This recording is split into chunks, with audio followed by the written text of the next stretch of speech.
Good morning, everyone. Good morning. How are we all doing? Good morning. I can see that people are in already, and it's an absolutely pleasure to have everyone here joining us live. Good morning, Favor. Good morning, Favor Durunji. Good morning, Arisani. Good morning, Ariola Owolabi. Good morning, Chinwe. Good morning, Akinsoya Olajide. Good morning, everyone. It's an absolute pleasure to have you all joining us this morning. How are you all doing, and where are you joining us from? Kindly drop in the chat box where you're joining us from. Ibadan, Lagos, Victoria Island, welcome. Lagos, Nigeria, welcome everyone. Port Harcourt, Lagos, Bagada.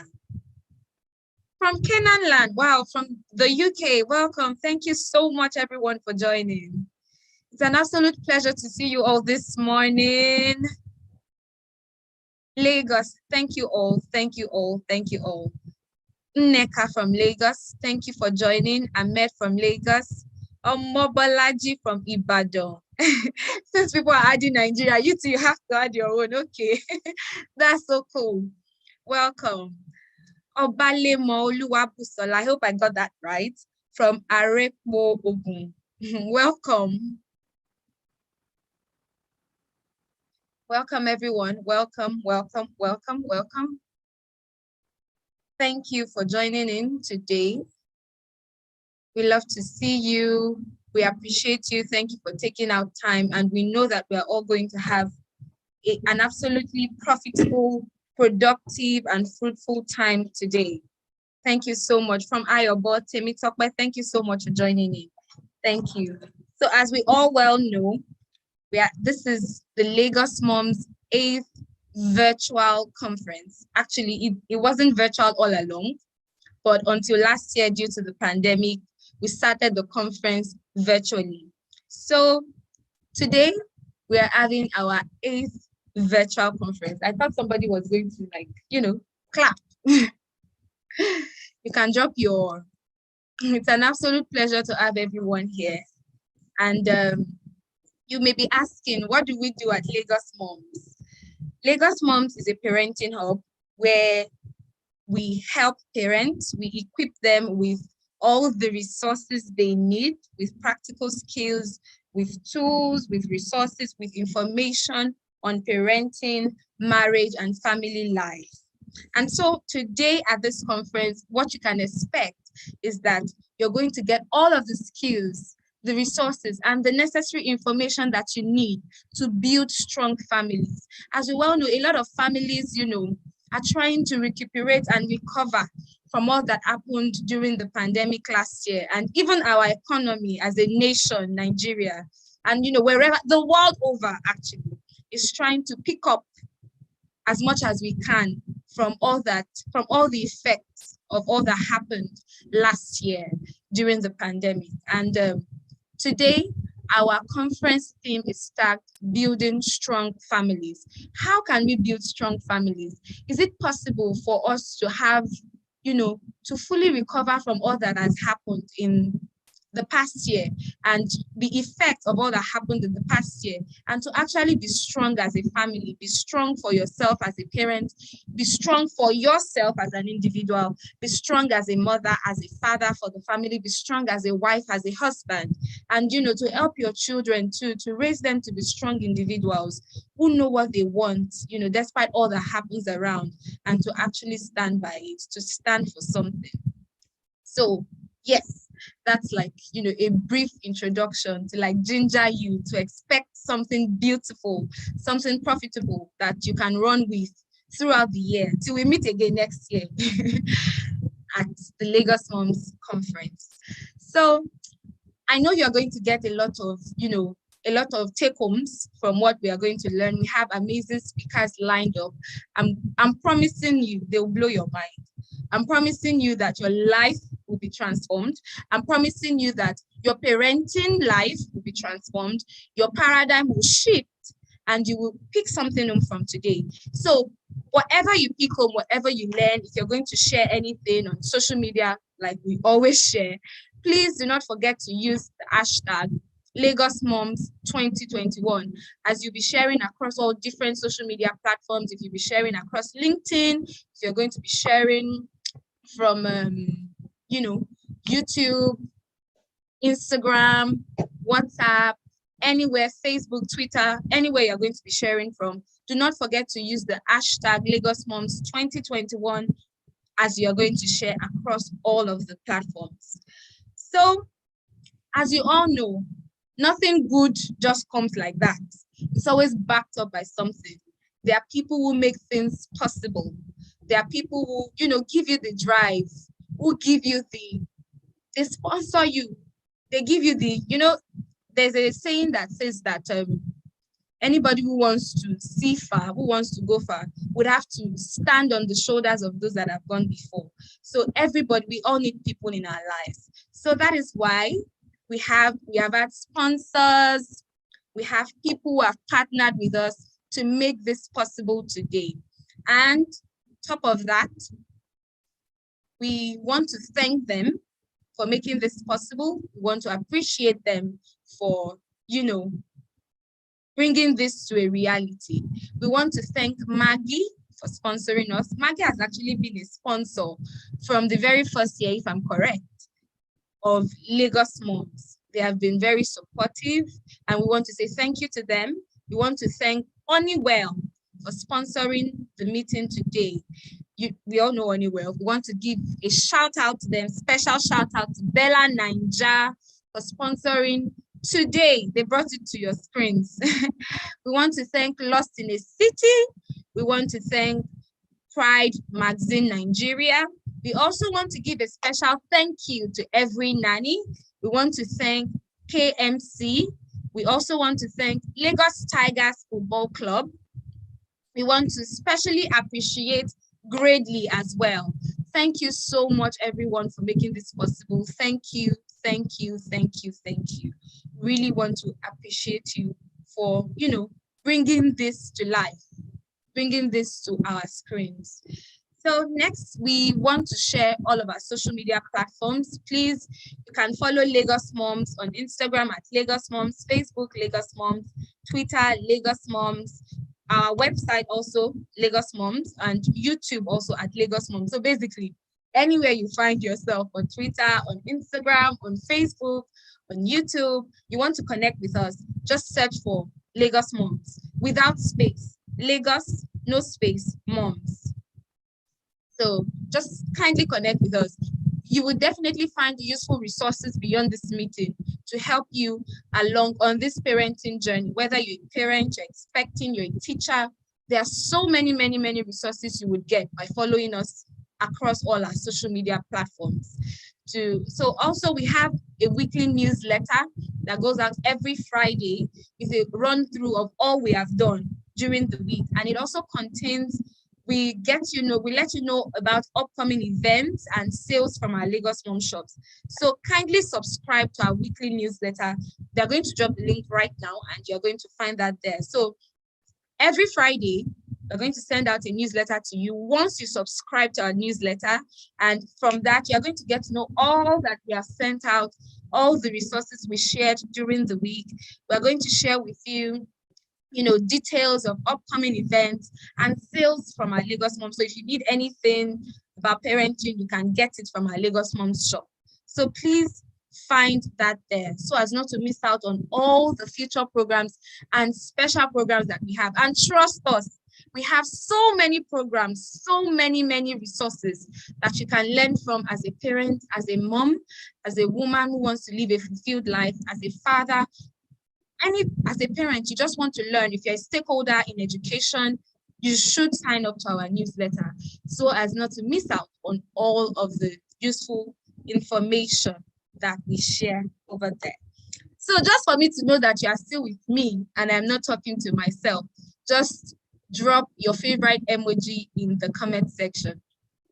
Let me see you drop your favorite emoji in the comment section.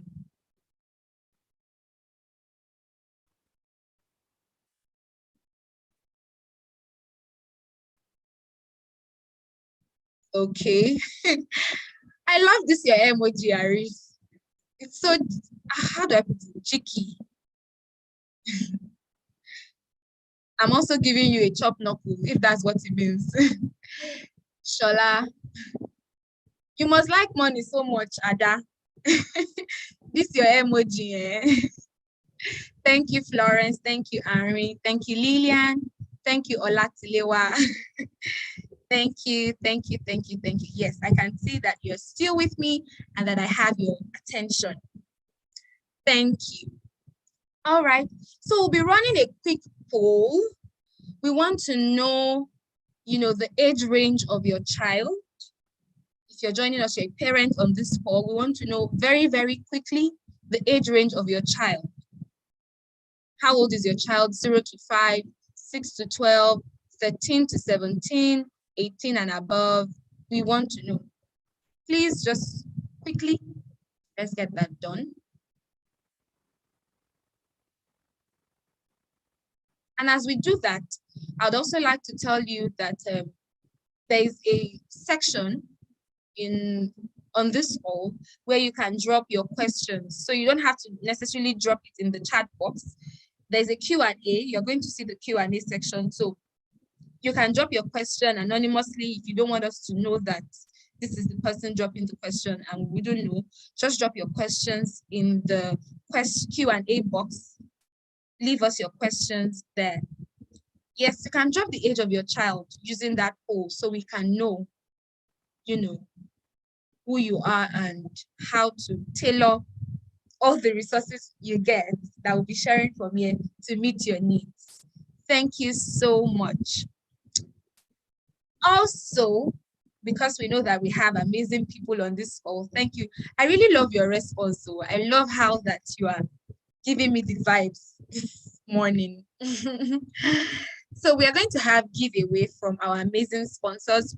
They're going to give out, apart from, the resources that you will get and the information and the knowledge you'll be equipped with, our amazing sponsors are giving us some goodies, some yummies to take home. So if you participate well, we are watching. If you respond, we are watching. Please, we are going to definitely give out something to you. Favor, we are definitely going to give out something to anyone who participates. Will be picking at random. And please, the only people who are eligible for this giveaway are the people who live in Lagos, so that we will not have any trouble with logistics. So for Lagos participants only, please. I can see you dancing, Ari. Yes. So all thanks to our sponsors, our amazing sponsors. We have amazing prizes to give away. So please do not forget to sign up and subscribe to our newsletter. We'll drop that link again so you can all join in. Thank you so much. I'll be bringing on Mrs. Yeti Williams to give a welcome speech.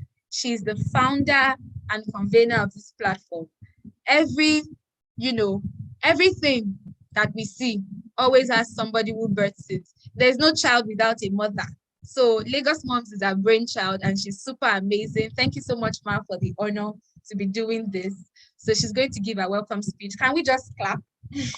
Drop your, thank you, Shola. Hello, everyone. Good morning. Good morning. So exciting to be here. Thank you, Nifesi, for kicking it off. I'm going to end the poll now. I think we've gotten quite a few responses, and then we'll run it again, Bemileke. So hello, everyone. Thanks for being here. Thanks for tuning in bright and early. So my name is Yeti Williams, for anybody who hasn't seen me or met me before. Lagosmums is 10 years old, and this is our 8th edition of running this annual parenting conference. When something is a passion and you don't even know where it's going to take you, but I believe in, honestly, follow what's on your heart. There's a reason it's there, and then you allow it to evolve into what it's going to become.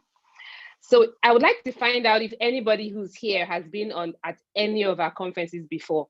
If you have been, just drop it in there and say, are you a first timer, second timer, third timer, or are you a lifetime? Every year you've been joining us.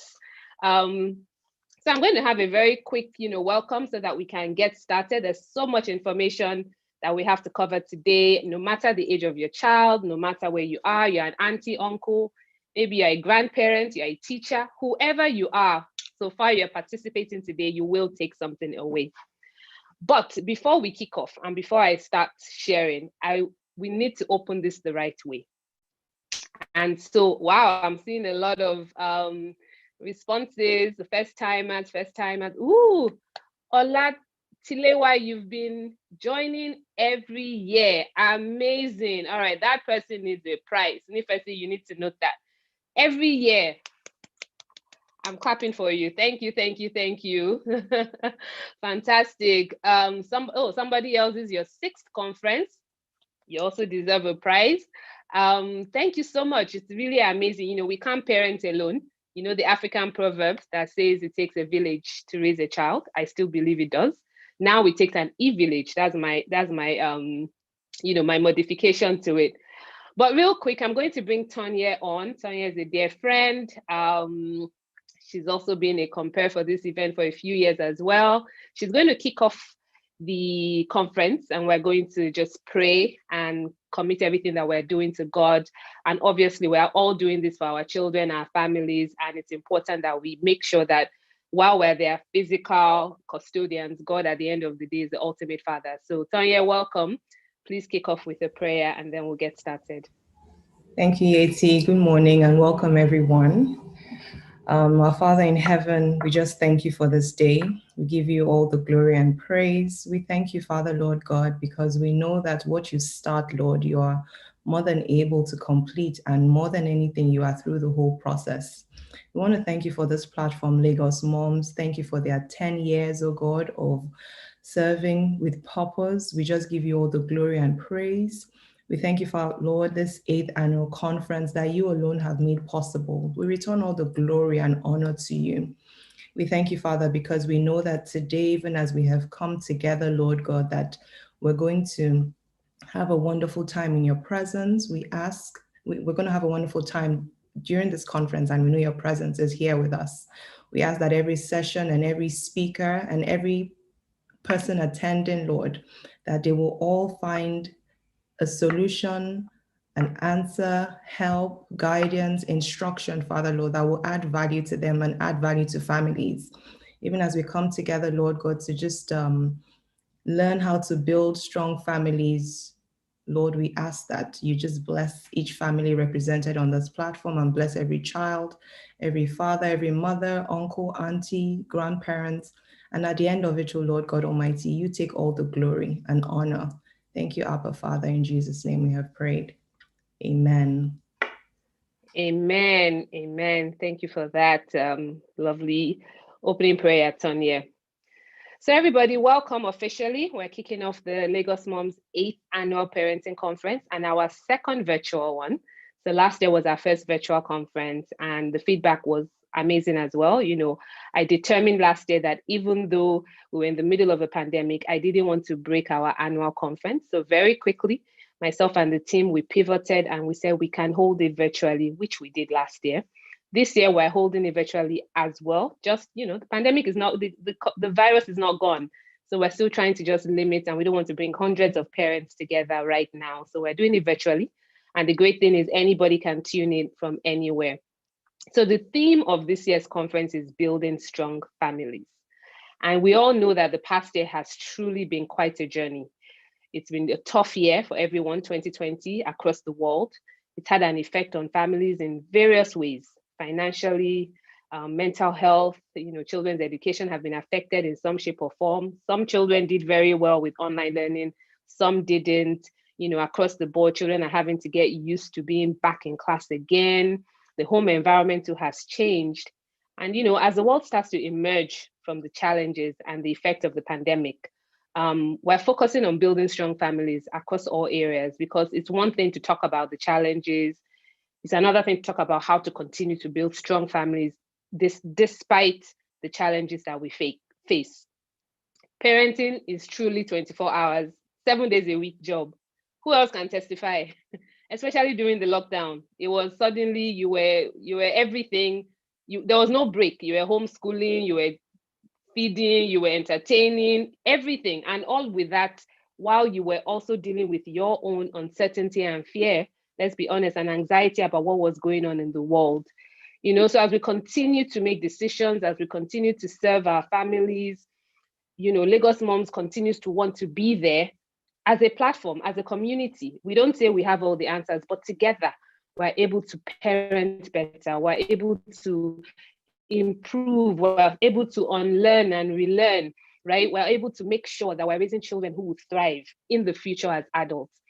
So that's really what this is about. And that's why the focus this year is on building strong families. Some families have come out stronger during this period. Some haven't. Those who've come out stronger, how do you make sure that the fantastic habits you formed when you were all stuck at home together, it's something that you've continued? And now that life is going back to normal, you don't just forget those things because that was pre and post pandemic. How do you continue the great habits? And for those who maybe have picked some bad habits, how do we make sure that we're intentionally, unpacking that and going in the right direction? Now, when it comes to screen time, in fact, if screen time matters have affected you and your family in whatever shape or form, too much screen time, too much social media, you're constantly shouting about being online, just drop an emoji that represents screen time challenges. And let's see how many of us are on that table together. But really, I'm glad to be here again. God is amazing. Our sponsors are amazing. You, the community of parents, are amazing. The fact that we can all always come together year in, year out to support each other and continue to grow. It can only be because we're all supporting each other. And I thank God for this journey that started with my children. We're 2 years old and a baby. That was literally when this journey of Lagos Moms was put on my heart, and I continue to evolve, and I thank God that I listened to the call. So just to wrap up, we have a lot of conversations this year. We have several panels. You can stay on for all of them. You can stay on for those that are interesting to you, but I'm going to stay on for everything because every single panel has something that we're all going to learn from. So let's remember that the uniqueness of living through this pandemic means that we need to be flexible. We need to be dynamic. Parents need to remember to be kind to themselves, love yourselves, because you can only give when you are in a good place. And if you don't take care of yourself, it'll be difficult to give your best to your children, your spouse, and all the other hats and demands in your life. So with that said, thank you again. I will be back on shortly for a panel on digital citizenship. But right now, we're going to hand it back over to Nifesi. Thank you so much for being such a fantastic moderator and doing awesomely already. And so, yeah, that's it. Thank you for everybody who's tuned in. And the conversation continues. It doesn't end today because we're a true community. All our conversations continue online all the time. So never feel that you cannot reach out to somebody if you need support as a parent and for your family. And with that, thank you. And I'll see you back on shortly. All right. Thank you so much, Ma. Can we give a round of applause, please? Thank you so much. So never forget to reach out. We're a community of parents and we are all learning and growing together on this journey with each other. Thank you so much, ma'am. All right. Next on, we are going to have Every Nanny, our vendor. They're going to be coming on board to share with us what Every Nanny is all about. Every Nanny helps to provide experienced and properly trained caregivers to parents who need one. So, like we said, we're a community. We can't do things alone by ourselves. It takes an e-village now to raise a child.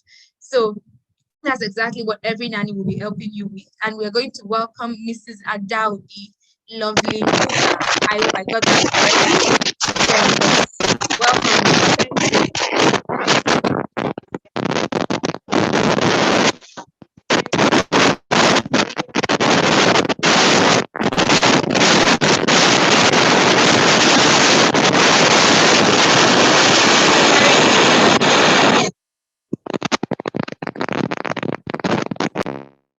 We can't hear you, ma.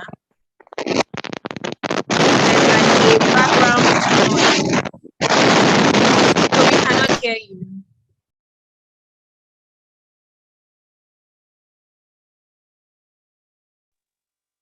it better now? Yes, it's better. Very much. Thank you.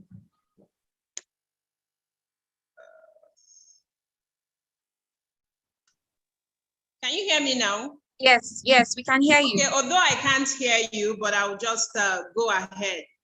All right. Thank you so much for the opportunity accorded to every nanny. And I must say that you have put up a very wonderful event. Like you rightly introduced, my name is Adobe, and I'm the team lead at Every Nanny. So the question is, what does Every Nanny do? So Every Nanny is a one-stop caregiver agency that has been created to assist families and homes with stress-free parenting, and also with all forms of domestic support in the home. And of course, we do this with a professional level, and with a guarantee of safety. Now, the platform was born out of the need to, close the gaps associated with the caregiving industry in Nigeria. Having said this, the caregiving industry in Nigeria is still largely unregulated. It is still informal and churns out low quality caregivers. Now, what happens is that most times there is an influx of young people from villages, to the cities, and they are looking for jobs. And as soon as they are right here in the city, they are immediately deployed to homes where they're supposed to take care of children, homes, without proper training. And so at Every Nanny, what we've done is to step right in and change the narrative in the caregiving space, because at the heart of what Every Nanny is doing is to create positive impact by solving major societal issues, starting from the roots. By starting from the roots, we mean starting with the smallest but the most important unit of the society, which is the family. Mrs. Williams just talked about focusing on assisting with building stronger families. And this is what we do at Every Nanny, because we believe that parents should be able to go about their activities, go about their businesses, knowing that their precious little ones, knowing that their families are in safe hands. So bearing this in mind, our caregivers undergo rigorous selection process and a thorough background check, because more than ever, this is the time to pay attention to security, even in the home, And medical screening is another thing that we take seriously. The goal is to prevent transmission of disease from caregivers to the homes where they are deployed. Also, our trainings go a long way to have a mindset shift on these caregivers. We ensure that the training is continuous, because we continue to do this even after these caregivers have been deployed. The caregivers also have HMO insurance, so both caregiver and employers are not under stress when the caregiver needs to access medical care. We also have replacement plan in place, just in case there is a termination of contract between the parties involved. So I would say that as the early movers in this sector, we have continued to fine-tune our process to make it convenient, fast, easy, and flexible for our clients, So if someone is looking at getting a caregiver from Every Nanny, just take few simple steps, send in your requests via any of our platform. Our handles on Instagram, Facebook is simply at Every Nanny. And once the request comes in, we pick the preferences. By that we mean, is the customer looking for a particular tribe, a specific age? Once we have extracted these preferences, we select caregivers, pre-qualified caregivers from our pool, set up a meeting. Meeting can either be physical or virtual. And once there is an agreement between both parties and selection by the client, we send the caregiver for verification, for medical screening, and the outcome of the results, let's assume it's positive, means that the caregiver will immediately be deployed. So basically, it's a case of make your choice and leave the stress for Every Nanny. So I was told that I have just 5 minutes. I'll be stopping here and take questions if there are any for me. Nifesi, I don't know if you can help me with that. Are there any questions for? Okay. If there are any questions, please kindly just drop it in the Q&A and we'll get back to every nanny because we have to like run. But definitely we'll get you any questions. Please just drop your questions. I don't think any I can hear you. All right. I can't hear you. Okay, thank you for the opportunity. I'll look at the charts and see if there are questions for me. Thank you so much. Yes. Thank you. Thank you so much, every nanny. Please, can we just give them a round of applause? Yes, thank you. So as with everything in life, there are always like two sides to a story. I asked myself, I would like to ask you parents, if you could read the mind of your child, how would that feel? To get to hear their own perspective on what they think about what you do. So right next, we're going to be having a fireside chat where we would like to ask the question. We want to answer the question, what your child would really like you to know, what your child really like you to know, what they want to tell you, but they might never be able to get the chance to say. So let us welcome Faith, Esifio, and Eyitayo Adedeji for their fireside chat. So please, let's leave a round of applause for them. Thank you. Good Welcome, morning. Faith. Welcome, Eyitayo. Can you hear me? Yeah, I can hear you. Okay, great. I can hear you as well. So welcome. Okay. Awesome. Hi, Faith. Welcome. Thank you. So, yeah, over to you guys. Okay, so hi everyone. My name is Faith SCPU, and I'm here with Eyitayo Adidiji. So we're here to ask the questions that you've all been waiting for. Like, what is in the mind of my child? What is my child thinking about? What does my teen want to know? So we compiled a list of possible things that your teen might want to know and you might want to help your teen answer. So, okay, over to you, Eyitayo. Awesome. I'll probably get to the first talking point then. Yeah, so the main one is just like communication, essentially. So I think a lot of parents typically will kind of shout their opinions about things just to try and get their point across. But a lot of the time, when a child feels like they can't be listened to, then they probably won't listen back. So it's all about, how, you speak to them. Like if you speak to them in a rough manner, they probably won't want to listen as much. But in a more calming manner, it's, a lot easier. Preferable to speak in a calming manner, I agree. So sometimes, in your opinion, you're tired and you're just getting back from work, you just want to rest, and probably your child is telling you one thing, and you're like, oh, this is not the time for this. And the truth is that your attitude at that particular moment matters, because like the vibe we give, I would use the vibe because that's what teens understand. The vibe you give to your teenager or your child, that's the kind of vibe that they give you also. So I feel like if you kind of like speak calmly to them and just like, okay, yeah, we can talk about this tomorrow, or we can talk about this some other time. Yeah, I believe that would work better than just shouting. And sometimes I know that, okay, maybe they've done something really bad or really wrong and you are very pissed. I feel like at that moment, everyone should just like take a break and just like, okay, let's go to our rooms and think about this calmly. Then we come back to like discuss it. I feel like that works better than just Definitely. For enough. So I think also in their brains, whenever they bring up a certain topic and you respond with anger, they're going to associate trying to talk with that with anger, and they're never going to bring it up again usually. And that can lead to a whole host of problems where, they're holding that in, and then you start getting into, mental health problems because like they don't feel like they can talk about how they feel. Yeah.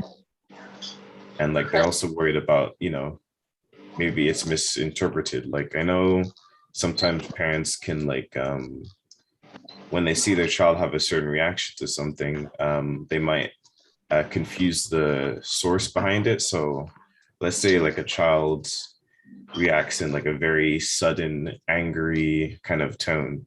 To them, they might be thinking, oh, they're just disrespecting me, but they might actually, fussing over something. Yeah. That's very true. So I feel like mental health is something we don't talk about in Nigeria. And lots of teens are going through like mental health, depression, social anxiety, ADHD. And I feel a like lot. parents actually have to talk about these things with their teens and their children. So I'm going to bring up an example. So I had a friend at one point in time. So he messaged me in the middle of the night and was like, oh, he's dying, that he took antidepressants. Yeah, that was not medicated. That was not how would I put it? Oh, like his friend had antidepressants and he took some. Yeah, so he just went, he was feeling so down, he was depressed and everything. So he took them. So he didn't take the right dose and it really hit him hard. So at that point, I was like, okay, this person could have actually spoken to an adult and they disregarded him, or they just like, oh, it's nothing, we get past it, or it's this. And they didn't really sit down to talk about the fact that, oh, this child will actually be going through something. Okay, why don't we like go to see a therapist, or why don't we see a psychologist, or talk to me? How do you feel? What's going on? I feel like if someone had actually done that with me, he wouldn't have gone to like anywhere to just get like antidepressants and just take them without. It sounds. It kind of sounds like he wasn't comfortable with bringing it up with people he was close to, so he tried to find his own solutions. This is kind of a segue, but I think a lot of like guys end up doing that because I don't know, they're not really encouraged to talk about emotions, really, I guess. So typically they can end up bottling stuff in and having some weird habits. And don't show your emotions, but I feel like at the same time, your children should be treated equally. If your daughter feels down, I feel like your son should also have the right to feel down and sad or something like that. So, because there's going to be some kind of weird tension there if like they're being treated differently on like what they can and can't say, but also in regards to like a therapist, even if you think you don't have a mental health struggle, it can still be helpful, just because having a third perspective on like your life is like an unbiased sort of like advice / review sort of thing. So like you may think a situation is like terrible, but from someone else's perspective it might not be as bad. So a therapist can give like an unbiased like critique and advice, really. So speaking about gender and treating your children equally, so I've come to realize that most times parents actually don't talk about when it comes to intimacy and sex, they don't talk about these things accordingly to both genders. So they focus more on the female gender because they believe that, okay, you have more to lose or you have more at risk. So yeah, let's focus on you. And the male child is like, okay, I know nothing about this, but I guess that's fine, which is not. So what do you think about that? I think there definitely is what's called bias between the genders. Partly might have to do with like sexism in some cases, but it definitely can lead to, again, hiding stuff, right? So like they might not want to talk about any of their relationships with you if they're like a girl, because like then like you're going to ask them a lot of questions about stuff they may not want to talk about, and if they feel like they're going to be really restricted in like who they can talk to, stuff like that. But the thing is, usually it's better to, instead of trying to stop a situation, it's better to like give them the tools to deal with the situation beforehand. So like actually they're gonna get exposed to like all of things when they go into the real world. So you might as well give them the tools to make the correct decisions. Because if you don't tell them the right decisions, then they're gonna find their own ways of dealing with it, which may not be what you want. So you might as well warn them early. Exactly. And I feel like don't just focus on girls. The guys also have something to do. Everybody has something to do. Teach them the right way. Okay, I know this is something that sounds exciting and yeah, you want to try. Everyone's talking about it. But like there's the right time for everything. Like wait and chill. And teach them, like teach guys how to respect girls as well. Because if they know about these things, they'll know that okay, I shouldn't do this to a girl. Yeah. And if girl wants to do this, okay, I should totally disagree and be like, okay, no, this is not right. Yeah.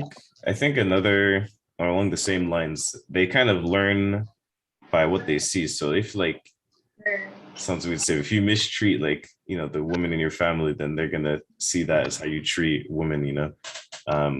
So not just what you say, what you do as well is important. Yeah, that's important as well. Yeah.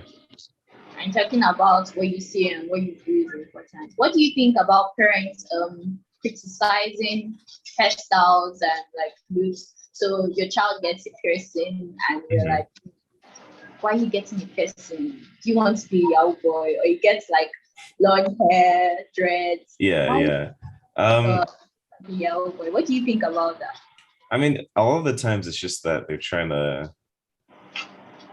find their own identity, I guess. I think a lot of parents can sometimes assume it's about, being rebellious or something. But all the time it can just simply be like, oh, I want to try this out, see if this is what I like, stuff like that. Because a lot of being a teenager is being unsure about like, who you are and trying to find out what that is. And sometimes it can be like a so-called phase. But if you give them the freedom to, obviously you can have your own limits on what they can like do style-wise, but like if you give them the freedom to like, explore it a bit, then they might like, get on their own journey. Because a lot of the time, if you like try and restrict something, then they're gonna want to move towards it because that's so it looks more independent to them. Like they're not listening to what their parents say. They're making their own decisions. So I feel like hairstyles shouldn't define your children, or whatever they have shouldn't define whatever look they decide to go for shouldn't define your children. However, I try to teach them, okay, this is right and this is wrong. But then if you decide to dye your hair, and I ask you what's the reason for the dyeing of the hair, and I feel like if your child is able to give you like a genuine reason, it shouldn't like allow you to discriminate the child. Like I feel like oh, they are bad children or they're miscreants or they're doing something illegal. I feel like treating them that way would actually push them to do those things. So I feel like once in a while you actually have this conversation with your child. And sometimes actually trying those things with your child will actually work. When you go, oh, you want to get piercings, okay, let's go together. Let's get the piercings. It's a bonding experience. Yeah, doing something like that would probably discourage them and be like, no, I don't want to get piercings with you. Or then before you know, that part has already died down. So yeah, I feel like low key, you should actually want to experience those things with your children. Okay, why does this person want to do this? Let me see, why do you want to do this? And if you want to do this, so, and I feel like this idea that if you have like weird hairstyles, people won't take you seriously. I feel like I think a lot of parents are worried about how it looks in a business situation, which like a lot of the time like it's not as like serious as they think, I'd say. Yeah, true. It's not But that serious. I was just wondering if anyone had any questions quickly before we move on to the next. Okay. So questions. Are people able to? Oh, okay. There's some Q&A stuff. So Jadesala asks, what if what they want to explore isn't appropriate or beneficial? Okay, so do you want to answer? Yeah, I can answer. She also has a similar question about freedom to explore. So I think again, it's about like limits. So setting your own limits, obviously, and telling them like, this is like the absolute limit for me. But anything else, you can kind of have the freedom to like explore around. But I think just giving your reasoning why you have those limits also helps, because all the time when kids hear like a restriction, they think it's completely unreasonable and they can't connect why they have that. But if you try and explain your reasoning to them, then they might be a bit more lenient and be like, oh, okay, from their perspective, I see why, maybe it has some sort of traumatic experience with whatever you're trying to do, right? And so there's some sort of like fear there. So yeah, I think that's my answer. I don't know if you had like a different response. Okay, so yeah, I totally agree with that. But then at the same time, if you talk to them, I feel like you shouldn't enforce your decision on them. Like sit them down, actually reason with them, talk to them, because like enforcing it on them will make them want to do more. Because like, okay, why is asking me not to do this? Why is that asking? Okay, I'm just going to do it and see what happens. So like just sit down and you all have a discussion and like, yeah, that's basically it. Because if you restrict it too much, then they're gonna think it's independent to go against it. Yeah. Okay. Should we move on to careers, I think? Okay, so I feel like we should just talk on one more thing before our time runs out. So what do you think about applying pressure on teens? Like, oh, you're going to school and your dad is like, I hope you're going to see that first class. I'm gonna go do medicine or engineering. I hope you're going to see that first class. I hope before 5 years you have your own this, this. So what do you think about that? So I think it's fine to be like wanting your kids to do the best, but if you create an environment where again they don't want to talk to you about like a bad grade, for example, then they're gonna always hide their grades from you, right? And then that's gonna lead to again another host of problems, and you might end up being disappointed after a while. But I think just talking to them about, like, again, it's communication, right? Just talking to them about like what they want to do. If they're not doing as well in school, like ask them why, instead of being like, oh, you're not working hard enough. Because when someone finds something they enjoy, they will work hard enough for it. There isn't really any doubt about that. But if it's something they don't like, then obviously it's going to be like hard. And that can be like even harder if they have things like, I don't know, like ADHD, for example. Like if you don't enjoy what you're doing, then it's going to be a lot harder to do that. Yeah, just like being supportive in like whatever they do is like a big factor. And if anything happens, failure is part of life. Don't be too hard on your child for failing or something like that. Okay, so I just saw someone saying, can we have some research-based answers and statements? Okay, so this whole chat was actually done based on research. So we reached out to a few coaches and Gen Z coaches and a few teams as well to ask them what they would like us to talk about. And yeah, so it's not just based on our opinions. So it's our opinions and also things that we researched on. So someone also said, I'm worried about the current hairstyles young boys and men have. As much as it's a trend, I don't like gray looks. How do we see this and how do we get other kids to see that it's okay to not have this look? Okay, so do you want to answer? Like, what do you think about the current hairstyles for guys? Maybe I'm not up to date, but I haven't seen as many wild. I think they're talking maybe about certain dreads hairstyles. Dyeing of hair and all of that. I mean, if you can explain to them why you have that reasoning, then it might make a bit more sense. Like, oh, maybe in the workplace it doesn't look as appropriate. But I think sometimes they might also talk back as saying, oh, but this is why this looks, professional, blah, blah, blah. So, having some sort of discussion about it.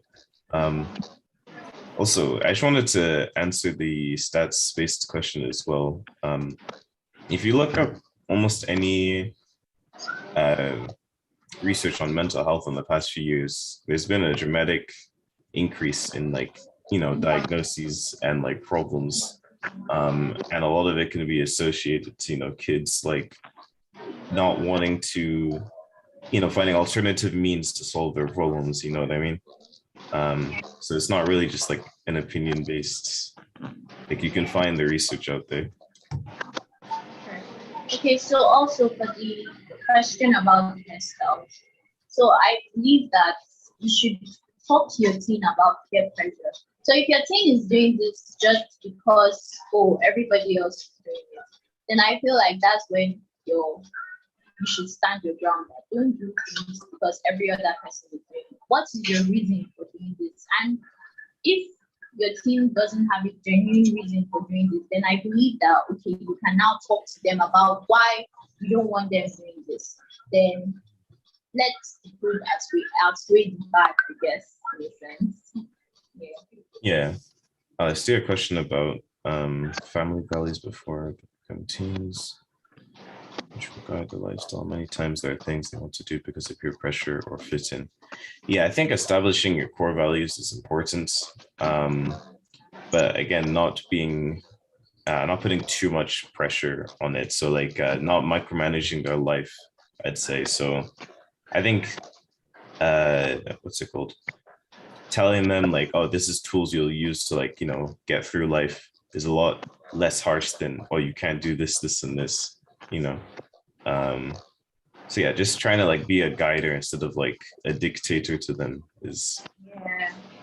And if it's against your family policy, then why not take them down your family tree and just tell them stories about your generation, something that makes them inspired. Sorry. Give them some perspective, right? So oh, this is why I think this. Yeah. Essentially. Okay, so I guess we covered everything. Yeah, good discussion. So it was nice having this conversation with you. Yeah. Likewise. It's a nice chat. Thank you so much. Thank you, Eyitayo. Thank you, Faith. No problem. That was awesome. I really learned a lot, and I'm going to be having some take-homes. So try as much as possible to be a part of your teenagers' lives. I think basically that can be summarized into what I learned personally. Be as much as possible, be a part of their lives. So it doesn't seem like an intrusion when you have your own opinions and all of that. Thank you so much, Faith. Thank you so much, Eyitayo. That was awesome. God bless you. So right next, we are moving into the program proper, and we'll be having our first set of speakers on board. And we'll be talking about digital citizenship for families. As we well know, it's no news. The world has become a global village, and we have everybody can easily reach anybody from the comfort of their homes, from wherever, from your phones. You can be in Abuja and be in the UK at the same time, everywhere. So how do we deal with this? What impact does it have on our children? What impact does it have on the family? How do we cope with, all that it brings? What do we do as a family? How do you protect your children? How do you help them to navigate the digital space properly so that they can be responsible citizens on there? So today we are going to be having 3 speakers in this session, and they are going to be talking about how to, raise proper digital citizenship for families, the roles that parents play in raising digital citizens. So first up, we'll be having Mrs. Yeti Williams. She's the CEO of Lagosmums, the convener of this program, and she's a certified parenting coach. She's a social entrepreneur, and she has over 20 years working experience, which spans financial services, real estate consulting. She started her career in Bloomberg Financial Markets and also worked at Wachovia Banking. I hope I got that right. She has worked at Shell. She has worked at Passiona's, Lafarge, and Union Bank. She's the founder of Lagosmums, like I said earlier, the first Nigerian blog dedicated to moms, parents, and caregivers. She believes that parenting should be a mindful and collaborative process. And like I said, she's the convener of this program, and we've been having this program annually. And she's also a guest on the Parenting Today show on Lagos Talks 91.3 FM on Thursdays at 12:30 p.m., where she delves into various parenting topics. In 2020, she was the keynote speaker during the Women's Entrepreneurship Day celebration hosted by Google. She's married to Afolabi Williams, a very supportive Lagos dad, and they are blessed with 2 children who have inspired her to start a compilation of funny things children say. Can we give a round of applause for Mrs. Williams, please, everyone? Thank you. Also, our second guest today, who is going to be speaking on the digital citizenship for families, is Elizabeth Milovidos. I hope I got that correctly, please. Pardon me. She's a lawyer and a digital safety consultant. She is a lawyer from California, a law professor in Paris, France, and a digital safety consultant in Europe.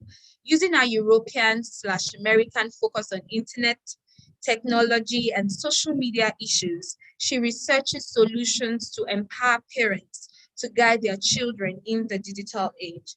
She is the founder of digitalparentingcoach.com, a website and community with resources and strategies for parents. Currently, she's an independent consultant for the Council of Europe, Children's Rights and Education Departments, Microsoft's Digital Safety, and e-Infant's Child Online Protection. She is an international speaker on digital parenting and safety, and her work has been featured in WSJ, BBC, France 24, Internet Matters, and other media outlets and organizations focused on child online safety. You're very welcome, Dr. Elizabeth. It's an absolute pleasure to have you here. Can we give her a round of applause, please? Thank you so much, ma'am. Also, we are having Confidence Stavely. She is a cybersecurity professional, cybersecurity awareness advocate, a global shaper, author, and entrepreneur with over a decade's worth of experience in technology. A wealth of experience garnered across diverse sectors, including consulting, education, banking, and government. Confidence has achieved numerous professional certifications and industry recognitions. She is a Cybersecurity Woman of the Year 2021 award winner, an ICEP Global Top Influencer in Security and Fire 2021. She is a Top 50 Women in Cybersecurity Africa 2020, Young CISO of the Year award winner 2021, and so many more. An acknowledgement of her professionalism and expertise professionalism and expertise globally. She contributes to social responsibility through Cyber Safe Foundation, a leading non-governmental organization in the digital development domain, on a mission to facilitate pockets of change that ensure inclusive and safe digital access in Africa. She is birthing one impactful initiative after another. Welcome on board, Mrs. Confidence Stavely. It's an absolute pleasure to have you on here. And from all that I have read, I know we are in for an awesome time, people. If you're ready, can I see you drop your favorite emoji in the chat box to welcome them? Over to you, Ma. I can see people are so eager and ready to have you. Welcome, welcome, Ma. Thank you so much for the introduction. And thank you, Elizabeth and Confidence, for being here on this panel. You know, I saw your comment, Elizabeth, about this being one of your favorite topics, which is online safety for families. And I think you and me both, we must be sisters on that one, because honestly, this topic is taking the whole world unawares. Everybody is worried. Every parent I speak to on a regular basis, online safety is a big challenge. And I think one of the toughest things for us is we don't have a cheat sheet to follow. I'm sure Confident will agree as well. We're the first set of parents who are raising children with one leg in the analog world and one leg in the digital. We're the first and last set of parents who that is our reality. We're raising children who are digital natives. They don't know a world pre-screens. Who else agrees? If you tell your child there was a time you didn't have email, there was a time you didn't have social media, they wonder, so what did you do? How did you know? They can't understand that. And I remember when my children saw a phone, the regular type of old phones in someone's house. And I think I asked my child to make a phone call, and they said, how do you use this? What do you do? They didn't know what a dial tone was. It's so different. And I think that difference is also what makes us all as parents a little more anxious than we need to be, because digital and social media technology is not all bad, as we all know. There's a lot of good, but because it's so new, Instagram, by the way, is only 10 years old, right? So we're all learning on the go. And I think that's what makes it really challenging for most parents. So the goal of this conference or this panel really is to talk about online safety, family well-being. Yes, there's a lot of bad, but guess what? There's also a lot of good, right? So how do we balance it? And how do we have those balanced conversations? And I like the earlier fireside chat we just listened to with Eitayo and Faith. And really what young people need is for us to be able to explain why. Don't just show up, suspecting that they're doing some bad stuff online, right? It's not always the case. There's a lot of great stuff and content they can be consuming. But I want us to bring context to this challenge that we have. And how do we go away from this panel having actionable items that we can all go and implement in our families to increase and improve our family well-being? So with that said, I would like to kick off by I know we've read your bio and all very impressive, but I'll love for you to come on, both of you. I'll start with Confidence and just share one or two things from your perspective. What is digital citizenship? How do we raise children who are actually going to be responsible digital citizens? Because it's no more an option and we can't leave it to chance. So can you just share that with us? Thank you so much, Yeti, for that introduction, because I mean, it's a very interesting question, and I'll share why I sort of share the same perspective as you. So my child first wrote his name, not on a piece of paper, but on a computer. He first spelled his name on a computer. And just remembering that, just really changes it for me. I know when I was learning how to spell my name, I had to do it on paper, and sort of before he could learn how to write his name on paper, he wrote it on a keyboard. And I think that should sort of give us a very good perspective of the kind of children we have today.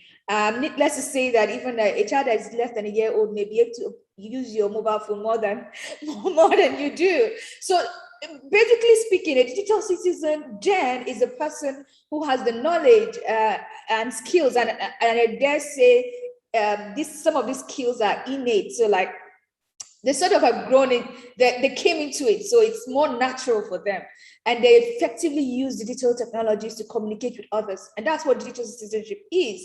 So they use digital technologies to communicate with other people, people they know, and people they do not know. I'm going to be sharing some stats as well very soon. They also use digital tools or technology to participate in society. So participating in society, for example, could be learning in school. I mean, during the shutdown, the lockdown, for example, all these children knew how to do or could have as an option, could have as a learning platform was their school Zoom or WhatsApp chat, or whatever platforms they were using to learn. So they're also using digital technologies to participate in society. And very importantly, they're also using digital technologies to create and consume digital content. And so those are, for me, the three major pillars of digital citizenship. Being able to use this tool to communicate with other people, to participate in society, and to create and consume digital content. And that's literally what all of us are doing, including these children that were born with technology right in their hands, like I've just illustrated with my child. And they're using these technologies for different things, for good as well. And I'll be speaking more about that. Thank you. Fantastic. Thank you, Confidence. And that was really interesting when you mentioned that your child's first time writing his name was on screen. And, you know, to share a personal story as well, many years ago, my son's handwriting was just, we used to worry about it. And I remember a teacher saying, why are you concerned about a dying art? Most people are not going to write that much on paper, right? So yes, you want the writing to be better and more legible, but it's not the end of the world. Let's focus on the strengths. And that really changed my perspective of, you know what, that's true. But this same boy, after about 2 years of not really writing because of the pandemic and homeschooling, he started writing again. And he said, Mom, it looks like my writing got much better because I didn't write for a while. So, you know, I hope he's not upset that I shared this story, because they always say that I use their stories for my Lagosmums community. And I'm like, well, yeah. But thanks for sharing that, Confidence. Elizabeth, I would like you to share with us from your perspective, obviously what you do, what you think digital citizenship means, and then we'll delve into the conversation as well. Thanks. Yes. So thank you so much for having me. And actually, Confidence said it just so brilliantly. There's just so much there to unpack. But I would say that from my perspective, it is really everything that she said, and I would just add that critical thinking element. So for me, digital citizenship is this idea that we want our children and young people and ourselves and grandparents to engage positively, critically, competently in the digital age, whether they are communicating, creating, and a lot of C's. But this is what we're really hoping for. And, you know, even though Confidence had mentioned about the skills, and I would like to just kind of not play devil's advocate, but this idea of digital natives. Everybody's always saying, you know, they're just born into it. They know what to do. And it's not that they know what to do, it's that they're just fearless. They are not sitting there thinking that this tablet is going to blow up if they keep pressing the buttons like we might think, right? They're not worried about the program going away or, you know, the screen turning black. They're just like, whoop, whoop, swipe, swipe. And so it's that sort of, you know, being fearless. And it's the same thing with children. I don't know if anybody's ever taken their child to, I don't know, go skiing or go to the beach. You know, children will just go into the water, right? They don't think about waves and sharks and riptides and things like that and jellyfish, and yet adults, we do. So that is a big difference for me. I think that they're fearless, and it's not so much that they're skilled, it's just that they take chances. But one of the things that I did, and as you mentioned, I am in Paris, so I'm in Europe as a consultant to the Council of Europe. And one of the things that we did was we created a digital citizenship framework, right? And so this is something that we've tried to put across to 47 European countries to teach digital citizenship in schools. Hasn't come across yet, but it's coming. And like Confidence said, we also looked at pillars, and our 3 pillars, one was being online, the second was well-being online, and the third was sort of it's your rights online. And so in being online, we were talking about access and inclusion, which is just so important, especially during this pandemic, where we can see those who are able to continue school, and those who have not have to figure out other ways. Learning and creativity, media and information literacy. So that's this first pillar of just being online. The second one with well-being online is looking at things like ethics and empathy and health, and, you know, just your distance to the screen, and how is your back doing, and all of these types of things. And then followed, of course, with your presence online and how you're communicating. And the last one is probably one of my favorites as a lawyer, talking about rights and responsibilities, right? So as a digital citizen, you have a right to participate, active participation, to get in there in those groups and chats.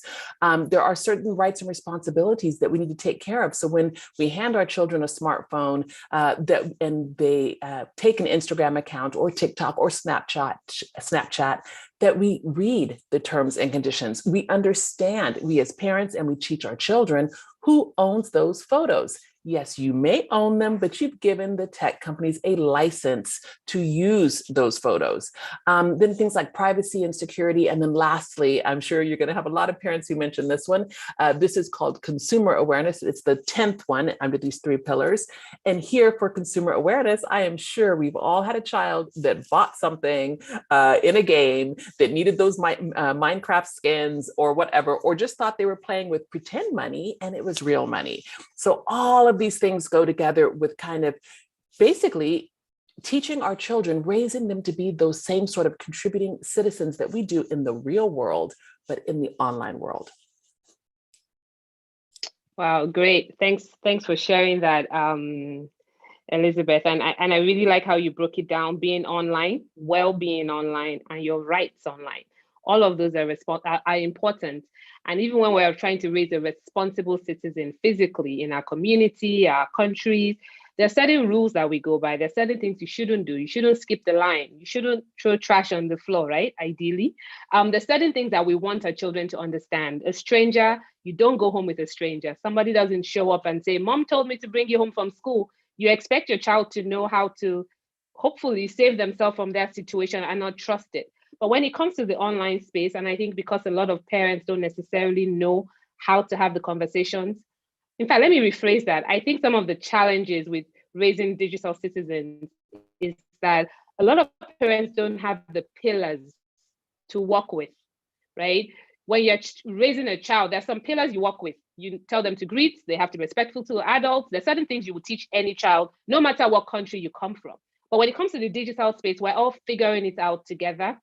And we don't have well-documented processes or pillars to walk through and say between the ages of 0 and 5, my child needs to know what to do if they get online and they see something that pops up on the screen. They need to know not to click on it. They know what it means to have, passwords that cannot easily be hacked. So there's certain things that I think more and more as parents get those toolkits, they will be able to help their children. So staying with you, Elizabeth, I wanted to ask you this question. What are some of the gaps that parents are not aware of when it comes to the digital world? And very closely to that, if you can then also talk about who has the most important role in raising children who are responsible digital citizens. So it's a two-pronged question. Yes, and you gave me a tough one at the end, throwing in that little curveball, but that's okay. I've got you. First, I just wanted to go back to some of the things that you were saying, Yeti, because I completely agree with just this idea that parents, we sit there and say, if a child hands you something and you say, what do you say? We teach them how to say thank you because we're there, we're present, we're in that conversation. And because sometimes in the online world, we're not teaching our children how to write an email, how to respond to an SMS, how to be polite, how to use emojis, which emojis not to use, right? All of these things there's a bit of a disconnect, but I really believe that parents can still be involved. And so that takes me right into the next question, which is that gap, right? And for me, I think the biggest thing that I've seen over the past 10 years that I've been doing this, working with governments and think tanks and parents and going into schools and talking with the children is communication. Really, if there is one thing, hands down, Yeti, I would want all of the participants to understand and to hear me, is that it's not going to be the parental control that saves you, that saves your child. They will figure out how to get around that parental control. They will go onto Google and type how to uninstall parental control, and it's over. And I know this because it's happened in my house. Absolutely. Whatever other parental controls you're putting on, they will figure it out, right? And so it becomes a thing where you're the parental control. You have to make sure your children understand your values, your expectations, the same things that Yeti was just talking about. If they're going on a sleepover, how are they going to address people when they walk in the door, when they leave? How are they going to clear the table? All of these things, right? It is the same thing for our children when they're online. So again, the biggest gap for me, I feel that parents do not know what their children are doing online. And I mean that with all the greatest respect, that they don't know the good things that they're doing and they don't know the not so good things. And that is the biggest issue for me, is getting parents to realize they can communicate, they can keep asking them those questions, because that is how you will intervene. And even if you know nothing about technology, and you don't have to, you have common sense as a parent, maturity, you will understand that, them chatting with somebody who looks and sounds like a 50-year-old man, it's probably a 50-year-old man, right? So it's these types of things where parents, if they're in there having these conversations, they can really close that gap as far as really being an effective digital mentor and a digital guardian for their children. Wow. Thanks. I love that, digital mentor and digital guidance for the children. It's, and I love what you said, because the truth is, if you're parenting from a place of fear, your children will sniff it out. They will know that mom and dad have no clue what we're talking about. And so they're going to run circles around you. You know they will. Absolutely. And same thing with the idea of parental controls. We're not supposed to become a monitoring spirit where we're constantly like, it's not about that. It's about teaching them. And I believe that when you educate your child on the right way to show up online, you're empowering them as well. Because with empowering them with how to show up online, they will avoid the pitfalls that are waiting. Because those pitfalls are there. But you already showed them, right, Yeti? But we're already showing them how to show up offline. And it's the same, that same respect and empathy. We just have to shift it and really get more involved. Absolutely. I'm with you. I'm with you. You know, you and I, we love this topic. We can go forever, all day. Yep, absolutely. Thank you, Elizabeth. And, in terms of using digital for good, a lot of the speakers that I bring on, I haven't met them physically. Elizabeth and I connected this year on LinkedIn. I reached out to her on LinkedIn. I liked what she was doing. I asked for a meeting and we started talking, and we've connected as if I've known her from before. So you really can use the digital space and technology to your advantage. And it's important that our children see us using it for good as well. Like, they can't just see you passively always liking pictures on Instagram and then you're wondering why they're doing the same thing. Right. Same thing with confidence. I mean, I've only known her online. We had a chat 2 weeks ago, talked about this. So you absolutely can be using these tools for good. So with that, I have a question for you, Confidence. I'm coming to you now, and I would like you to talk about the fact that parents are reacting a lot of times with fear. And it's from that perspective of fear that they are reacting to everything their children are doing online. So can we focus on some of the right things parents should be focusing on when it comes to digital consumption? So let's talk about the fear and how that's truly driving a lot of parents, because they don't know. And because they don't know, they feel they're coming from a place of disadvantage. And when you're fearful, when you're reacting, you're not going to be given the best values you should be passing on to your children. And then let's move that into what should parents be thinking about when it comes to the right way to think about digital consumption, talk to our children about digital consumption with your hat of cybersecurity on. Okay, thank you so much. And I was holding back from, speaking, interjecting to your conversation there with Elizabeth, because really it's so true that we don't want to raise children who are dependent on us in our day-to-day lives. We want them to gain some independence and be able to take the right decisions. But we are not exactly conscious about the fact that we need to also raise confidence consumers of digital technology. So people who we don't need to look over their shoulders to ensure that they're doing the right thing. And I think this should really be our goal. And then, I really also like the fact that you made mention of how we show up, what we're using these tools for, and how we can sort of show our children, teach our children by showing, sort of like how the internet can also be used for good. And on the back of that, I want to just really signpost that the internet by itself is not a bad place. It's a tool, and so because it's a tool, we need to learn how to then use it for good. There are risks, and we're not denying that. We can speak about the risk the whole day, but there are also benefits to using this tool. Benefits like meeting you, Yeti. I mean, just to also speak about some of the things, Yeti and I have actually collaborated on the project, and we never had a meeting. We never saw what we looked like. And and that was earlier this year. We had other people in that project as well. So you see, that's what the internet does for you, and I can tell you how that's helping me as well with the other things I'm doing. So we need to also remember that the internet by itself is not bad, and we need to be able to teach our children that and show them how to then use it for good. I just want to, at this point, state that there are risks. So there's content risk. We can talk about that the whole day. Access, they can get to see violence or sexual content. They can get in contact with malware, that's harmful code. They can, not knowingly, share sensitive information. They could be texting people that could blackmail them. They could be texting people that could groom them. They could also be texting people, or rather interacting people who, could bully them. And then some children also participate in conduct, very bad behaviors like online gambling. We have those stats to show as well, even in Nigeria here. So these are the risks that apply. But when I think back about myself, I started coding in 3 programming languages at age 18. And before now, I used to carry my shoulders. I started coding at age 18, I used to feel like a genius. But now, seeing what 8-year-olds are doing, my shoulders are right down, they're flat. And it really brings me to saying, a couple of things. While using technology and in moderation is important, because again, anything, whether good by itself or bad, used over you, or rather used too much, everything should be used in moderation. So whether or not, even with food, once you eat too much food, it becomes bad for you. So when we put that on one side, we should also remember that we can look at our children. What are their interests? Why are they spending so much time online?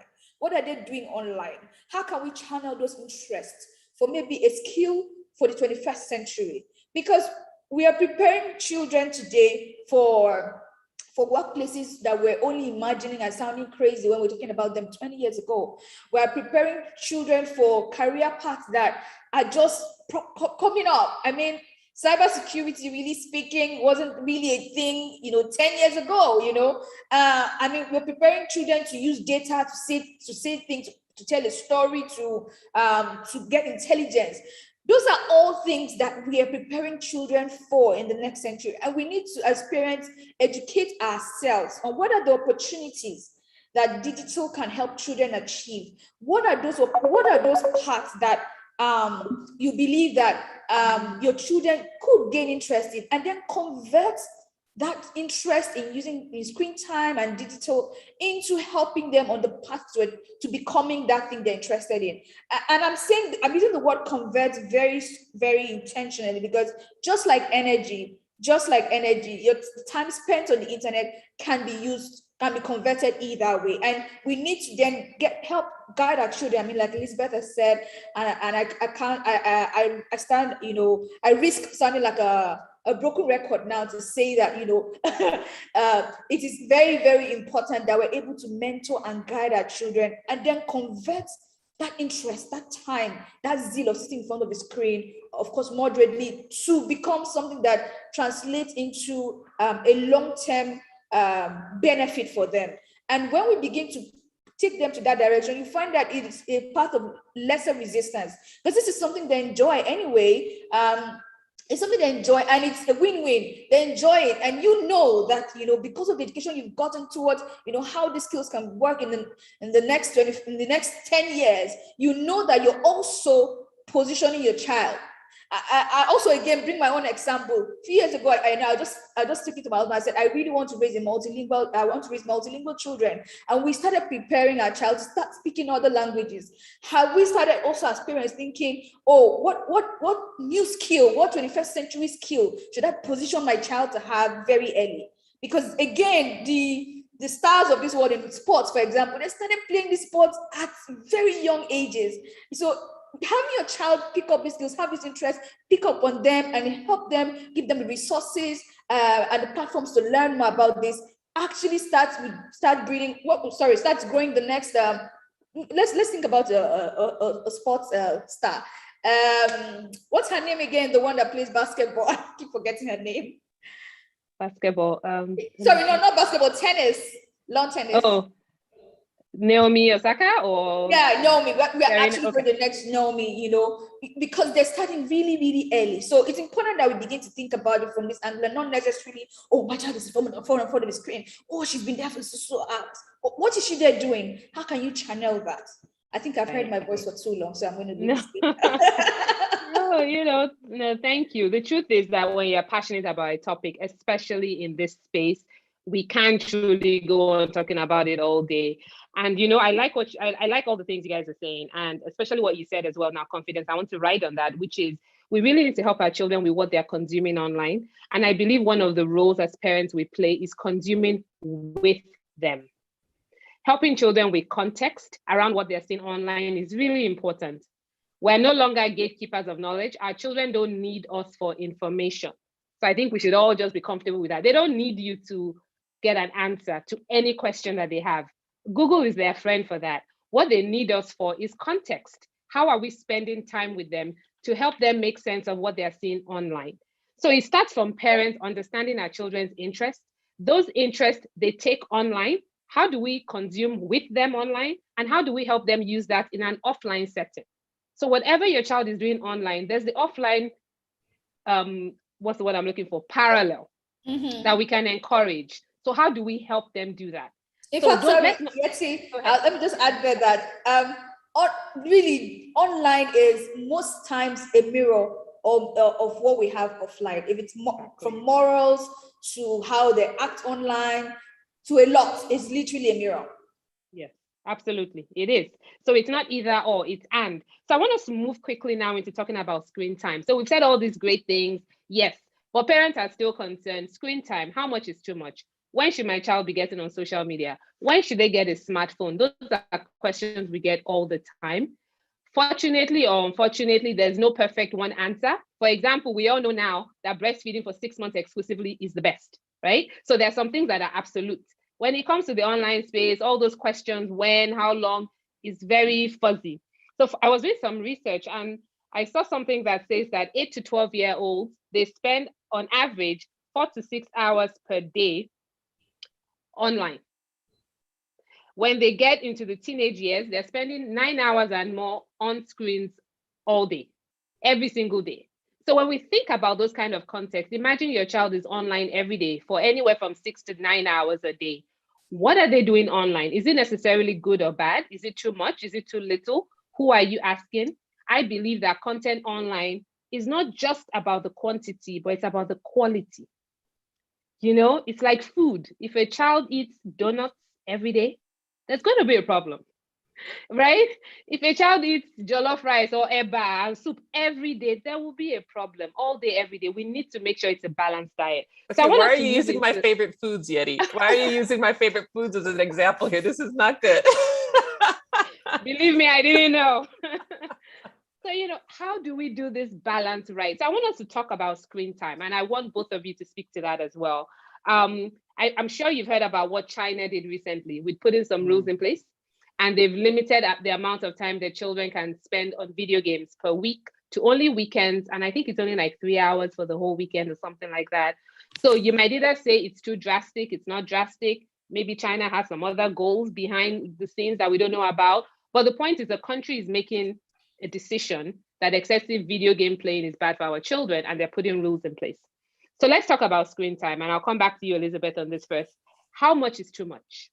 So how much is too much? And how do we help to make sure that when they are on there, it's about quality, not just the quantity? Are we good? I can go. I'm like confidence. I'm ready. I'm trying to like put myself on mute so I can stop jumping in. But so you already mentioned it, Yeti. You hit it right there with quality content, right? So even with the statistics that you were giving, I have no idea if those 6 hours that the child is online, if 4 of them are not in school, if out of those 4, 2 are watching math videos and another is learning languages. We have no idea, which is why as parents and caregivers, we have to ask those questions. What are you doing online? Where are you going online? Who are you talking to online? So I think that is one of the big questions here. Screen time question. I loved how you gave the example with breastfeeding, or we could even say with, putting the baby to sleep on its back, on the stomach, right? These things change over time. And let's face it, with the digital age, we are living a social experiment. We have no idea. There is no longitudinal research that is going to help us and tell us what is happening. We don't have it. One thing that does shock me is that we can see, if you talk to any eye specialist, optician, they will tell you about the increase of nearsightedness in children. We are seeing the effects of screens and tablets in certain ways. If you talk to an osteopath or a chiropractor, they will talk to you about the different types of technique and issues that our children are facing, and ourselves, right, as we're sitting in front of screens. So I think that even though we don't have research, we still have common sense, once again, where we can sit there and say, back to your question, how much screen time is too much? Well, let's look at the health of our children. Let's ask those 5 questions. Are they eating well? Are they sleeping well? Are they getting good grades in school? Are they being respectful to family members? And how are they engaging with their devices? If any of these things are off, then we've got to pull back. And I really want to stress, even with China, one of the things that was happening in some of the Asian countries is that they are truly dealing with gaming disorder addiction, which is classified by the World Health Organization as a real illness. And this is 12 months of gaming. This is not when I tell my 14-year-old come to have dinner and he's like, no, I'm playing just 5 more minutes. That's not addiction. That's just him not listening to me, right? and it happens to me too, everybody. So, you're not alone, right? So I think that is important, that there are no real rules. And even just a few years ago, the American Academy of Pediatrics, they came out with their screen limits, right? So 0 to 2 years old, nothing, 2 to 5, this little bit, and then 7 to 8, et cetera. A couple of years later, they had to come back and change it. And why? Because parents and families were FaceTiming with grandparents, showing the baby, these types of things. So they had to be more flexible. Same thing with the Royal College of Pediatrics in London. They too came down with guidance that's very flexible. And I think that what everyone's trying to do is to allow families to craft screen time guidance that works for their families, for their experiences, where we can still be healthy and have access without detriment. And I know that it sounds so vague and fuzzy and such a legal answer, and I'm really sorry for that. But the unfortunate truth is that there is no set number. But I would always stress less over more. Answer like a true parent and lawyer. Yeah, like, you know what? It changes per family.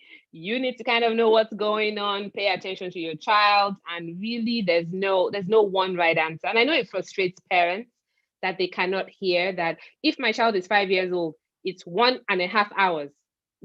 It's not like that. It's just think about what they are doing online and is it helpful? And I want to chime in real quickly here about something that I talk to my children about all the time. And like you said, Elizabeth, it's a constant conversation. You don't say one time and say, all right, everybody knows what to do, I don't have to talk about it again. No, it's a continuous conversation. So I think about digital hygiene, so like you said, are they getting up? Are they taking breaks? When they were much younger, it was easy for me to say 30 minutes online, 30 minutes offline. The older they get, you all know that's not going to work. So what do but the earlier you get them started with thinking about self-regulation and self-regulating themselves online, the easier it gets, because these things are made to be addictive. They are fun. We as parents cannot compete with the excitement that they get from screen time. We just cannot be that excited. So what do we do to insert ourselves in their lives? So let's think of it as digital hygiene. How long is too much? How are they feeling when they get off? Are we paying attention to their moods? If your child gets off and is unhappy, is feeling very agitated, you kind of have to say, all right, what are they watching? What's going on online? That can be the window you need to figure out something is amiss, right? Blue light affects quality of sleep. So one of the things parents can do is ensure your children don't take their devices into their bedrooms. Because if they're on screens for too long into the night, it affects their sleep pattern. And guess what happens when all their notifications are on the phone and they get up during the night to go to the bathroom? They're going to pick it up. They're going to want to see who's probably dropped them a Snapchat that they missed. So these are the things with common sense. And I'm glad we've been saying that a lot. It is still about common sense. Parents, our common sense has not gone out the door because of digital. It hasn't. It's just we need to evolve with it. So confidence. I would like you to talk about screen time from your perspective. How old are your children or child? Okay, one is about 10 and one is 3. Okay, so I would like you to talk about, because I know, Elizabeth, your children are close to the teen years, right? Okay, So Confidence, I know you have a 3-year-old and a 10-year-old. So I'd like you to speak about screen time from obviously the professional level with your cybersecurity hat on, but also as a practical, we want to be practical with this session as well. So parents don't go away saying, these ones are just speaking textbook matters. We need to know the real deal of how to do this. So please go ahead, Confidence, screen time and how to manage it.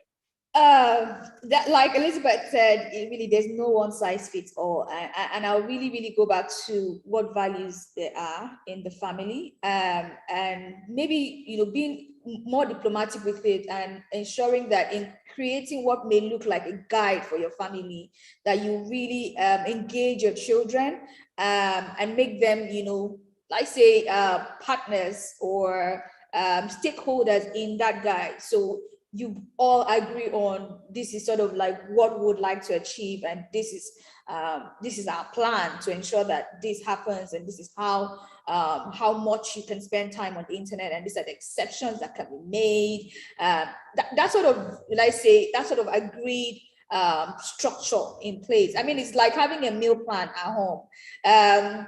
You don't always make the meals that are on your meal plan, but what that helps you mentally do is to prepare, say, the ingredients that are required to make that meal. It ensures that you provide a provision for them in advance.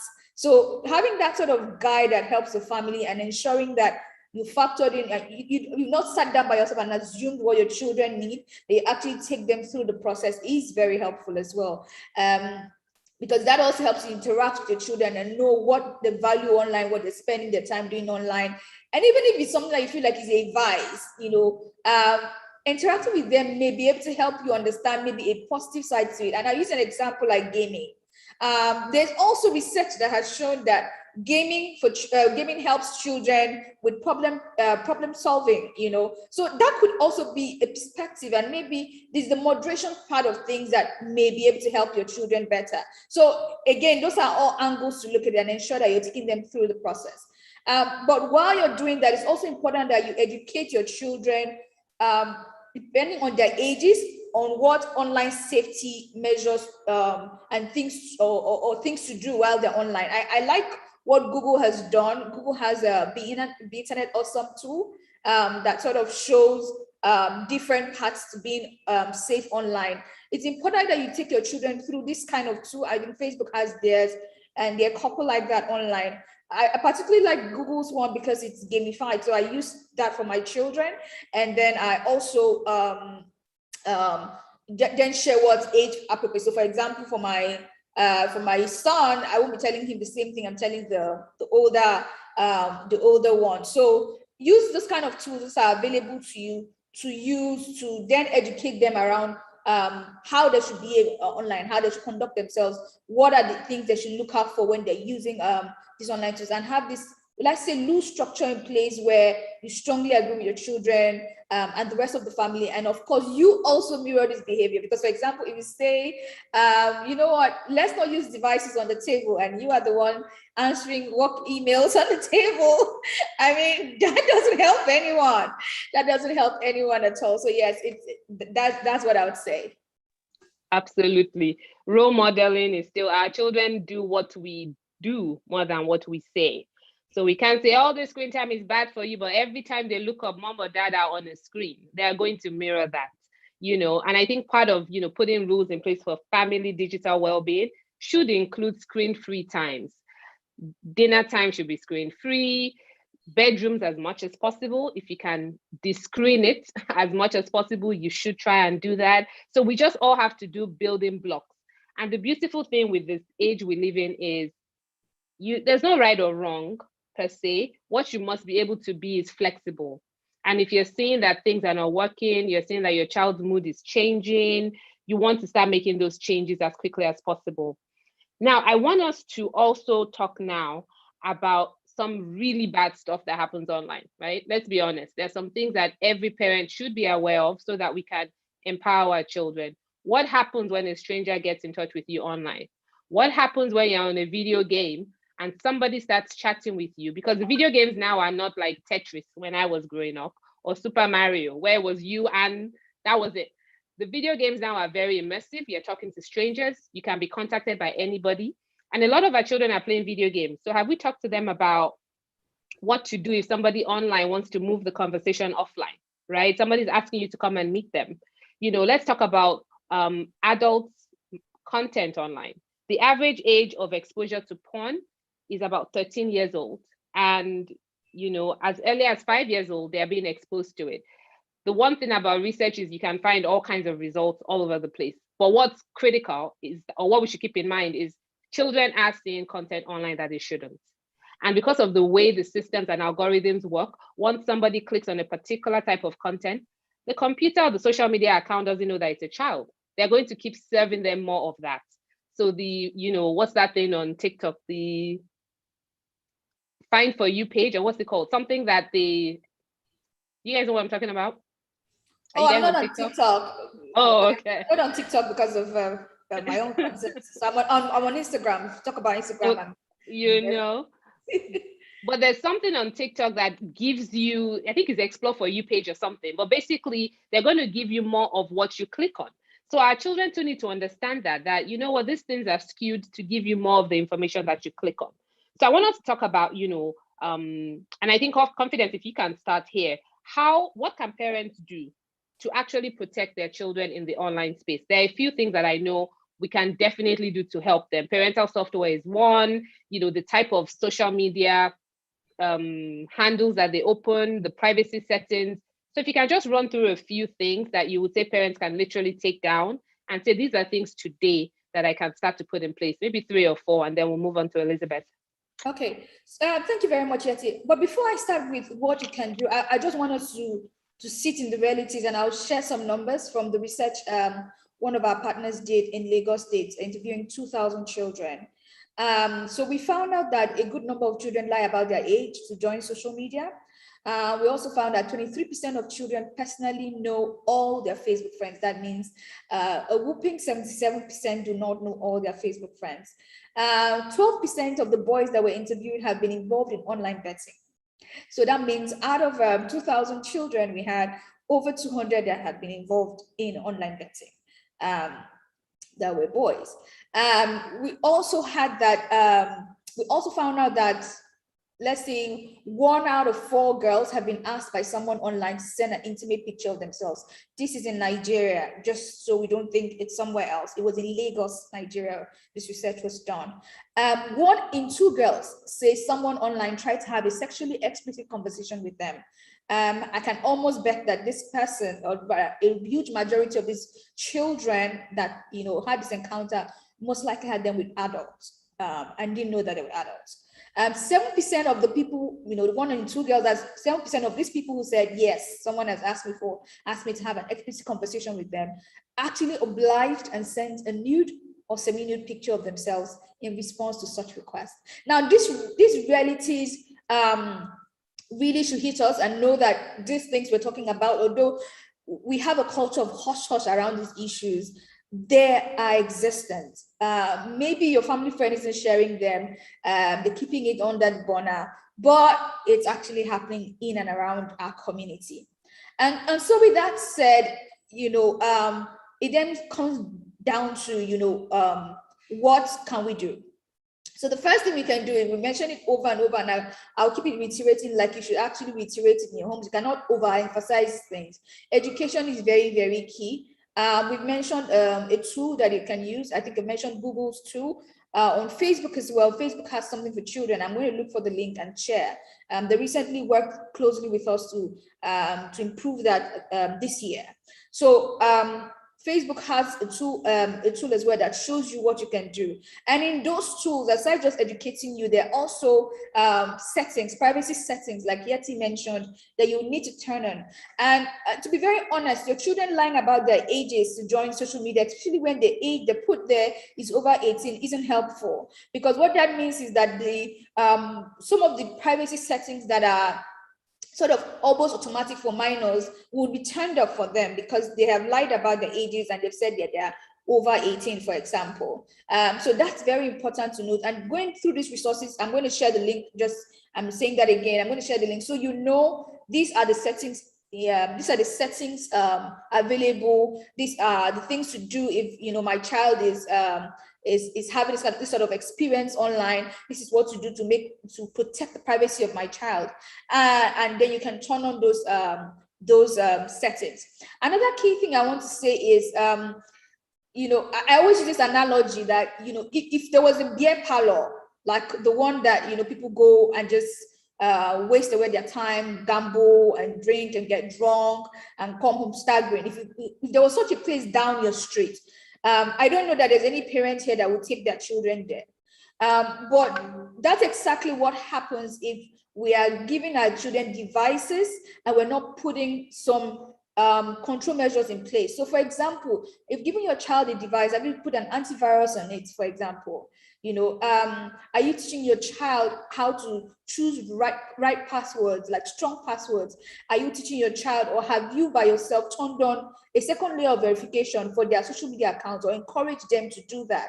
So these are measures you can put in place. I've mentioned a couple of them now, so you can just take note. I'm going to be looking at the comments and responding as well if there's anything I need to provide more information about.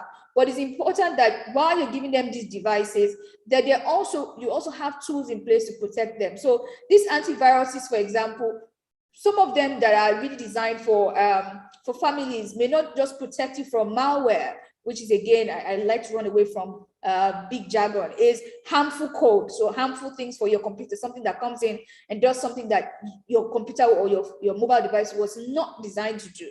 So it doesn't just protect you from malware, it also protects your children from inappropriate content to an extent.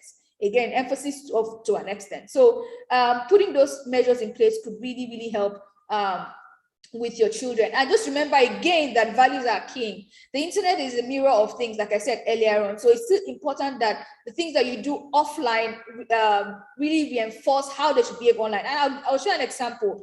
One of my friend's children goes to a salon with her daughter, and in that salon they play. They usually won't play they won't put a particular music channel. I'm sure yet you should be able to guess what that music channel is. They show all sorts of videos, with girls with their bum opens. They don't do that when she comes with her daughter. And so this day she sent her daughter with the driver to go to the salon, and they were playing. They had that music video. They had that music channel on. So the first day she was sort of like uncomfortable about it. And the second time again, she went home and she told her mom, I don't want to go to that salon anymore. And the mother quizzed her more, why don't you want to go to that salon? Mommy, they put some things that are not good for me. That girl came home to have that conversation because the mother has really, really done a great job at telling her what should and what shouldn't be for her. So it's important that we actually really instill values, and these values will stay true or will actually come through for us when our children are using the internet. Because what the internet has really done is it's only taken things a notch higher in terms of risk. Because then again, you can't always be there. Your children could be consuming all sorts of things, positive and negative as well. So it's important that you then do those. Take those steps. Like I said, media plan is great. You can also encourage your children to use child-friendly search engines and disable the ones that are not, that you think they could randomly stumble on things. So for example, search engines like Kiddo is really, really great, depending on the age of the child as well. I know you're saying, yeah, because my time is not gone. But yeah, that's where I'll stop for now. Fantastic. Thank you. And the truth is we cannot cover everything in this 1 hour of conversations. What we want to do with this conversation, obviously, is to just get it going. And let's remind parents that you're not alone. We're all in this together. We're all figuring it out together. The research continues to change, but what we must do is stay ahead of the curve and continue to educate ourselves so we can help to educate and empower our children. So Elizabeth, I'd like you to also talk about what parents can start to do as we start to wrap up our session. Time has really gone when you're having fun.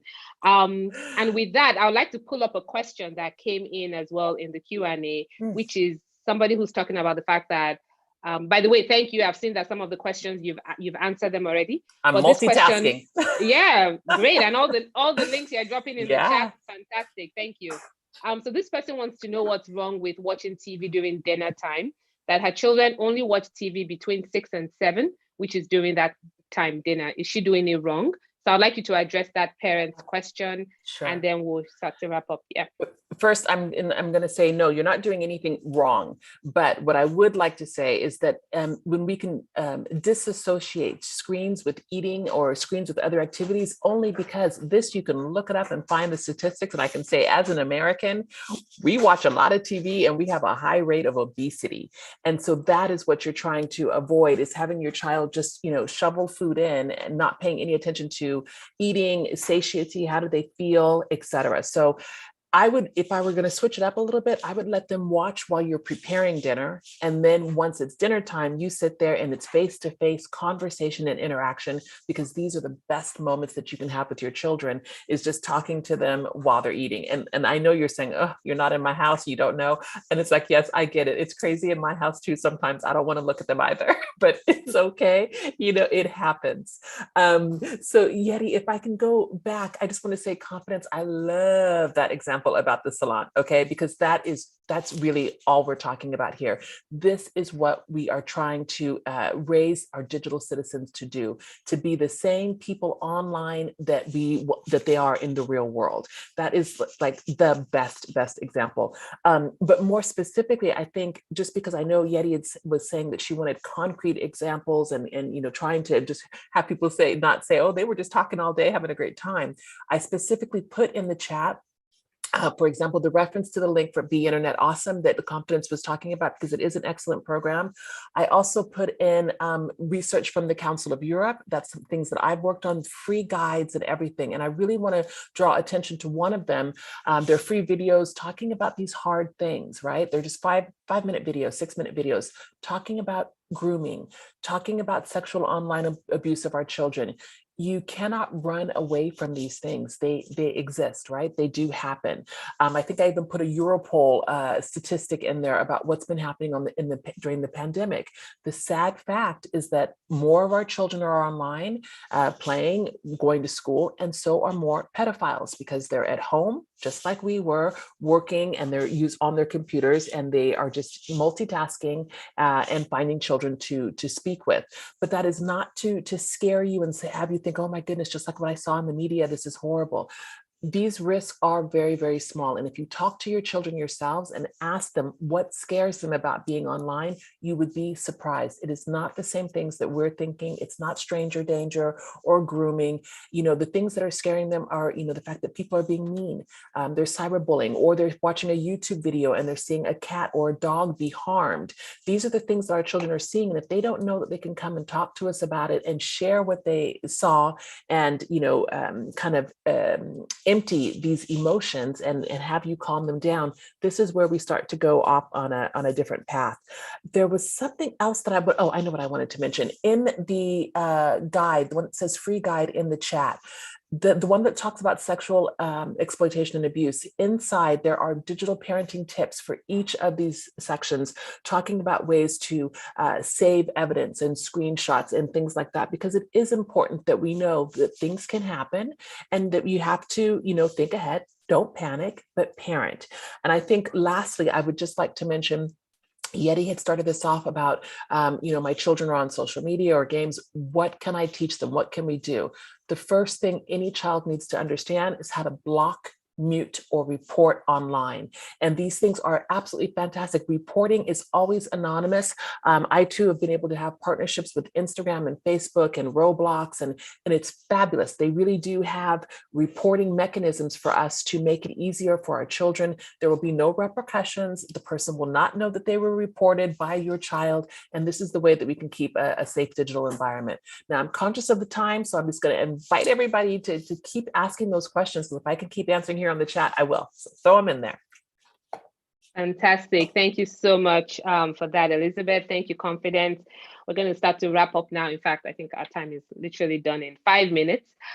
Somebody's asking a question here about, will this link, yes, you'll get a link to this conference because you registered, you'll definitely get it so you can watch it again, no worries. And what type of control can you put in place to monitor what they do on WhatsApp? If your child is on WhatsApp, I'm not aware, guys, you need to let me know, but I'm not aware you can monitor what they do while they're in WhatsApp, aside from actually picking up their phones and reviewing it if they haven't deleted it before you get it. Exactly. Am I wrong? Yeah, no, you're right. Or also being in one of the groups, in one of their WhatsApp chat groups, etc. But I also want to make that very strong point, because Confidence had mentioned putting parental controls, and I think tech tools are fabulous. But don't forget, even if that one device is locked down, they can still see pornographic content on their friend's phone. And when last time I was hanging out in Africa, you could go into cafes and the Wi-Fi was wide open, and so you have to keep that in mind. Absolutely. And just to say, I actually had that experience as well. I've seen that experience as well, where children are looking at another person's phone to see porn content. So yeah, that's a thing. Yes. Right. Absolutely. We need to realize that no matter what we do to their devices, they can access this stuff from anybody else's devices. And I remember when my 5-year-old told me, "Mom, I can delete history on my laptop and you won't see what I've done." He was 5. I was like, whoa. So, but this has been a really great conversation. The truth is we can't talk about everything today, but I hope this gets the conversation going. We have a community to continue to help ourselves. You can find Elizabeth online. She's put her links in there. You can find Confidence online. Please put her links for her Instagram channel as well. We're actually kicking off an online safety training. We're very excited to have been selected by Google to run online safety training for children and their parents, because it is so critical. This month is actually Cyber Awareness Security Month. So we're actually kicking off those trainings. They're free to attend, but please, have to indicate your interest. There's a link that has been dropped in chat. And this conversation, I promise you, will continue, because it cannot stop. It really cannot. As we start to wrap up, Confidence, any last one sentence that all parents can take home and put it on their screensaver that they took away from Confidence on this panel? Don't think that the risk that your children face online won't also move to risk that you begin to face. So teach your children also around how to identify, say, phishing emails, because that could be a thing that also affects you, not just a child. Thank you, Confidence. And how can they find you online? The best way to get you? LinkedIn and Instagram are my favorite platforms. All right, thank you, fantastic. And Elizabeth? Yes, so for me, I would say you can ACE it, and ACE it means awareness, communication, engagement. So be aware of the issues, stay in these communities, stay in contact with Yeti, with Confidence, with myself, so we can tell you what's happening. Then start communicating with your children, having conversations so they know that you are a trusted partner. You're not going to take their devices away. You're not going to shut them down. You're going to help them and listen. And then engagement, get out there and play those silly games. I know you don't want to play Minecraft and Roblox. I know you don't want to be on TikTok, but hey, we can do it. Absolutely. Thank you so much, Elizabeth. And for me, you know how to find me at Lagosmums on Instagram, Facebook, Twitter, our website, Lagosmums. And my takeaway is consume the content with them so you can give them context.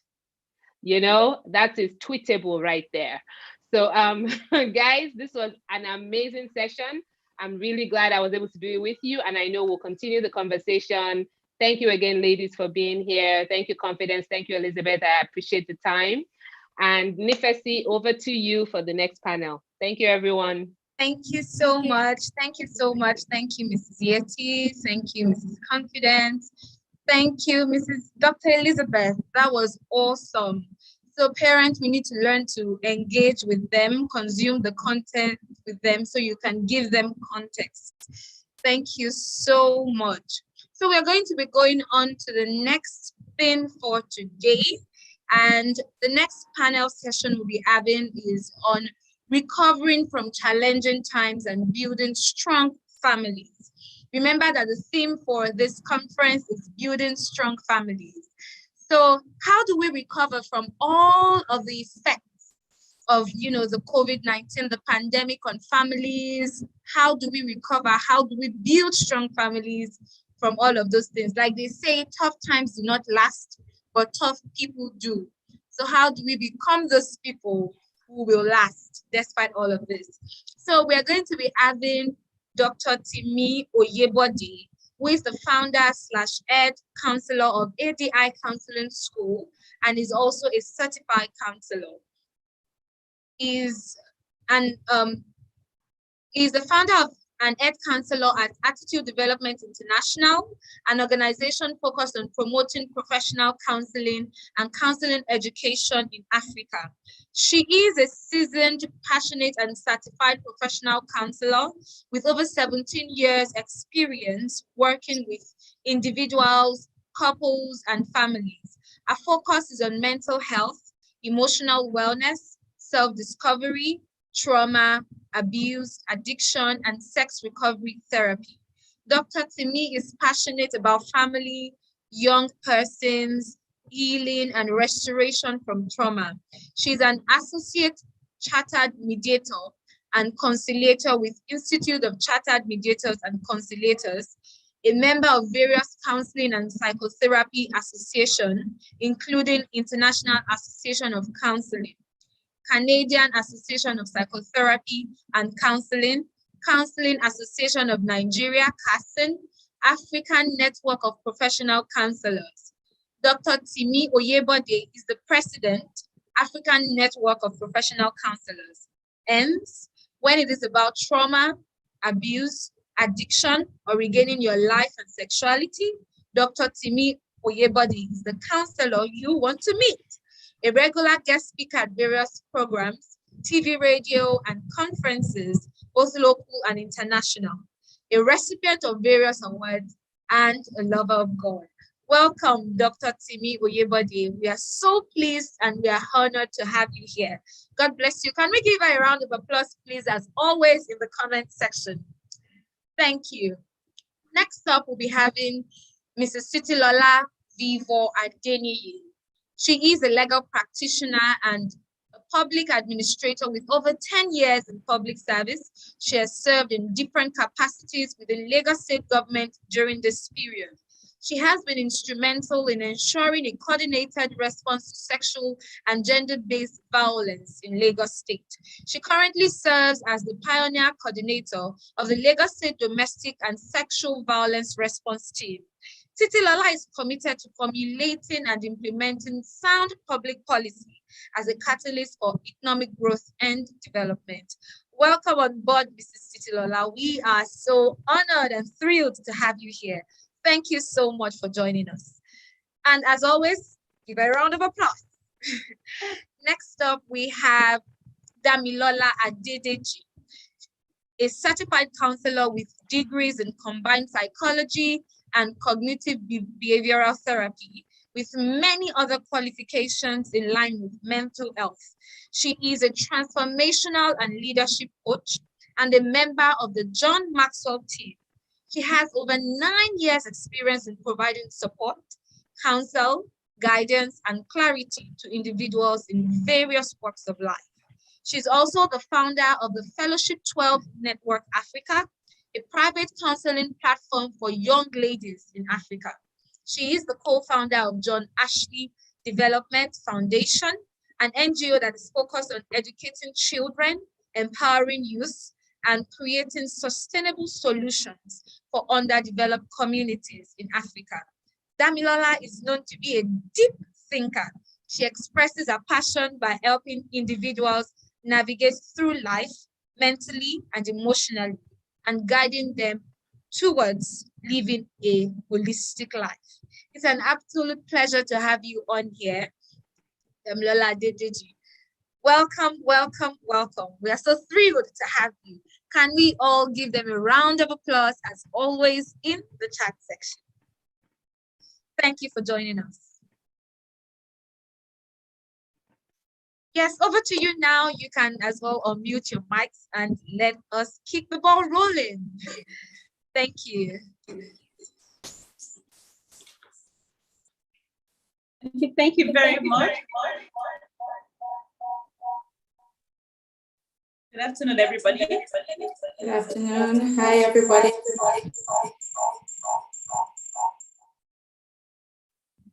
There seems to be an echo. Your mic is echoing.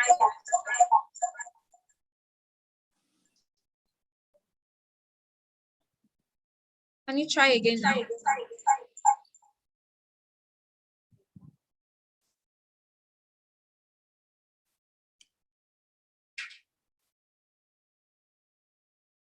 Do you want to try again now?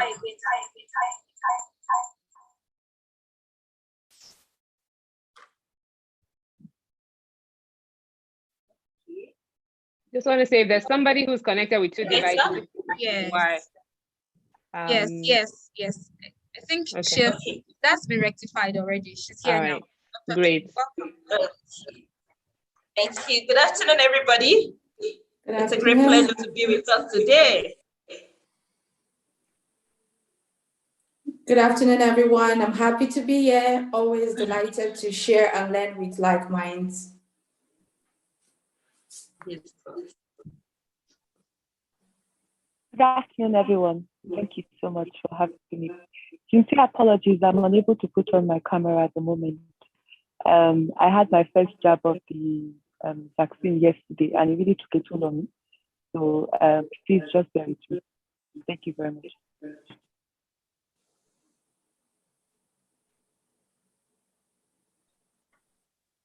Oh wow, sorry to hear that, Titi Lola. Hope you are doing better. Okay. Damilola, please get started. It's your panel. So we can start with the questions and then have time for Q&A at the end.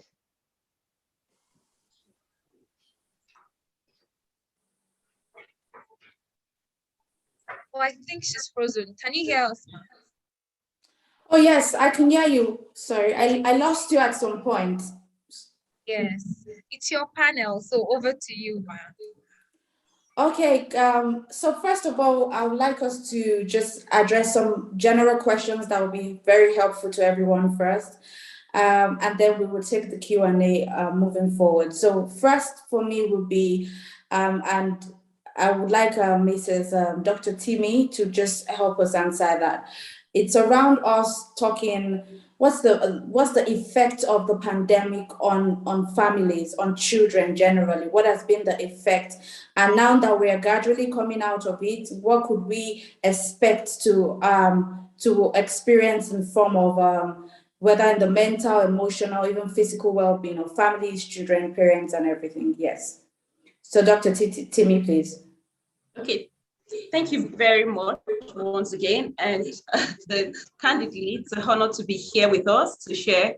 And as regard that, the pandemic, the reality is that it's no longer business as usual all over the world.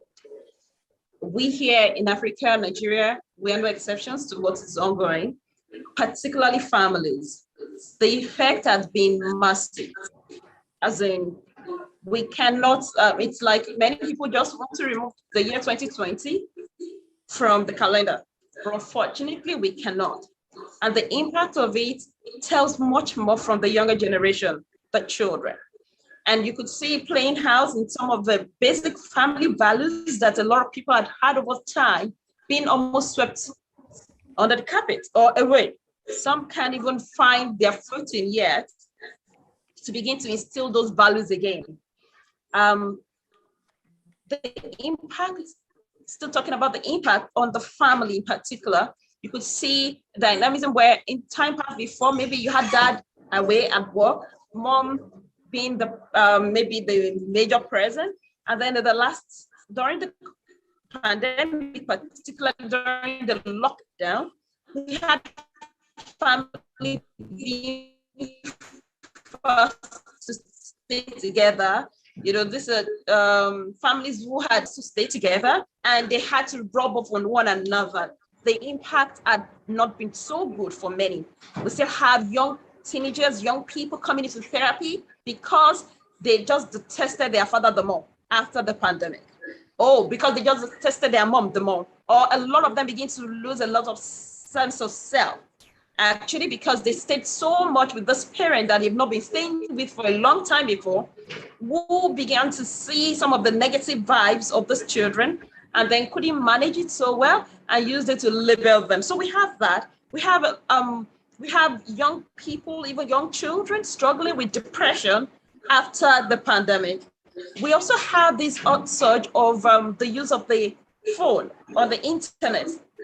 Okay, which also we had families before, for example, who had said, oh, kids are not going to use phone until they are 13, until they are 15, you know, those kind of things. But all of that was broken with the pandemic. And then we had people who had, you know, that had rules before. Oh, you don't sit on the TV, you know, because children will go to school normally. So you don't watch the TV until maybe evening time. And then the pandemic came, everybody was home 24/7 and TV was put on.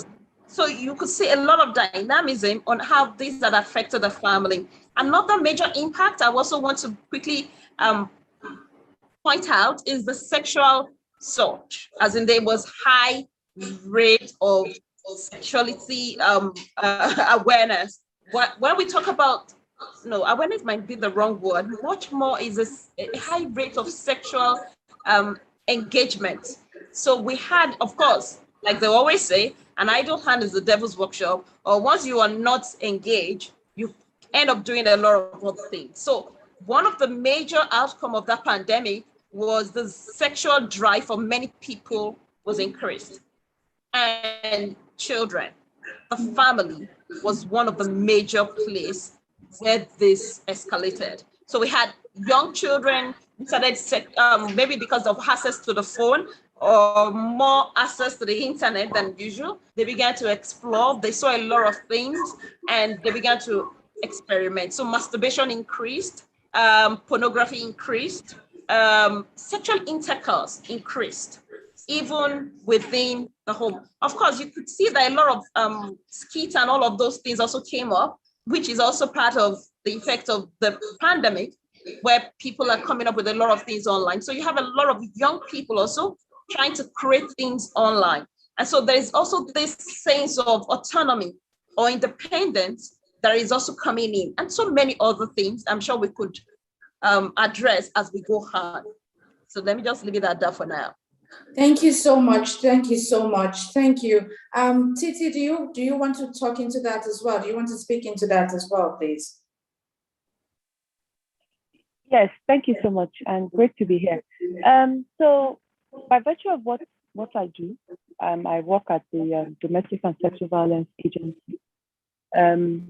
We found out that for some families, the COVID period was an opportunity for them to, know each other more. It was an opportunity for the family system to be strengthened because, parents were at home now with children, and they were able to bond, fellowship, and get to know their parents even more. So that was like a silver lining for COVID, as a result of COVID. But then for some families, it was the opposite, as Dr. Tini has said, because of the violence, because of the uncertainty, there were a lot of uncertainties that came around COVID. People didn't even know what COVID was. There was a lot of conspiracy theories that were spreading around. So there was heightened, what's the word? There was uncertainty, really. And so it was a problem for some families. It was a big problem for some families. So indeed, COVID affected all strata of society. I don't think there was any society that was immune from the impact of COVID. But I like to look at things from a positive perspective, because for us in this space, it was an opportunity for us to leverage on technology. It was an opportunity for us to establish a call center, because, irrespective of whether there is COVID or any other form of pandemic, survivors need to be able to access help. So the family, for some families, it was an opportunity to strengthen, to love each other more, get to know each other more, and basically strengthen the unit called the family. But for some, it was a nightmare. Thank you so much. Yes, absolutely, absolutely. For me, I'll just want to highlight on just three things, because Dr. Timi has spoken quite well, and Titi as well has added a lot to it. And for me, the first is the increased exposure to harm. And I'm happy that the last panel just spoke about security online, because COVID forced us to be within. We were not, we couldn't interact socially like we should have. So what has happened to many children is they've become more addicted to their device because of that. And it has exposed them to very, very, very, very scary, unsafe content online. And I'm happy that the last panel was able to address that. The second is the strain on emotional support. I know that, there's the positive side of COVID, bringing families together and all, but I also observed, with the number of clients that have been able to engage, that people are actually together, but they are not necessarily emotionally connected. And why I'm saying this is that COVID has made families the pandemic has caused families to lose jobs. They've caused families to lose jobs, food issues, just well-being issues. So rather than the mom or the dad actually connecting while being at home, they're worried, they're anxious, they're panicking. So it has actually put a strain on emotional support in the home itself, right? The other one for me would be anxiety and reduced confidence level, especially for children. We are just fizzling out of the pandemic. However, children are going to have to catch up. That's the word. They have to quickly get back into the school system. And so there's this anxiety, there's this anxiousness that will come with it.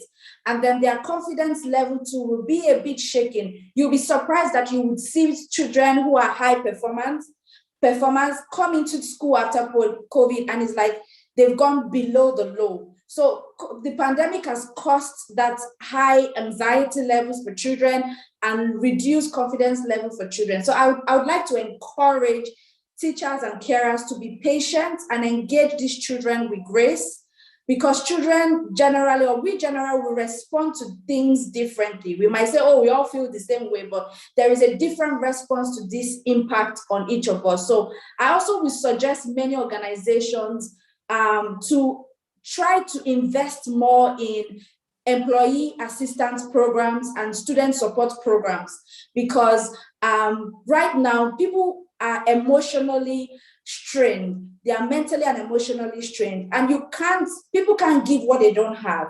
If their mental and emotional self is not solid, they won't perform well at work, they won't perform well in school. So I see, especially here in the UK, the government is putting together one or two programs here and there. Even in schools, they are increasing their therapies, their counseling, to just come to support the system to get the children on board. So great, fantastic. Thank you, Dr. Timi and Titi. God bless you. The next for me would be, is it really possible to just come out stronger from these challenging times? What do you think, Dr. Timi? Oh, yes, we actually could come out from this. We actually even are coming out. And then, so I think the most important thing is, are we going to come out stronger, or we're going to come out battered? Unfortunately, many are coming out battered. It's so sad that COVID was 2020, but it's 2021. And the impact of the pandemic, we are told already we should be expecting it to even still last over a decade before, when we were talking earlier about the children, it's quick to bring to mind the fact that these children will be the ones that has to grow into adulthood to deal with most of the effects that the pandemic may leave behind. So yes, we can come out, we are coming out of this, but are we going to come out stronger, or we're going to come out battered? That is a choice each individual, each families have to define for themselves. Okay, yeah, I absolutely agree with that. Titi, do you want to speak into that as well? I agree with what Dr. Timi said. But what I'll just add is, perhaps as individuals, as a family, we need to be adaptive. The truth of the matter is, sometimes we say, oh, we're out of COVID, and they come back and say we're still in COVID. But life must go on, right? Irrespective of where we find ourselves with COVID, during COVID, life must go on. So as an individual, as a family, how can we adapt? What can we do to move on? Because if we do not adapt, we may actually get stuck and end up, the world will just move on and we're still stuck. So this is with us. What can we do? How can we adapt and ensure that, we're able to proceed with our life? Great question. Yes, everyone is agreeing that we can come out of it. And like Dr. Timmy said, we have to choose how we want to come out. Do we want to come out stronger, or do we want to come out actually really still struggling with what had happened? For me, I also agree that yes, we can come out stronger. And one way to come out stronger is to actually recognize that something has happened and identify how it has affected you. I said earlier that yes, the pandemic affected all of us in a general way, but individually, there's some unique impact it has caused for some of us. So you have to recognize your own impact. You don't ignore it. Say, oh, this is how this pandemic has affected me, my family, my marriage, whatever it is. And then the next thing is to now start to treat yourself with grace and kindness. What do I mean by that? Start with baby steps. Set goals that are not too smart goals. That's the word. Don't set goals that will cause undue pressure. You know, the goals that you set should be for yourself, not to necessarily compete with anyone. Also take care of your body, your spirit, your mind. Eat well, exercise well. So I would say recognize what has affected or what has impacted you in this pandemic. And then when you do, you come out with baby steps. Start setting goals with, realistic goals. Don't put undue pressure on yourself because you've already been hit. And so you just need to heal, right, before you move forward. Amazing. Okay, the next question for me is to Dr. Titi. So there's been an increase in domestic abuse.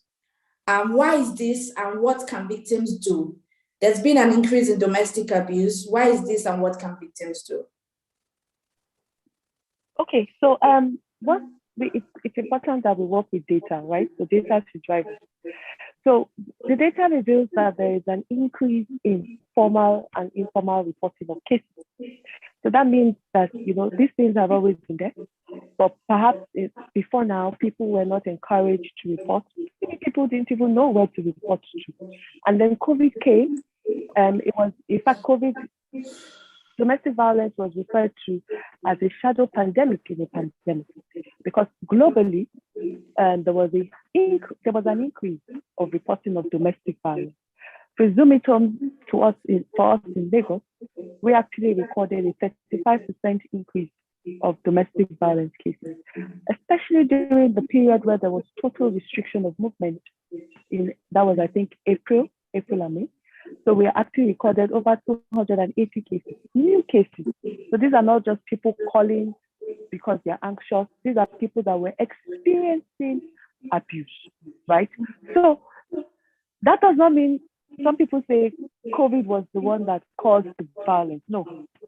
For most people, they were already experiencing abuse before COVID. COVID just came and exacerbated the situation. And so what we need to do is realize that domestic violence can happen to anybody. It's not a respecter of age, class, or creed, And then for survivors of persons experiencing abuse, they need to speak up. They need to speak out. You cannot wish domestic violence away. Neither can you pray it to go away.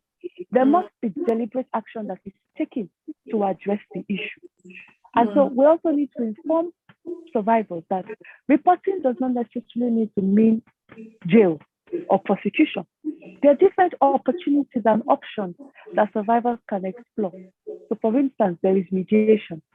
It's a form of alternative dispute resolution. There is separation. There is restraining. There are different options. But if you do not report, the services will not be made accessible to you. And so the gist is, if a person is experiencing abuse, first of all, know that it is not your fault. You are not to blame. Speak up, speak out, and get help. Thank you, Dr. Titi. I hear speak out, reach out. I hear that loud and clear. I would even really appreciate if we can put some of the contacts that, because most times it's about the knowledge. People don't know where to go or who to speak to. So if we can have that contact out in the Lagos Mom Forum, that would be fantastic as well. So I hear reach out for help, family, friend, because sometimes when there is abuse, there is the fear of not even wanting to reach out. But I think it starts with even to the smallest or the easiest person around you. So it might be a friend, it might be a family, and then it can get, aggravated from there.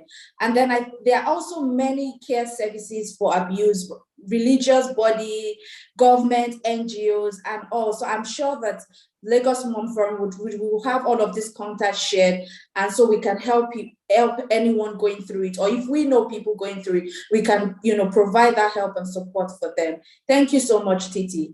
So also mental health has also been a bit challenging in these times. Very, very, very challenging. Dr. Timmy, do you want to speak into that? Why is this happening? Why is this going on? Why is the mental health situation aggravated at this moment or in this season? Okay. I like the fact that the word we use is the fact that mental health has increased. Mental health challenges had increased. So that tells us it has been there. Yeah. Okay. So what had happened, particularly for this side of the world, is the fact that we had issues. People are struggling mentally. We had people who had substance abuse. We had issues before the COVID came in.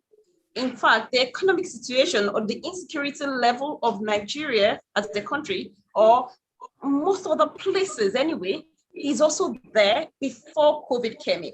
So what we had with post-COVID is it just kind of aggravated what is on ground. Now, what aggravated it? One, is this majorly still taking back to what we call uncertainty. So there's a lot of new level of anxiety. In fact, there's a language I use with some of my colleagues, what we call COVID phobia, whereby what you have is this high level of anxiety where someone is uncertain about the future, uncertain about tomorrow. As humans, there's a place of we want to know what to expect. We want to know how secure you are. But once that is missing, that increased the level of mental sanity that people had. Now, let me quickly also tell us this. Mental health is not the challenge itself, but I love the use of the word mental challenges or mental illnesses. Now, the same way we have physical health, the same way we have mental health. And many of us, the same way we could be challenged with our physical health, the same way we're challenged with our mental health. So mental health, that word itself, is not the wrong thing, it's not the challenge, okay? It's mental illnesses. And the same way for physical health, when we have maybe malaria, when we have headaches, or maybe the random cough or cold as easy treatable home remedies, we also have the same thing for mental health, where you have little or low level of mental illnesses that could actually disappear in a day or two. Okay, once you have support, you might not even realize that something was wrong with you. Maybe you had emotional breakdown and you were able to deal with it and you were able to move on. Okay, but when you cannot deal with it, when it becomes a major illness, that is when it becomes a concern. And and this increase of the first level or the second level of the mental illnesses is dependent on the sense of security, the sense of love, the sense of acceptance that each human could have. So what happened post-COVID is you have a lot of school closure. So that brought a lot of anxiety of we don't know when. Even for children, they don't know when we are going to resume, what's going to happen next. In fact, till now, some schools' calendar, for example, in Osun State, is still trying to find its footing. It's still not regular yet. And that brings us into even parents, particularly mothers. One of the major people who the mental illnesses or the mental health challenges became pronounced after COVID is women, mothers in particular, because I have a lot of them struggling with childcare.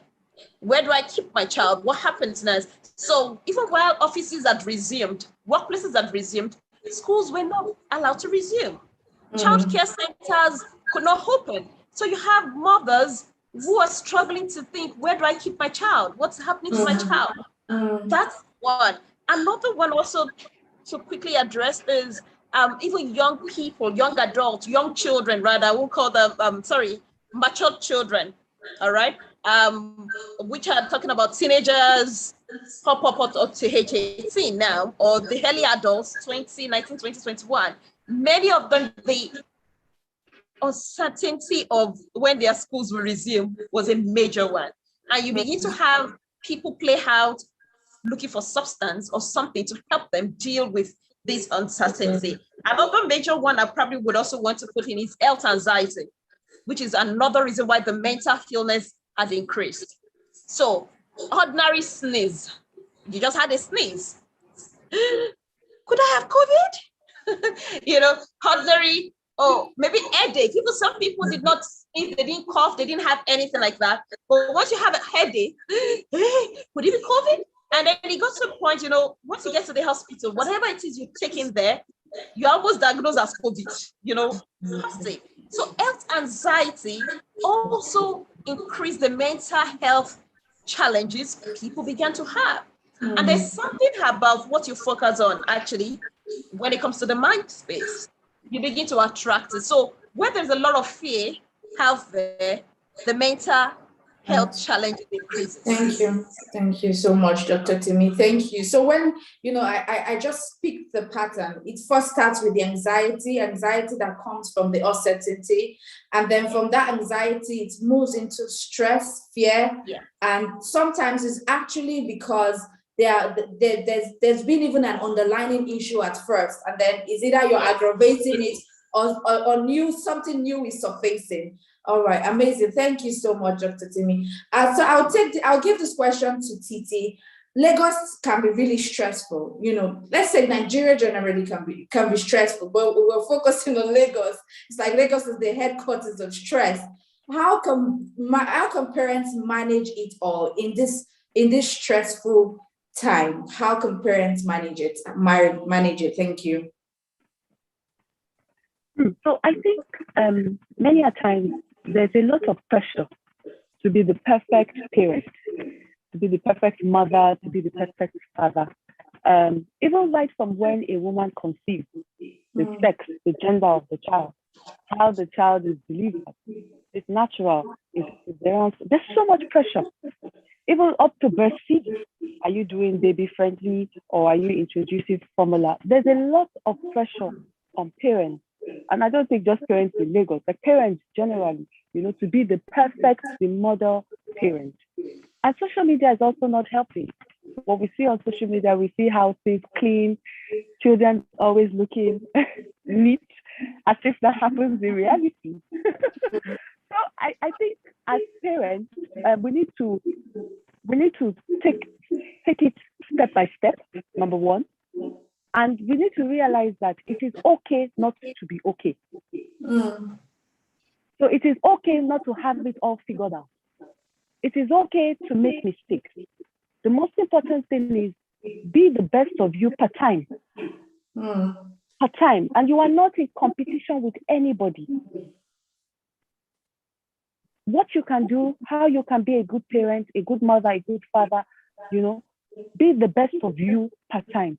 And then when you find out that, you're burning out, because I just like Dr. Timi said, I think we need to destigmatize mental health.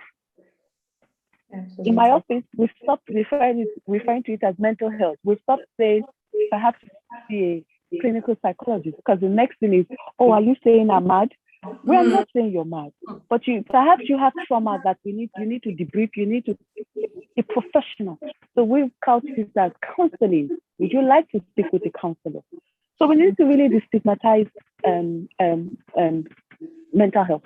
So if a parent, a father, mother, you notice that you're burning out, please speak to a professional. Speak to somebody that can assist you. And then at the end of the day, let's also take time off.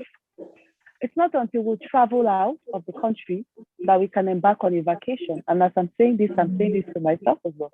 There are many resources that you can take advantage of in Lagos and in the country. Just take time off to rebuild, to research, and so because truly you can't give what you don't have. If you're not experiencing love, you cannot give love to your children. You have cases where parents are the ones that are being physically abusive towards their children. Granted, there is no excuse for violence, but it's also important for us to know the root causes. Why is the mother doing this? Why is the father? It may be that they've gotten to that tipping point where they cannot express themselves and they resort to violence. So before it gets there, take break, take time off, and also appreciate the support systems that you have. It can be your family, it can be siblings, it can be in-laws. You know, if you are blessed to have good in-laws, take advantage of the support systems that you have, so that ultimately we are better parents, and we are better individuals first, and then we are better parents. Thank you, Titi. I hear you loud and clear. We have to set our own goals. You know, lately or most times we set goals based on what we see. We have to set our own goals. We have to go at our pace. We have to take care of ourselves. We have to rest when we need to rest. When we feel that we can't help ourselves mentally, emotionally, then we have to seek professional help. Thank you, Titi. Well taken in. I want us to divert this discussion around our environment, you know, the toxic nature of raising a child, toxic environment of raising a child. I know it can be raising a child in a toxic environment can be very, very unhealthy to the development of that child, mentally, emotionally, even physically as well. So what really makes an environment toxic for a child? Dr. Timi, I'd like you to take on with that first. What makes an environment toxic for a child? Okay, majorly, an environment becomes toxic for a child once there is a prolonged, frequent, negative situations. So more or less what we call, particularly I'm using the word prolonged, strong, and frequent. Okay, once the situations or the environment around that child has a lot of these, especially adversities or negativities. So this could include physical abuse, it could include emotional abuse, it could include violence between parents. Remember already that we have children coming from social isolation caused by COVID, and they had to be detached from many of their support system, including their friends in school, their teachers, and all of that. And then now in the home front, once they, even like I tell parents, though you're fighting in your bedroom, as in you're not included, you're not screaming in their presence. Of course, once you're screaming in their presence, once you're fighting where the student can see, know that is already a toxic environment. Know that you're putting that child under what we call emotional toxic stress. Okay. However, there are people who claim that though we're not fighting in the presence of those children, we go into the bedroom to fight. But this is something you need to understand. Children are closer to their emotional vibes than adults. So the older we become, the less of the emotional vibes we can feel. How do you know this? Sometimes maybe you just have a frown on your face, or you're just looking somehow, and your daughter will come and ask you, Mom, how are you? Your son could just walk up to you and give you a hug for no reason. You're not crying, you didn't say anything, but they just come and give you a hug. It's because they can feel your emotional vibes. They know whether you and dad are in good aura or not, even if you're not screaming in their presence. And so it's important the parent becomes deliberate, especially parents who cohabit, that you live together, to do everything to make sure that the emotional energy in the house is positive. Once it is negative, your child is already growing up in a toxic environment, even if you are not screaming at one another. Thank you so much. Thank you, Dr. Timi. I love what you just said. I love prolonged, I love strong, I love frequent. For me, I would like to highlight mine into 4 levels.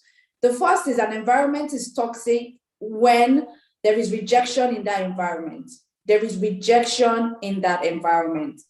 Rejection means a child that is not being seen or not being heard. And I said earlier that there's a difference between I am at home and there's a difference between I am present. Yeah. There's a need to be present. And when a parent or parents are not present, you're just hanging at home. There's no emotional bonding, no connection. You're not present. So presence is different from availability. So an environment is toxic where there is rejection. An environment is toxic where there is humiliation, name calling, comparison. Bayo sleeps better than you do.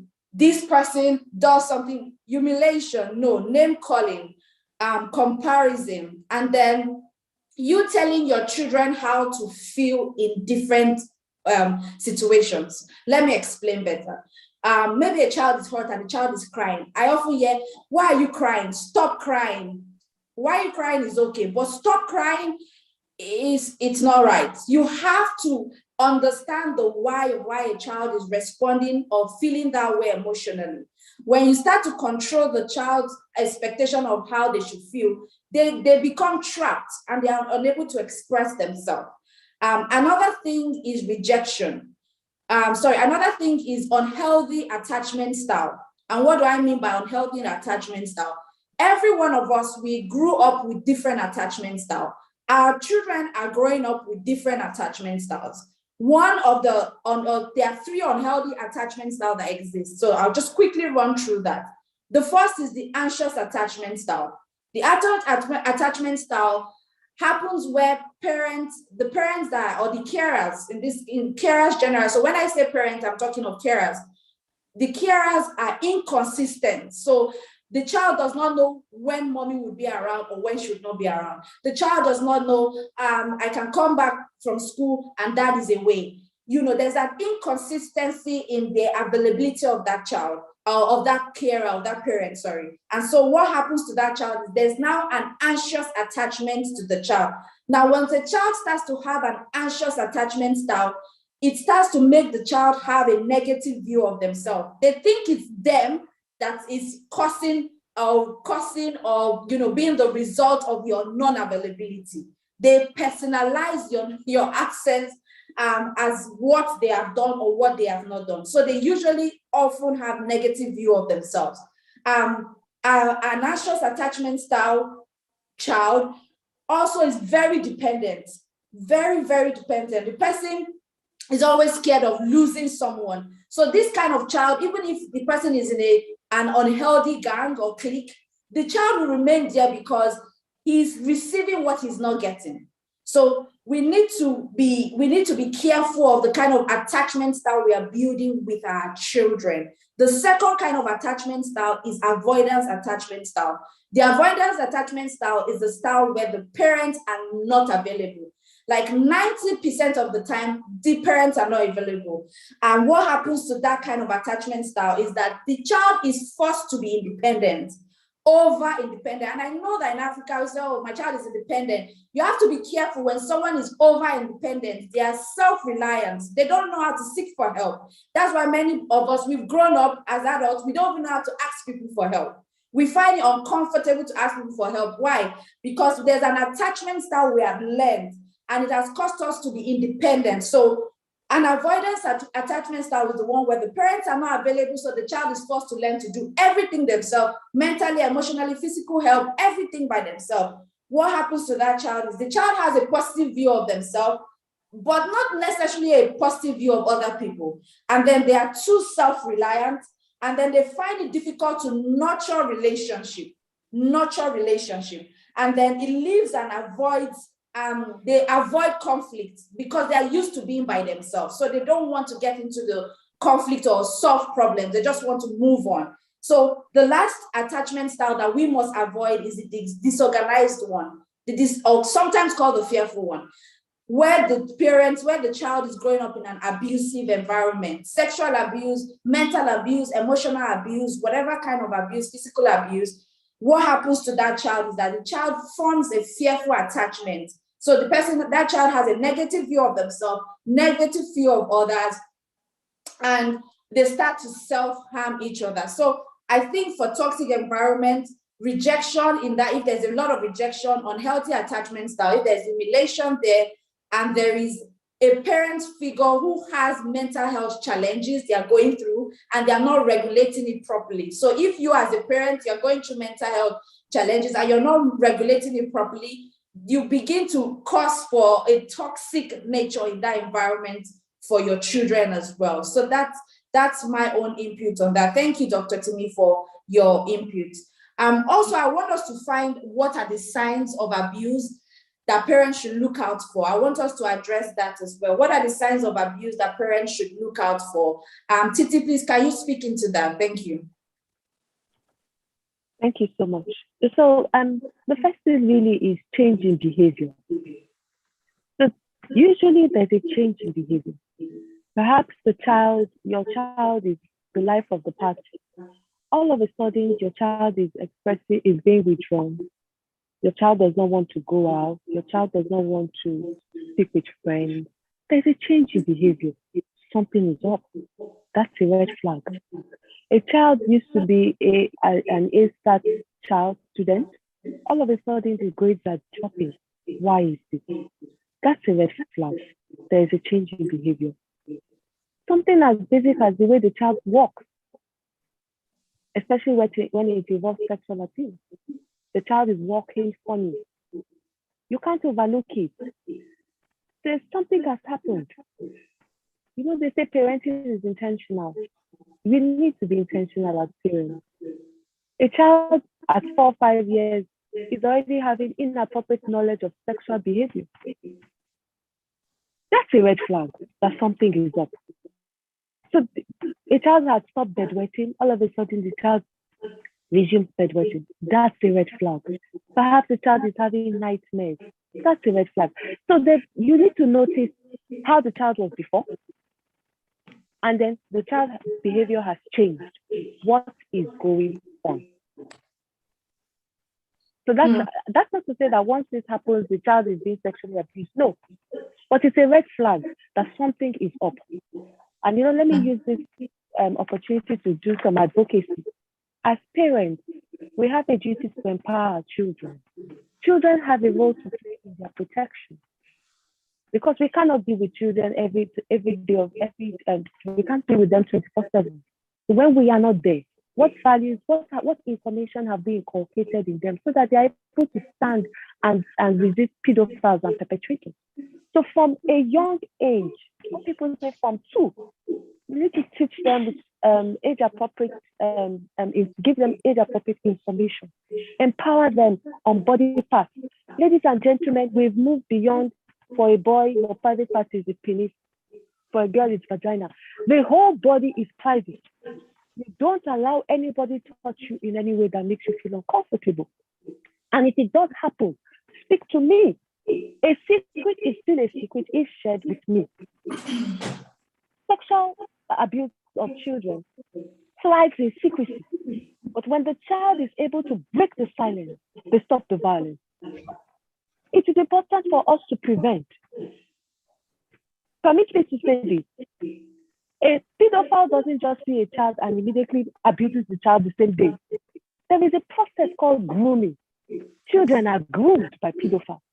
So if you empower your child with relevant information, boundaries, good touch, bad touch, the fact that you shouldn't take things from strangers, the fact that you should be assertive, you should say no, etc. When the pedophile is about to groom that child, the child will be empowered to resist and come and tell you that so this person did this and did that. So you can nip it in the bud immediately. So yes, we have a duty as government to ensure that we're able to provide services. But as parents, we are the primary caregivers. We have such a compelling role to ensure that children are empowered with information that they will be able to ensure their own protection when we are not there. So in summary, change in behavior. You notice your child used to be a particular way, the child has changed. That is a red flag. That is not to say that you immediately assume that the child is being abused, but it's a red flag. You should make inquiries, interrogate the situation. Just don't close your eyes and move on. A child is apprehensive of a particular person. It can be the neighbor, it can be an uncle. Why? You call that child aside and say, why don't you want to meet this man? You will be amazed what that child will tell you. Instead of saying, come on, go and meet him, don't be rude. Find out why that child does not want to meet uncle or auntie. Thank you, Titi. Thank you. Find out, be observant. find out the red flags are always there, be observant, then educate the children, let them know. The knowledge is very, very important. So we're going to quickly go. We have a question, so let's take this particular question. I'm a teens coach, hence I work majorly with teenagers and young adults, but I came into contact with a 6-year-old with marks on his body. I engaged him and he says his parents beat him for no reason. I asked more from what he explained, that home is quite toxic for him. Met him in church and I really want to meet with the parents, but the fear is his eyes made me rethink it. Please, how can I help this child? So please, can Dr. Timi help us with that question? Okay, I probably would say to that coach, first of all, I don't know if he's licensed to do that, so that if he's licensed, if he or she is licensed to do that, you could actually connect and take up that role from that angle. But if not, because for you to work with any child, even if you feel that a child is endangered, you have to consider the authorities. That means because when it comes to minors, there must be consent for them to be able to work, for you to be able to work with them. So what that implies is, yes, you've seen Faye, but you might not be in the capacity. So I think that brings me back to Mrs. Titilola, because people like her, they have established governmental procedures of interventions. So that way you could reach out to NGOs, you could reach out to other people who have the power, the authorities to step in to rescue a child if you feel you don't have it. Exactly, yes. And permit it to us to just add that you can report anonymously. You don't need to tell us who you are, right? You can report anonymously. If you see the child coming with marks, and these are marks that are not gotten as a result of play, these are marks that are deliberately inflicted upon, that connotes abuse, physical abuse, you know, and that is criminal. That is criminal in Lagos. It's against the child rights law. So you have a duty. We refer to you as a mandated reporter. You have a duty to see something, to say something, and do something. So you may want to escalate this.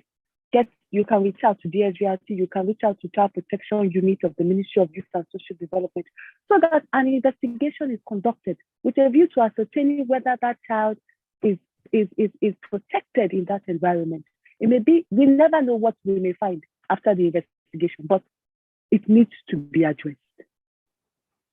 Yes, Child Protection Unit, I'll share their details. I'll share their details in the chat, in the Ministry of Youth and Social Development.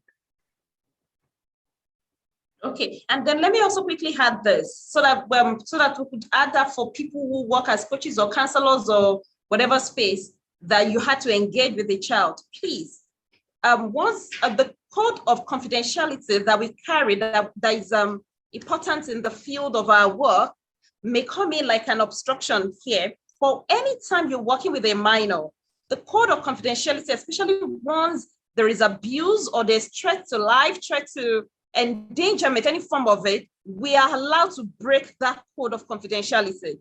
So what that means is that, like many times I let my clients know, even ahead, once they're a minor or a child, that, you know what, whatever you say to me, once I sense that there is a need for us to get external help, that's the way I put it for them, to know that we might need to get it. And that means we might need to involve someone else. So once you let that child know, it's not necessarily the parents, because the helpers or addressing the issue the child is going through might not be the parent. The parent might actually be the one inflicting the pain on that child. And so they might not be the help that you need. Okay, so but engage this child, let this child know that there might be need for us to get help, so that you don't lose the trust of the child once you just go out about the issue. Hope that helps.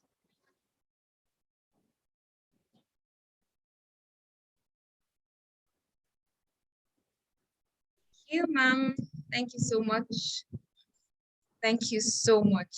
Thank you so much. That was an awesome session. God bless you. Thank you, Mrs. Damilola Adedeji. Thank you, Mrs. Timi Oyebode. Thank you, Mrs. Titilola Adeni. That was an awesome time. So we've heard it, everyone. I think we can say thank you to our panelists, everyone. And the poll is running right now. So please, thank you. Can we just kindly drop it in the chat section to say thank you to them? Thank you, thank you, thank you so much. We've learned that it's okay not to be okay, but what actually really matters is that we put in the work for us to get better as much as we can. So in order to, recover from all that has happened so far in the past year. Thank you so much. Thank you. So right next, we're going to be having one of our vendors come on board. The CEO of Gradely will be having Mr. Boye Oshinaga. So Gradely is a learning app that helps to facilitate your child's learning by providing resources that are tailored to meet the child's direct needs. So who wouldn't like to have that in this day and age where almost physical meetings, are kind of on the low? So Gradely helps you. You don't really have to employ anybody physically, but you can get to use the application and all the needs of your children, the academic needs of your children will be met. Over to you, Mr. Boye. Welcome.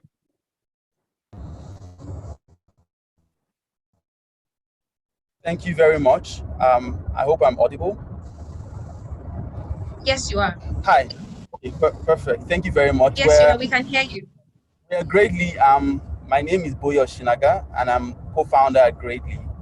And one of the things, I'm very happy to be here. We have been work very closely with Lagosmums, and we are happy to be supporters of this event. Interestingly, I've had to participate in 2 parent conferences back to back, and I'm learning so many things, even though I'm just about to be a parent. I'm not yet a parent. I'm going to be a parent soon.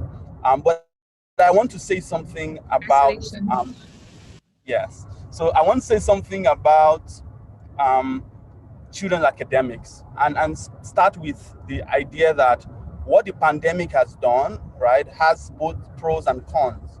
One thing we've learned from how technology is essentially taking over is that screen time is going up and it continues to go up, right?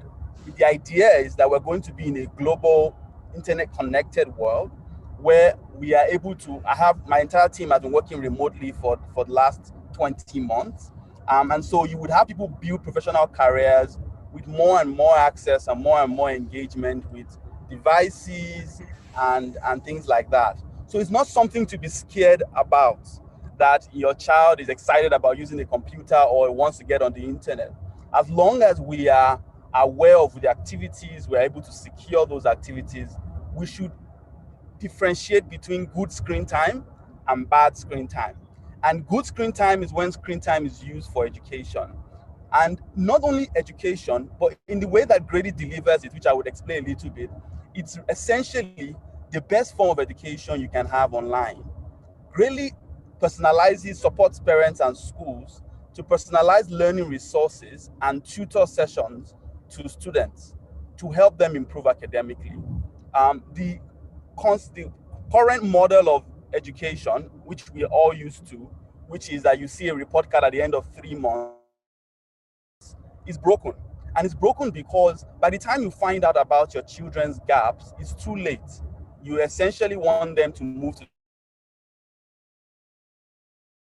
the next class, whether they got a C or not. I personally got an A in WAEC, but it did not guarantee that I understood mathematics enough, without any need to brush up at university level. Now, talk about children who get D's and C's, and we just say they have finished GSS 1, we want them to move to GSS 2.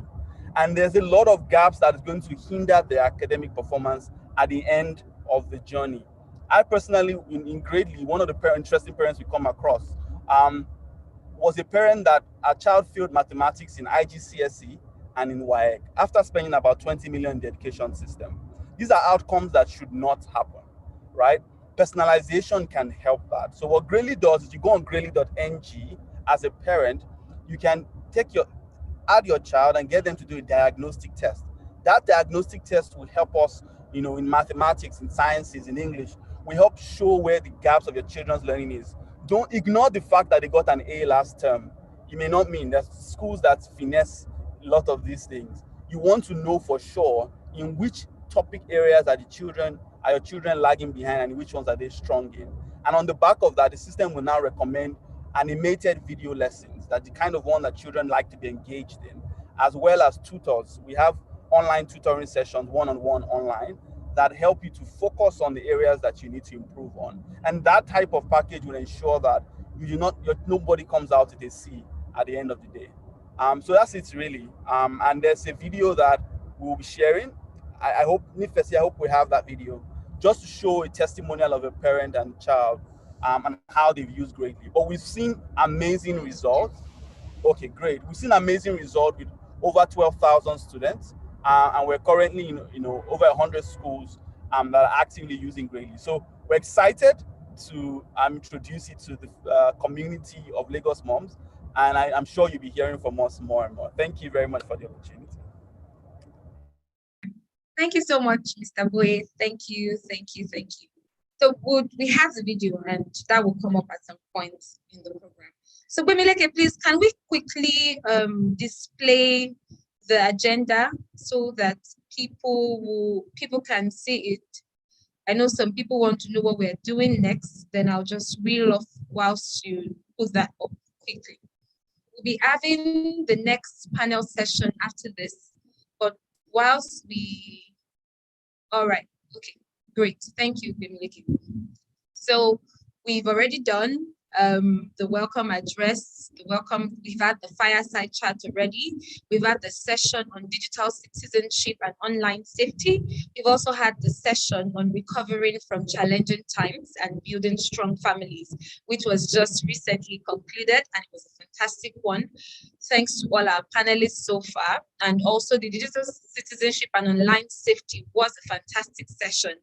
So we thank all our panelists so far. So next up, we'll be having teens understanding the world they live in. And the names of the panelists are there. And after that, we'll be having raising spiritually sound children in today's world. And after which we'll be having ensuring quality education and financial stability in the family. And after that, by 4 p.m., we'll be wrapping up. Thank you so much for following up with us. So next up, we are going to be having our panel on raising teenagers and, understanding the world they live in. Teenagers and understanding the world they live in. So the panelists here are, we have Mr. Kingsley Obom Egbulem. He's a teens life coach and a talent and career advisor. He's the best-selling author of the critically acclaimed book, When Fishes Climb Trees, a parenting and talent management manual for parents, schools, and anyone whose life and work influences talent and career development. The impact of his book culminated in the establishment of the Talent Hub, a talent management and career advisory initiative for schools and parents. Kingsley has been working with children and teenagers and counseling parents for over 16 years and currently serves as head of the Junior Church of Daystar Christian Center, where he provides leadership for a team of over 600 teachers responsible for building and nurturing the church's over 7,000 children and teens. He's the convener of the Teens Leadership Summit, an incubation program for teenagers who desire to lead. In 2013, Kingsley co-founded Timeless Discovery School, TDS, an avant-garde early years school for exceptional kids who ordinarily won't fit into regular schools and conventional classrooms. He's host of Manhood, a radio talk show on City 105.1 FM that redefines masculinity and helps men become better fathers. Kingsley is an adoptive dad and is married and blessed with 4 children. His forthcoming book, Letter to My Future Son-in-Law, is a memo for talking to boys about marriage and preparing them to build enduring homes. We are so thrilled to have you, Mr. Kingsley. Welcome on board. Thank you so much for joining us here. Can we give him a round of applause, please, as usual? Thank you, sir. We have Dima Unwobi, who considers herself as a spring of happiness, cheering individuals, couples, and families to flourish and enjoy more harmonious and meaningful lives. As a certified positive psychology coach, a practitioner of applied positive psychology, a 6-second certified emotional intelligence assessor, a master trainer of family systems engineering, and a master practitioner of neuro-linguistic programming. She deploys her expertise and leverages research-proven tools to support our clients develop growth mindsets, self-efficacy, and resilience skills to navigate daily challenges and enjoy more meaningful lives. Dima is the creator of the Architecture of Intentional Happiness Framework and several other transformative solutions, such as the Get Your Power Back project, the Harmonious Living Process course, and the Intentional Parenting on the Go self-paced audio program. She is married to a partner in bliss, Nedum Unwobi, and they are raising 4 amazing kids with whom they are leaving their family legacy of raising other happier families. She co-authored the Parenting Bible, the ABC of Intentional Parenting, How to Love, Lead, and Influence Your Child with Ease with her husband. Dima serves as the Director of Studies at the Institute of Family Engineering and Development, and she is committed to raising competent family life practitioners for Africa. She is a member of the International Coaching Federation, ICF, 6 Seconds Emotional Intelligence Network, USA, Life Coaches Association of Nigeria, and the Family Life Coaching Association. Welcome on board, Dima. We are so pleased to have you. Welcome, and thank you so much for joining us. Please, a round of applause for Dima. Next up, we have Yomi Olatunjoyi. Yomi Olatunjoyi helps individuals discover who they are, supports them to identify and integrate capabilities, behaviors, and attitudes which facilitates the expression of potentialities, thereby increasing their global influence. This is done through rescripting the informational imprint in their mind. He is a team lead at Cardinal Minds, a coaching, training, and human capacity development company built to help and support both individuals and organizations to become their truest and best selves, evidenced by achieving the most meaningful and important goals to themselves and various communities they function. His individual coaching clients are spread across various organizations and industries, including JP Morgan Chase, First Bank, Glow Telecommunications, Zenith Bank, Standard Chartered Bank, Interswitch, Swiss Pharma, Sterling Bank, Lagos State Government, among others. He is a trainer at Faith Foundation and has served as coach and mentor to a provincial youth fellowship of the Living Faith Church.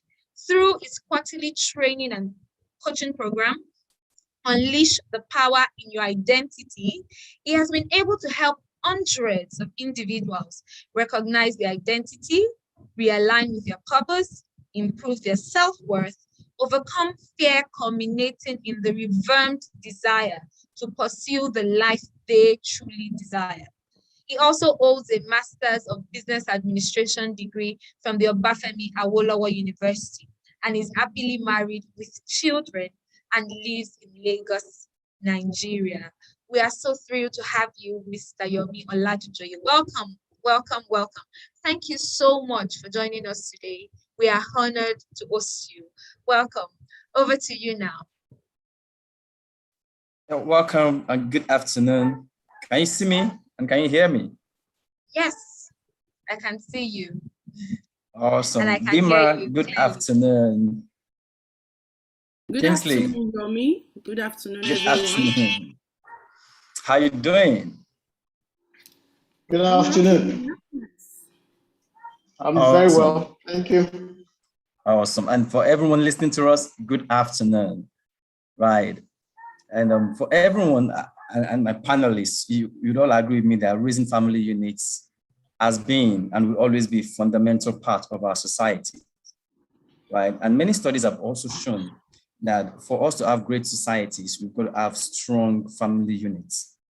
And aside society, one of the things I have discovered is that having strong families actually gives us a sense of personal fulfillment and satisfaction, right? And if that is true, then a family, which by definition it's made of a father, mother, and children, means to me that you can't take out the construct of a family without talking about the children, right?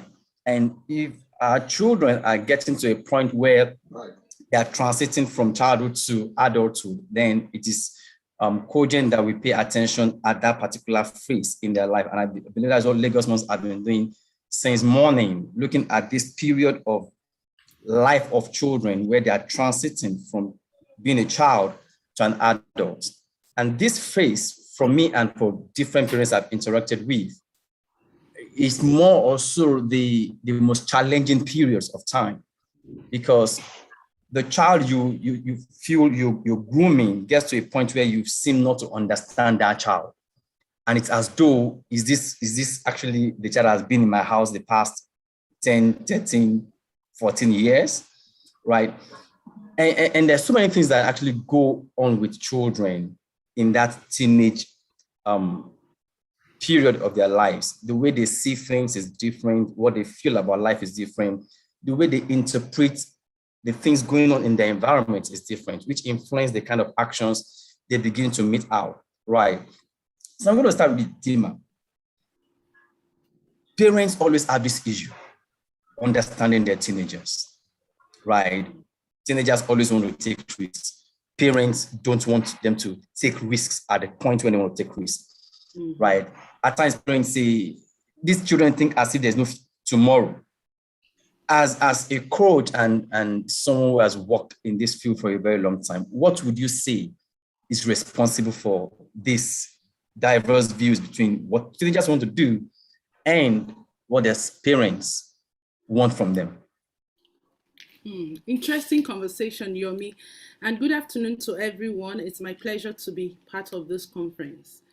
You know, that question is something most parents ask always. And I start with my personal story. When our first daughter, we're blessed with 4 children, whom we call the Ks.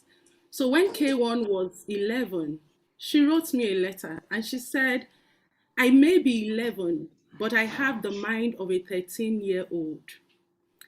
That letter revolutionized my parenting and our parenting perspective. Because prior to coming to that, we'll be hearing stories, oh, teenagers are difficult, teenagers are all that. So most parents come into adolescence from a fear-based perspective. Like, oh my God, this dangerous times, how are we going to survive it? So first of all, I want us to understand, and based on what I'll be sharing, I'll be talking holistically about adolescence, because now we know that as much as we say teenage years are between 13 to 19, there is about some characteristic things that defines adolescent age. So I'm going to be speaking from what we now know from neuroscience, that adolescence starts from about 10 years and up to 24 years. Okay, so then there are different levels in the adolescent stream. So what is responsible for the characteristic adolescent behaviors that parents have challenges with? Summarizingly, it is that there is a development disparity between the emotional brain of an adolescent and the rational brain. That is the main reason for the characteristic behavior. So let me give some little clarity there. We know from research that our brains start to develop from the back frontwards. And from that back is where we have the limbic region that houses the emotional brain. That part of our brain that sets out to protect us and to help us to survive. And so that is where the auto stress response of either fighting, fleeing, freeing, or, starts from. And that becomes well developed even as the child is entering adolescent. So as the brain continues to develop frontward about the last part of the brain to develop is what we call the prefrontal area. And what is the prefrontal area? It is where we have the rational brain, the seat of the rational brain.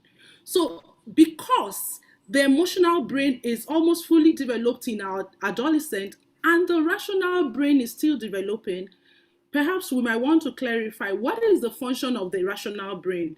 That is what is responsible for the executive functioning of the brain. So when you're thinking about critical thinking, problem solving, morality, emotions regulation, and even impulse control, it happens in the prefrontal cortex.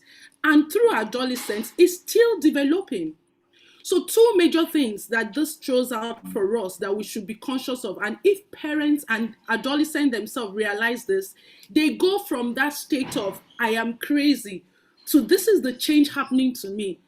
And when we, I facilitate understanding the teen brain workshop for parents and teenagers. When we begin to talk about this disparity, one of the most regular feed forward that we hear from the adolescent is that, oh, now I know that nothing is wrong with me. Oh, I'm not crazy after all, because it's the awareness that lights up in their eyes. So because the emotional brain is fully developed, two characteristic things are happening. And I try to keep it simple. One is the fact that because of that, the dopamine levels, now dopamine is that hormone that we refer to as the pleasure hormone. But now we know that it is the more pleasure hormone. Because when you secrete dopamine, it triggers your reward circuitry and you want to do more things to bring pleasure. So the baseline level of dopamine for our adolescents, the baseline is low. That's why they easily get out of, they are moody, they experience intense emotion. When they are sad, they are sad. When they are happy, they are ecstatic because it is low. Secondly, the release of dopamine is faster in them than in children and in adults. So that's why they go for impulsive behaviors because they want to trigger it. The thing that this does for them is that the adolescents experience what we call hyper-rational thinking. So hyper-rational, what does that mean? They favor the thrills, the pros of their decision, the exciting part of it, so that they can quickly get dopamine and feel high than they would do to the cons. So you see a child doing risky behaviors, doing impulsive behaviors. He just wants to get the thrill, So those are the two reasons why they are doing that. And it's important to know that they are not doing it. I like to say that parents say teenagers are rebels. They are rebels with a cause. Nature is preparing your adolescent to leave home. It's preparing them to become individuals, human beings of themselves. So that is why this is happening in their brain, so that they can move towards the unfamiliar, the uncertain, the unsure, and the uncomfortable. This is basically from the neuroscience perspective, what is responsible for characteristic adolescent behaviors. Wow. Thank you very much, Adinma. That was succinct. Thank you. So parents should not be too anxious with some of the behavioral tendencies of teenagers, because it's actually a neurochemical and neurobiological creation within their body systems. Yes, please. The knowledge now helps you to know, how do I support? So because their rational brains are still developing, does it mean they should be living carelessly? We even know from statistics that most auto vehicle accidents happen in adolescent age because of that thrill. So you're not going to say, oh, this is what is happening in your brain, so I leave you. It now helps you to know, first of all, that your child is normal, nothing is wrong with him. And secondly, it now helps you to be responsive and resourceful. How do I support this child through this period? So that now leads to the mindset, the skill set, and the tool set that you need to have first as the adolescent and then the parent. Because sometimes, because of the consequential impulsive behavior, Adolescent parents want to turn to helicopter parents. I want to tell him what to do because if he does this part of his brain, but you're not still helping the child. Because one of the issues teenagers have with their parents is that they infantilize them. They treat them as babies. So you have this child who is no longer a baby and is transitioning to adulthood. So you must go through that system from dependence on you to interdependence so that you can grow a dependent child. So knowing this helps you to know what do you need to support your adolescent. Wow, Dema, thank you very much. Thank you. Thank you. Now, Kingsley, I'm going to come to you. Hearing everything Dema has said, now, how do we infuse this into the complexities of the present world we are living in with COVID and the restrictions coming down to how teenagers are seeing the world present and living in this present world?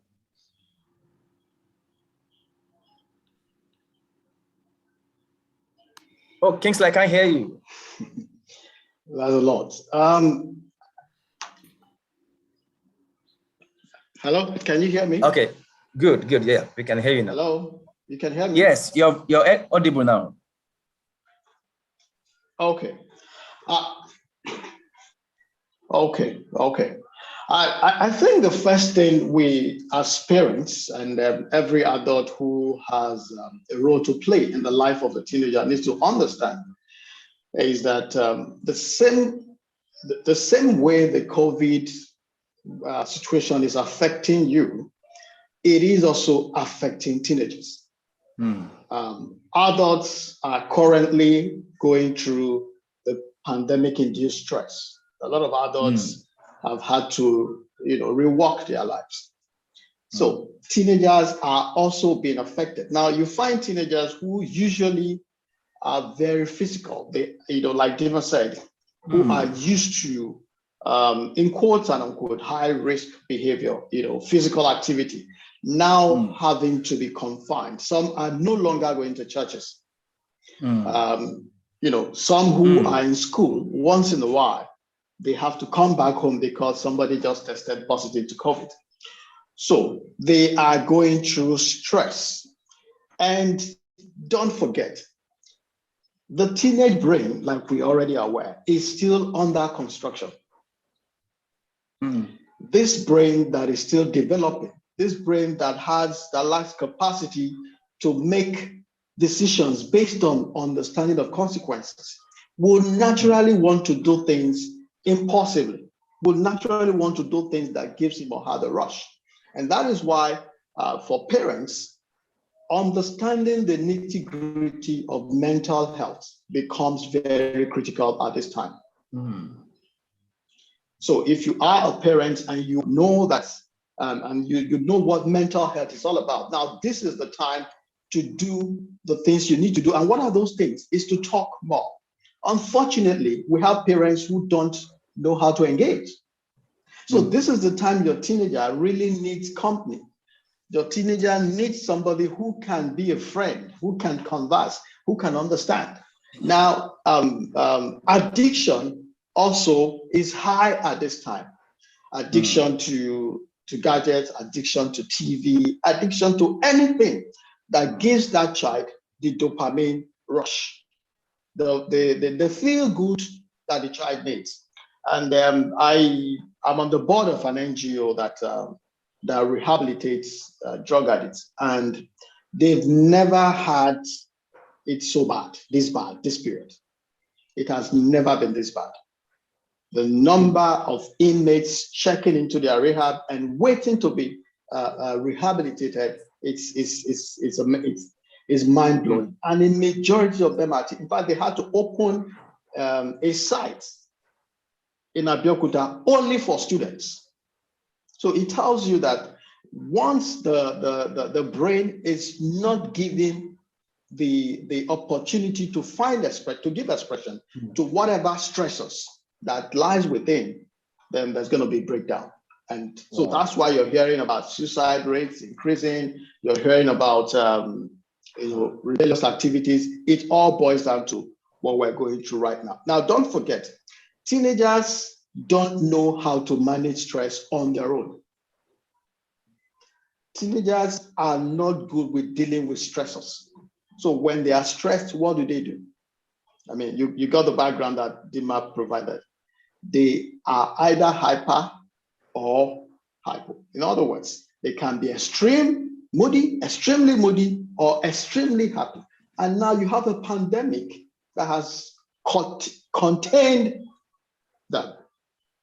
So what do you get? So for a smart parent, knowledge, gaining capacity is important. Gaining understanding of the situations we're in, the times we're in, and how it affects your teenager. Unfortunately, that is not what we're good at. We are not good with going out of our way to develop capacity needed to deal with our children. And that's why we're...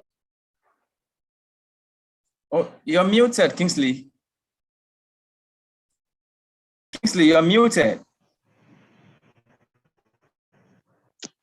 Hello? Okay. You're audible now. All right. Okay. So are you through, or you're still explaining? I'm through. Okay, awesome. Thank you, Kingsley. Thank you, Kingsley. Wow. From what you've said and what Matt said, it's painting a picture that most parents are not aware of, right? A picture of the complex situation that teenagers have to deal with. So prior to now, most parents think teenagers are just doing that. But now we are beginning to understand that there are actually triggers within the teenagers that are actually causing them to do the things they're doing. Now, Kingsley, you mentioned about stress, right? And when you touched on that, I got some vibes of fear in me. And why is that? Because I'm not sure if we've ever had any generation, right, of teenagers face and encounter stress the way the teenagers of nowadays encounter stress. The different things that have happened in recent past, right? And from the WHO, there's a research report that says that 85% of diseases are caused by stress. Now, there is an epigenetics expert called Dr. Bruce Lipton, who during his own research said 95% of diseases worldwide, whatever name you can call the disease, 95% of diseases are stress-induced. Now, if you look at what WHO said and what Dr. Bruce Lipton said and decide to find the average, that'll be 90%. That means 90% of diseases are stress-induced. Now, stress is getting into the daily affair of our teenagers. Dinma, what does this portend? Thank you, Yomi, for that. In my approach, in my work, language is very important because it also links to what you're saying. So I want to start from that perspective of, yes, there are intricacies of what is happening, but I would rather want to drop complex, like, you know how you say complex things happening in the adolescent already is triggering fear. Hey, how will I navigate this complexity? So let's start with language, because language is a source of mental resilience. There is something happening, and because I now know, self-awareness is the start of transformational change. So with the awareness of what you know, what do you now do? And yes, I agree with you that stress is related to a lot of body and psychological illnesses, you know, because we know that when we are exposed to auto stress response, remember I talked about the emotional brain, and that being the seat of all of these responses to stress. So when your amygdala gets often hijacked, you have like an autopilot stress response, and that increases the allostatic load, which is what you're referring to, the wear and tear of the body. So with that, what do we now do? You know, because we are the experts of our lives. With the knowledge of this, that means that I have to be intentional with taking care of myself and being able to navigate stress. And I want to say something here. When we talk about mental health, we kind of have most of the perception on the mental health disorders. That is not to say that they're not important, but mental health from a holistic perspective is embracing all of your emotions, both the supposedly named positive and negative.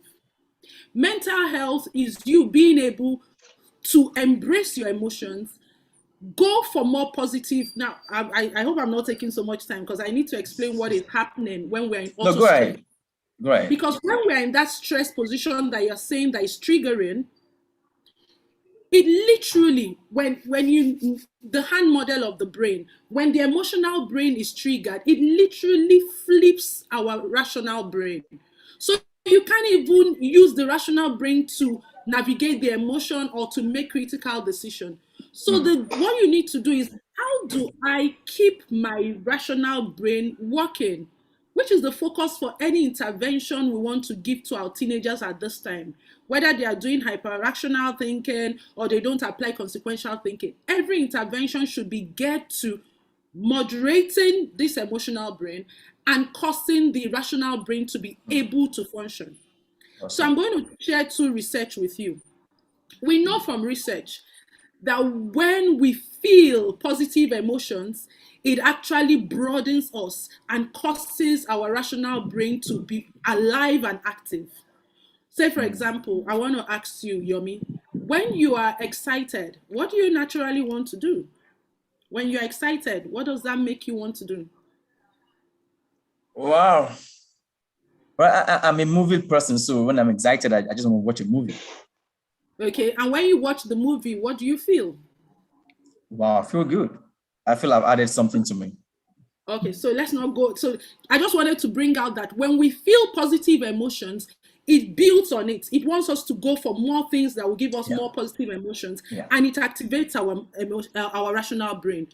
Consequently, when we feel negative emotion, it narrows us and focuses us. Remember again, we have what is called the negativity bias, and it is active in your child because our brains want to protect us and save us and conserve energy.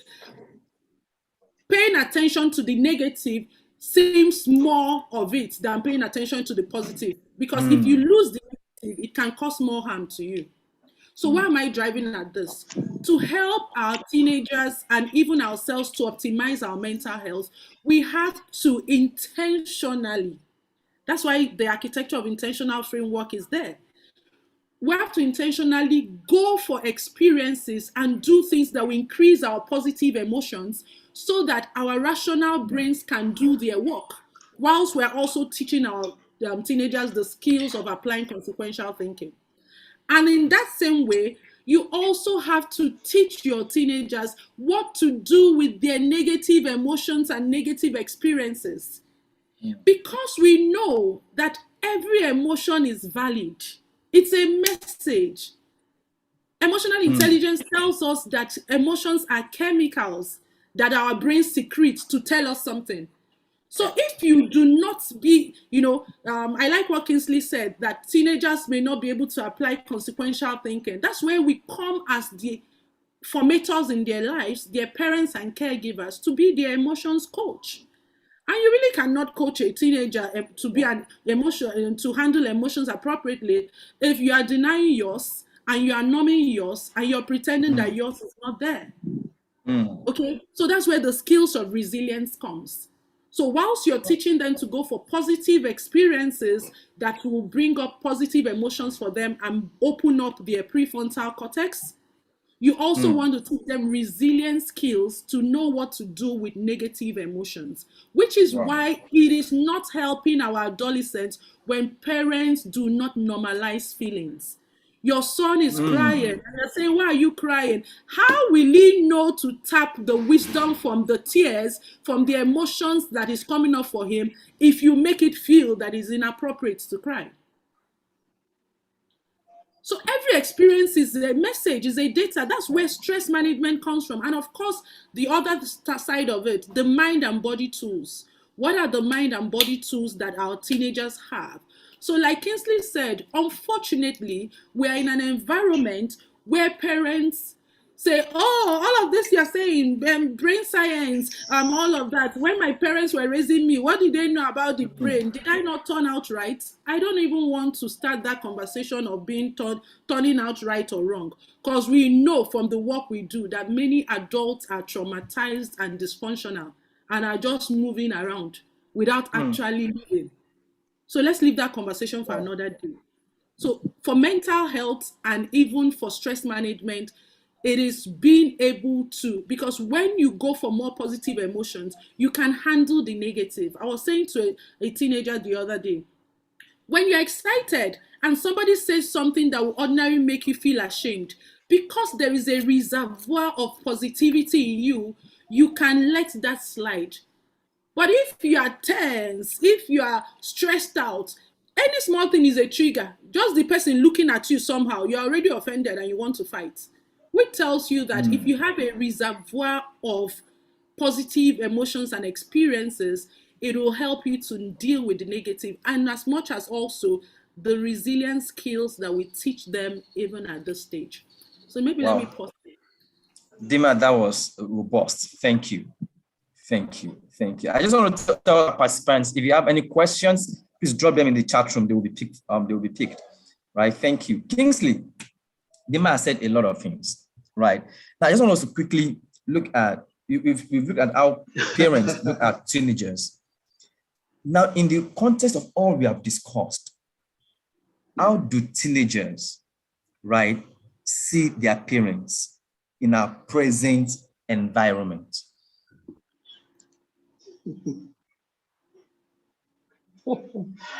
I think it's it goes without saying. It's very simple. They don't understand us. They don't listen. Wow. In fact, that's what you hear the most. They don't listen. Wow. And even when they listen, they don't understand. And that is true. Coming from someone who whose part of the brain, whose the decision-making part of the brain is still not fully developed. So everything about the teenager is emotions. Everything about a teenager. Now, parents need to know this. Your teenager interprets every decision, everything emotionally. That's the long and short. So for those of you who are smacking, for those of you who are trying to discipline, whatever you're doing for that teenager, it is interpreted emotionally. And when you do everything emotionally, what do you get? It means you are not likely to logically, you're not likely to arrive at the right interpretation. So that is why at this period, drug use is very attractive. It's about my emotion, my emotion, my emotion, my emotion. You fail exam, your emotion. You're studying, the exam is difficult, is emotional. You're wearing jeans, I'm not wearing jeans, is my emotion. We're going to church, there's a pastor there misbehaving, is about the emotion. So you need to understand it. And like Dima said, we have parents who are emotional wreck. We have parents who are product of abuses. You have parents who are even trying to manage their own, dysfunction in the first place. Now you have a teenager. I like to paint this analogy. When you power your house with a 50 kVA generator, you can plug a 1.5 horsepower AC. You know that? You can iron your clothes. You can power so many things. You can put on your refrigerator and your freezer. But imagine you have, I better pass my neighbor generator, and you're trying to plug a 1.5 horsepower. You know what will happen to that generator? Wow. You will just hear, in fact, the thing will shut down. And that's because parents don't have what it takes to bear the emotional burden, the responsibility, the emotional implication of raising teenagers. So what we call fears are really not fears in the sense of fright. It is actually, can I handle this? Can I deal with the emotions? Can I deal with the moods? So what do? You gain capacity, you gain knowledge. And I mean, I've seen all manner of parents, from the good, the bad, the ugly, and the very ugly. And one thing that makes it different is not how much tongues they speak. It is their level of emotional intelligence. I'm telling you this. It is how emotionally intelligent parents are. And so some parents are emotionally intelligent without even knowing that they are. They can bear, they can deposit into the emotional bank accounts of their children and make them feel good regularly. They understand things as basic as love languages. So what is the implication of this? It tells you that people who shouldn't even be having children are having children. And now they are about to raise teenagers. And the teenager actually, I don't know if I have time to say this. Yeah, go ahead. Some of us parents behave as if the teenager just dropped from the sky. We behave as if you were sleeping and all of a sudden you woke up and there's a teenager beside you. No, this guy has been with you for 13 years. So what we fail to understand is that the years leading up to the teenage years was a seamless years. So the moment you leave the pediatric ward with that child, you have started, there's a teenager with you. You already have a teenager. So when this little baby you have becomes 13, that is not when the child actually becomes a teenager. Wow. So most people, that is when they wake up. And it's too late at that time. What you have not been able to do, because even, like Dima said, from age 1, the child has emotions. The child, all the prefrontal cortex is still not fully formed. So right from that time, the child is still making decisions with the amygdala, which is the part of the body that is responsible for emotion. That's why you give a child, you tell a child, go and sweep your room. The child will not understand. He will forget. But if you say, I am going to give you ice cream when next I come, the child will be waiting for you to collect that ice cream. The child will not forget the ice cream, but the child will forget the instruction you gave to him to go and clean his or her room. So we are emotional beings, whether it is positive, whether it is negative. And so the least you could do as a parent is to understand how these emotions play and use it to your advantage and to the advantage of your child. Thank you so much, Kingsley. That was profound. Thank you. Thank you. Dima, with all we've said, teenagers seeing their parents as not understanding, not listening to them, right? COVID restricting them in their houses, few hours outside. Kingsley talked about physically energetic children who have now been conditioned to stay at home. I want to ask you, Dima, with your work, what has been the impact of social media and access to the screen in this time to teenagers' mental health?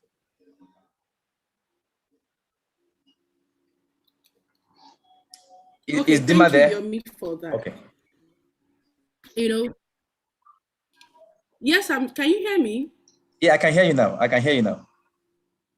Hello, Yomi. Yes, I can hear you now. Yes, I can hear you now. So you are asking the impact of social media on. Yes. Right. Wow. I'm speaking. I'm talking about the impact of social media on teenagers, right? Yes. Oh my goodness.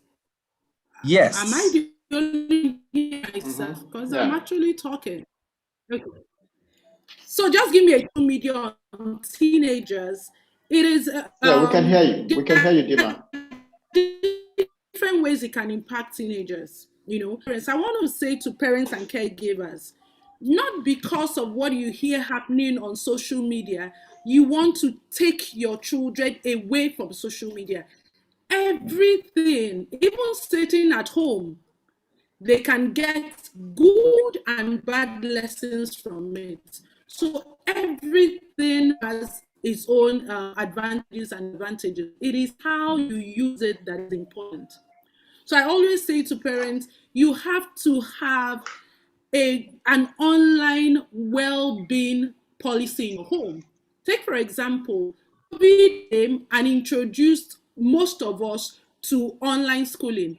Not that our children didn't have access to the internet, but COVID just made it, that was the way of schooling.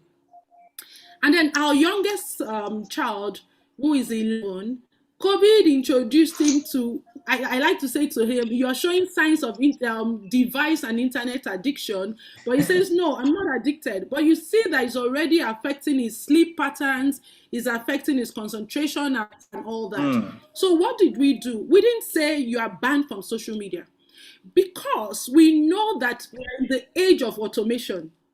In fact, by 2025 going on, many people, the workforce will be greatly shrinked, because Automation Economic Forum, one of the most critical skills that be required for workforce is complex problem solving. The ability to think on your feet and even solve problems that have never been simulated or has never been seen before. And guess one of the places research has shown that children develop the skills through video gaming. So how son is gaming, the gaming is interfering with his sleep and his schoolwork. I'm not going to say, oh, you will stop gaming, I'll see your device.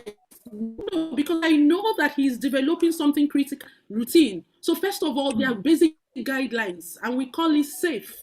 SAFE. Any association online or whatever, first of all, is this safe for me? One of the things I learned as an adolescent growing up was this popular slogan, WWJD. What would Jesus do? So I teach my children, if you're on this side and Jesus is there by your side in the computer, would you watch this site with him? Would you have the conversation with him? If you know deep down that you wouldn't, then probably that site is not what you're supposed to be watching or seeing at this time. Secondly, does it, the S, safe and secure for me? The A is align. Does it align with your values? I am an advocate of having a family vision and values. But I want you to remember that as your child is growing through adolescence, the child begins to form his or her own personal values. So create the enabling environment for your child to have family values and personal values, even if the personal values are not your family values, provided that they are fostering his development and they are not bad. You won't say, oh, these are family values. I mean, you want him to be an individual. When he grows up tomorrow, must he stay with your family values? Maybe he's going to marry a wife and they have their own values. So does it align with personal family values? Does this foster my holistic development? So flourishing is not just academically, spiritually, emotionally, socially, and lastly, E, is this empowering me to be a better person? This is what we should teach our children. And even as we teach our children, I take the example of our son, who we have taught this, but in reality, COVID got him addicted. I'm not going to say, oh, because I've taught him that. We quickly got apps. I have parental control apps on my device. So there are several, but what I use is the custodian, starting with letter Q. So there is a premium package, which is what I have. So it alerts us when he turns on his laptop. It alerts us when he opens any app. There are some apps that are automatically not to be opened in weekdays. Our kids do not watch television during school days. I didn't say you should adopt it. I say mine.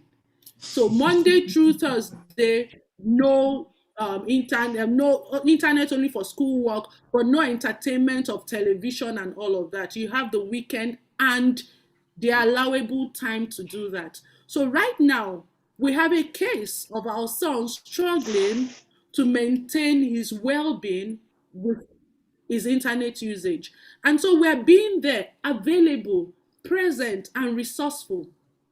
When we did talk, and we reminded him of the policy, and it was still ongoing, we went to the next step. So there are always options. So what if this is not working? What do I do? So we got up. Let me share something interesting with you. Because Kingsley mentioned something. Your children do not just grow to be adolescents. They have been in your family. So the modeling starts from the day you even know that you are pregnant. Let me even children,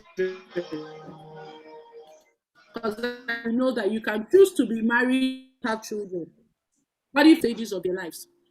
So you've started parenting that child, preparing him for life. So interestingly, the Sunday I was downloading the app, my son came down because I needed him to give me the password to his laptop. And then when I downloaded the app and all that, and I put him through, I said to him, you know, I'm doing this for your good. The first thing he said to me was, thank you. Thank you, because he has been conditioned to know that the processes we're doing in the long term. So he acknowledged the fact that he's struggling to regulate himself with the fact that his parents are responsible and resourceful enough to put on measures that will help him through it. So when it comes to social media, there are goods and the negative parts of it, but it is for you as the parent to have a family well-being policy and ensure that you have systems and structures that can support you to enforce it. Very a lot of parents are working with all they know is discipline, collect his device, ban him from, oh my goodness. How are you helping him? This guy is struggling with self-regulation skills. If it's not internet today, it's something else tomorrow. The important thing is, how do I teach him self-regulation so that he can grow into it? Seizing device does not bequeath self-regulation skills. Wow. Thank you so much, Dima. Thank you. Thank you. Thank you. Kingsley, I want to come to you. Yomi, because I could go on and on. Yeah, thank you. Thank you. Thank you. Kingsley, can you please help us? Because I know we've got a lot of parents here. What can parents do, right, to improve on their children's resilience skills, to improve on their children's ability to self-regulate, and also to help the children be able to improve on positive emotions? So 3 things: resilience skills, self-regulation, and positive emotions. What can parents do to help their teenagers in those areas? Yeah, I mean, this is consultancy. You're consulting. Because we are here with Lagosmums. Let's give them that privilege. Okay.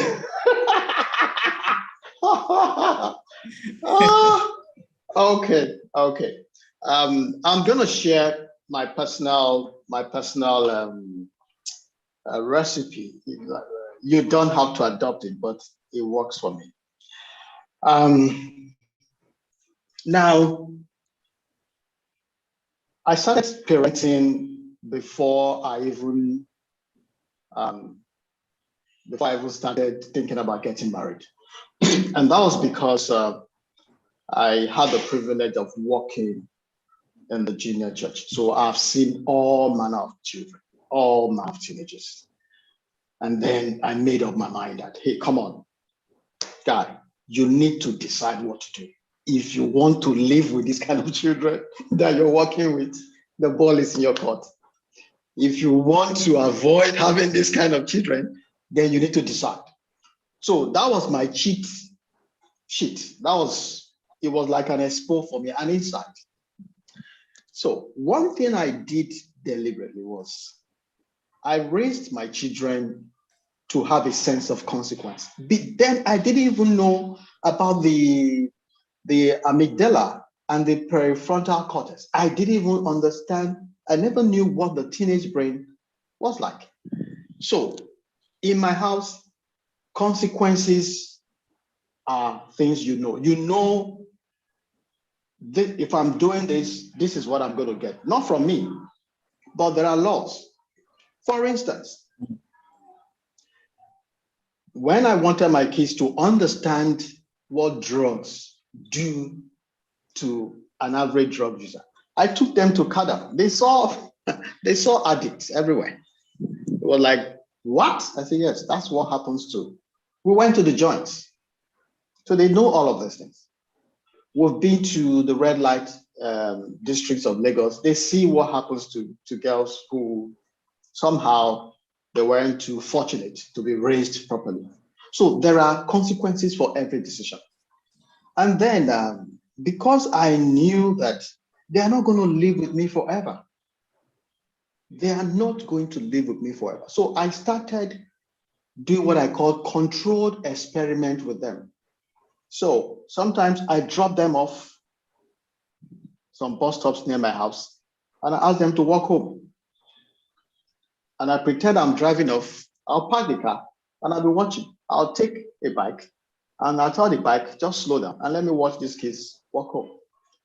One day they caught me spying. They said,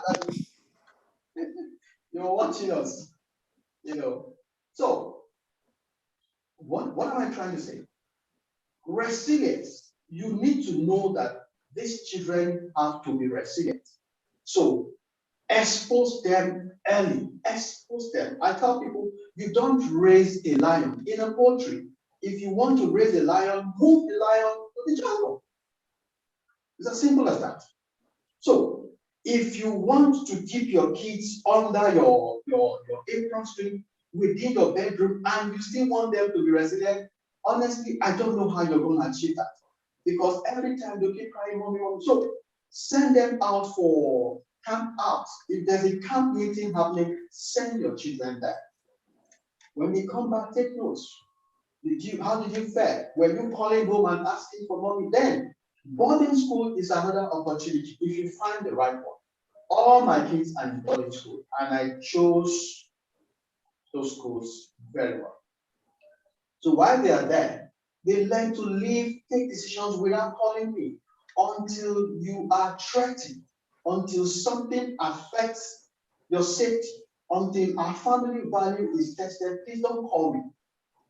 Solve these things yourself. Unless you can't sort it out, they call me. And each time they call, I know that, hey, come on, there's a big deal. There's a big problem. Or they just want to say hello. And that's it. So I think that is what has worked for me. So now for parents who may not want to subscribe to this, please give your child, give your children, how do I put it now? Give them tasks that can bring out, whatever it is they have inside of them. For instance, send them on errands. Some children don't do things at home.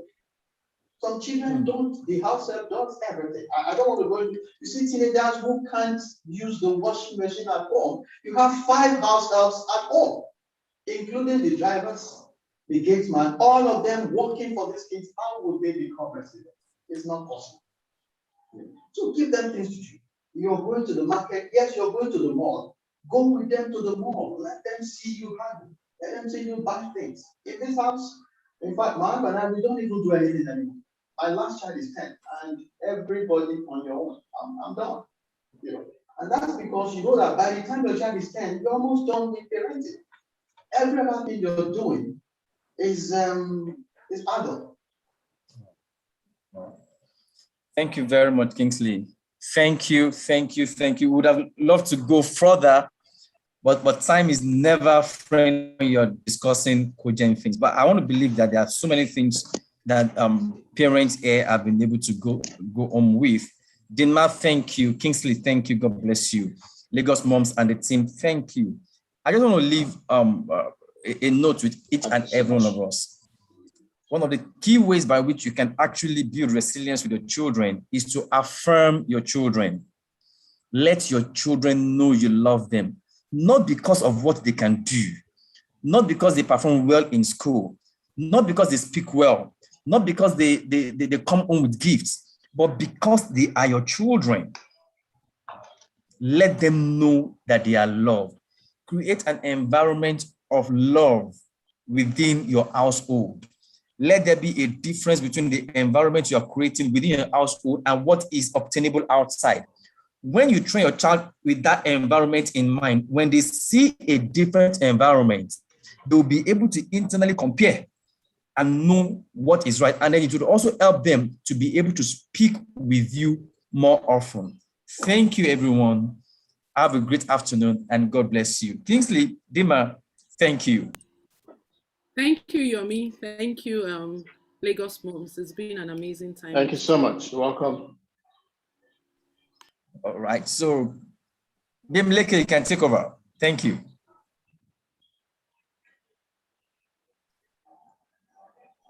Thank you so much. That was an awesome session. We really appreciate you, Mr. Yomi, Mr. Kingsley, Mrs. Jinma. Thank you so much. I learned a lot and I think my paper is full. Thank you. So up next, we're going to be having the Raising Spiritually Sound Children session. And that's to be anchored by me. We'll be having our speakers.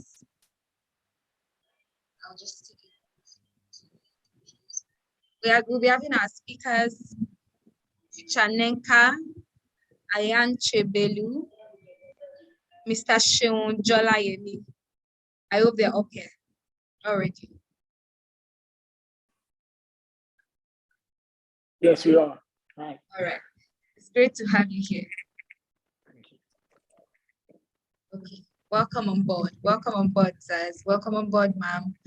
It's an absolute pleasure to have you here. So I'll just go ahead to read your bio. Chanenka is a millennial parenting radio presenter and an esteemed keynote speaker. She is often referred to as Teacher Nenka already. She's an ex-banker and the founder of Family Word Center, a facility including a children's Bible school and a Christian resort in Lekki, Lagos. Teacher Nenka is a leader in spiritual parenting training. She has offered a variety of programs that has impacted over 500 families.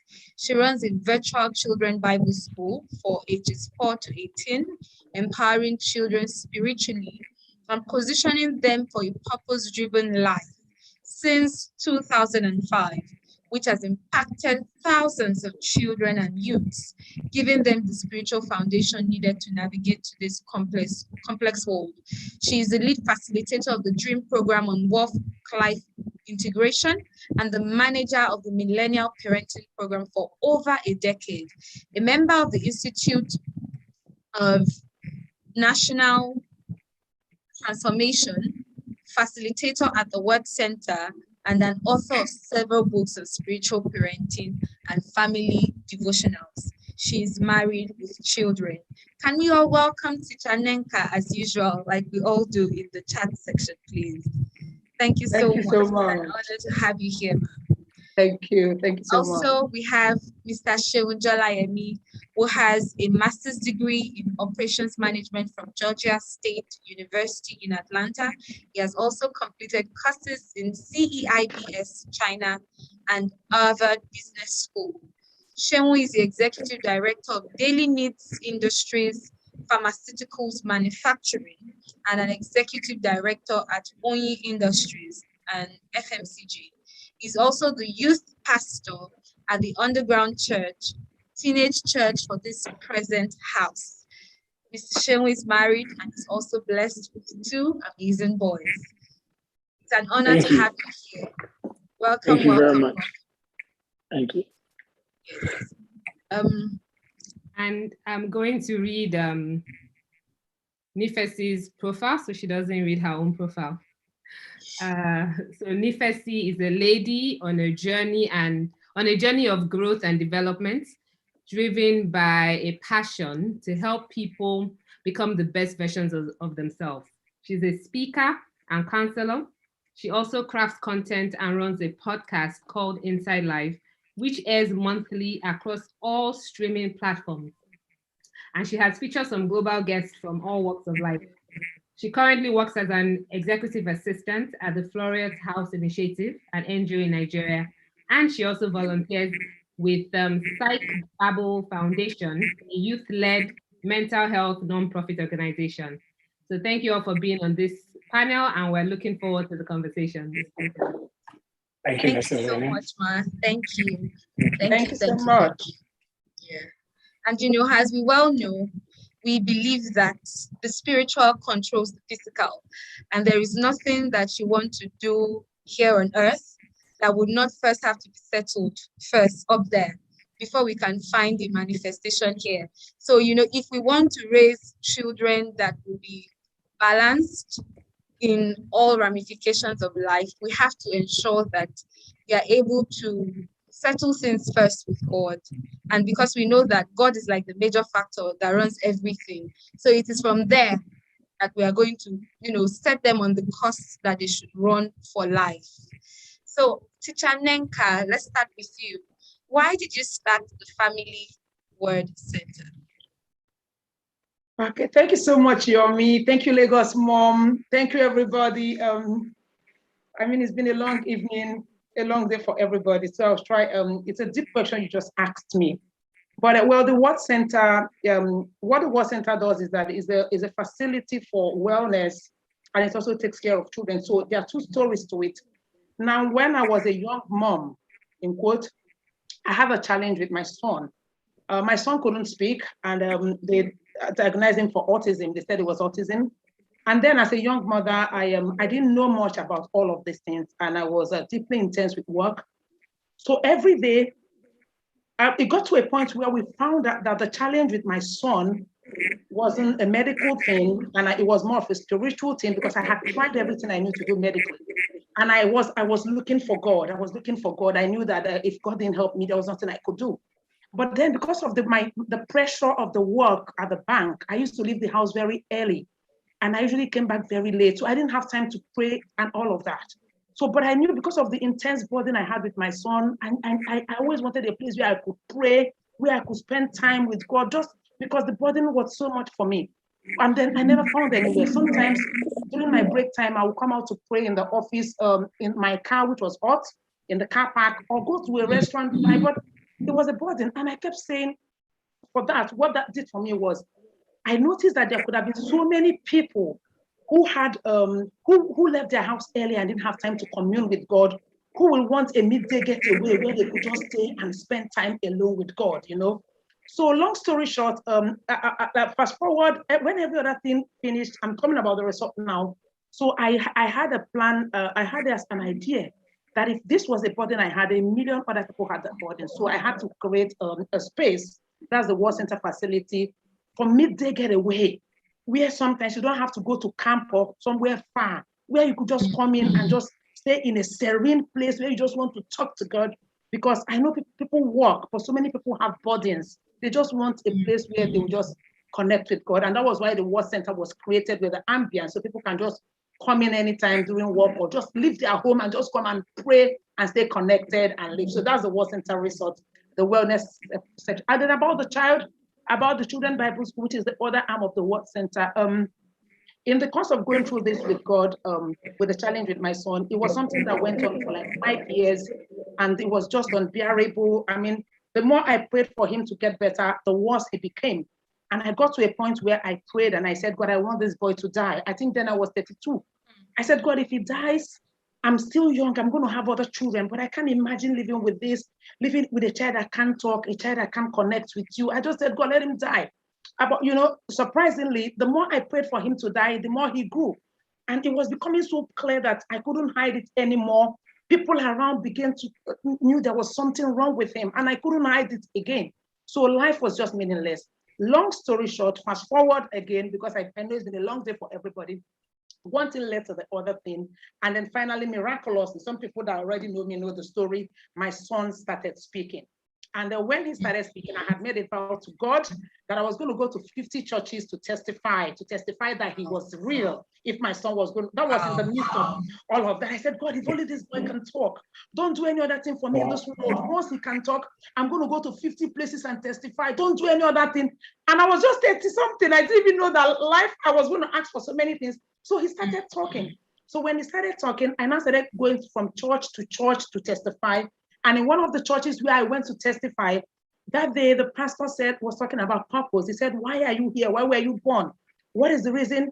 And all of a sudden, it just dawned on me that I had money. My husband had money, but here we had a sick boy. We couldn't do anything with him. What exactly am I living for? What is more to life? And then he kept talking about purpose, and I got interested into his commission, into the church, my pastor, Pastor John. And that was when he started talking about purpose. And I started saying, God, why am I here? And coincidentally, I met God when I was 8. When I mean meeting God, I don't mean Bible knowledge. I met God like God was real to me. But by the time I was 11, I disconnected, total disconnection. I didn't reconnect with God again until when I was 30-something, when my son had that challenge, okay? So when I was asking God, why am I here?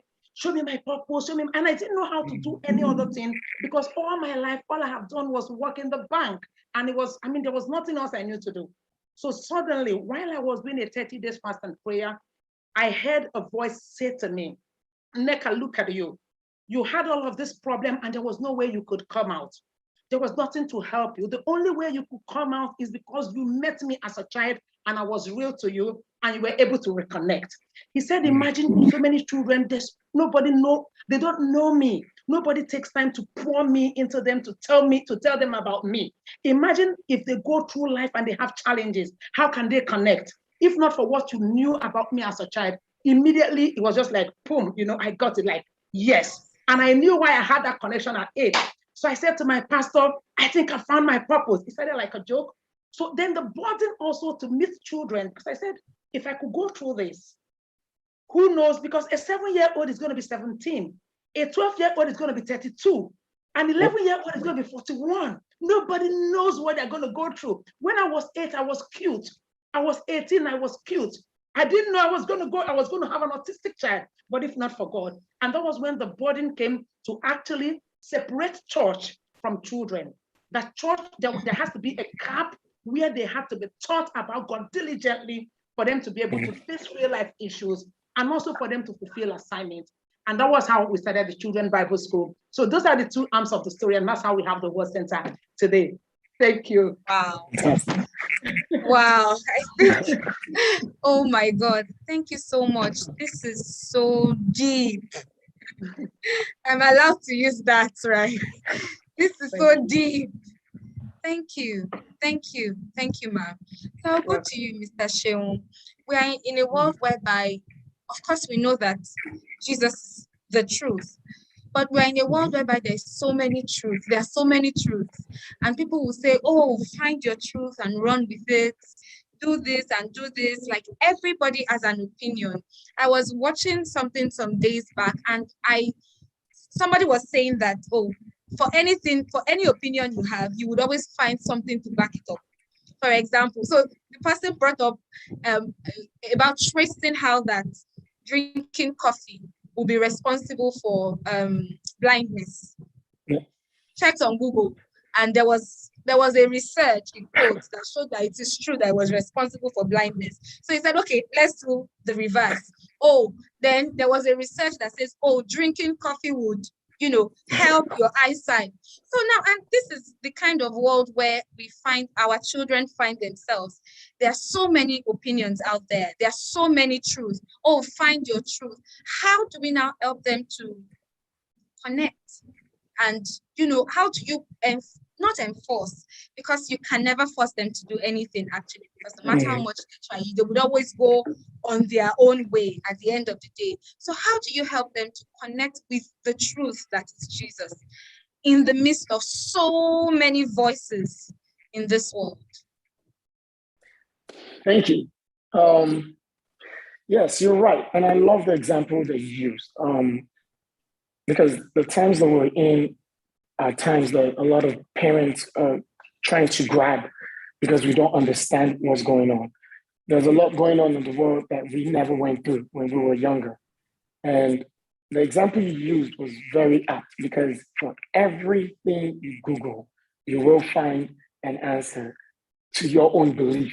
There's always a justification. And that's what the world is going to. Every new, the youth, they want to be validated. They want their beliefs, their feelings, to be validated. There's this new thing where everybody says, I can be who I am, and you have to accept it. So, with that being said, at the end of the day, what we need to understand is the real fundamentals of the truth starts at home. It starts at home because if you realize it, the mandate of parents is to raise kids in the way of the Lord. It did not say when they get old, continue to raise them. No, you're supposed to do the job at the bottom. You're supposed to do the job when they are kids. And I remember when I had my first son and he was less than one and he would do little things. And I remember then my parents would say, Omadeni, he's a child, just leave him. And I'm like, no, I have been talking to my son since he was in the belly. I will correct him from every time. And I thank God now my son's an amazing kid. They're both amazing kids. But what I learned early, and maybe I had a cheat code too, apart from being a youth pastor, I have so many nephews. I have about 13 nephews. And what I know. And one thing I learned from them is when you get it right in the beginning, from the parent, I can see every part of the parents' lives in their kids. You know, when we were, let me put it like this. Okay, when we were small, we would complain about our parents and say this and that about them. And then the older we get, you tend to hear friends and people tell you that you're like your mom, you're like your dad. And we hate it because we're like, no, I'm not. But you are a product of your foundation. So for us to get the truth into the kids, we have to be living in the truth, which means you need to check yourself as a parent. Are you living in God's light? Are you the truth? Because these kids are perceptive. They watch you. You can't tell your kid not to lie, but then tell them when someone comes, tell them that you're not home. It does not make sense to them.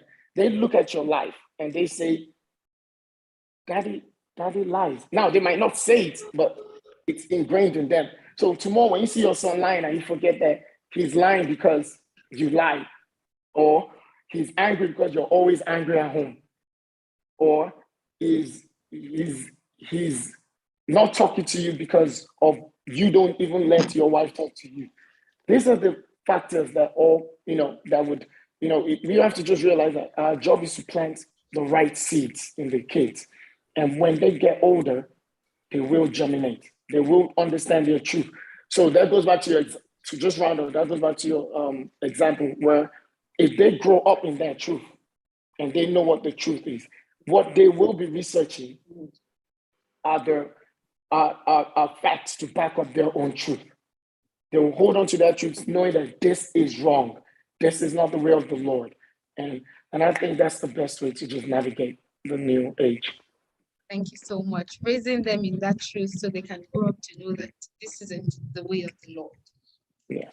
So, Tichanenka, let's talk about, you spoke about the Family Word Center being a place where people can find solace, can run away from all the hustle and, find time to just spend time with God, even if it is just for like 20 minutes, 10 minutes, and just run away from that hustle and come, And that's exactly what I want to ask.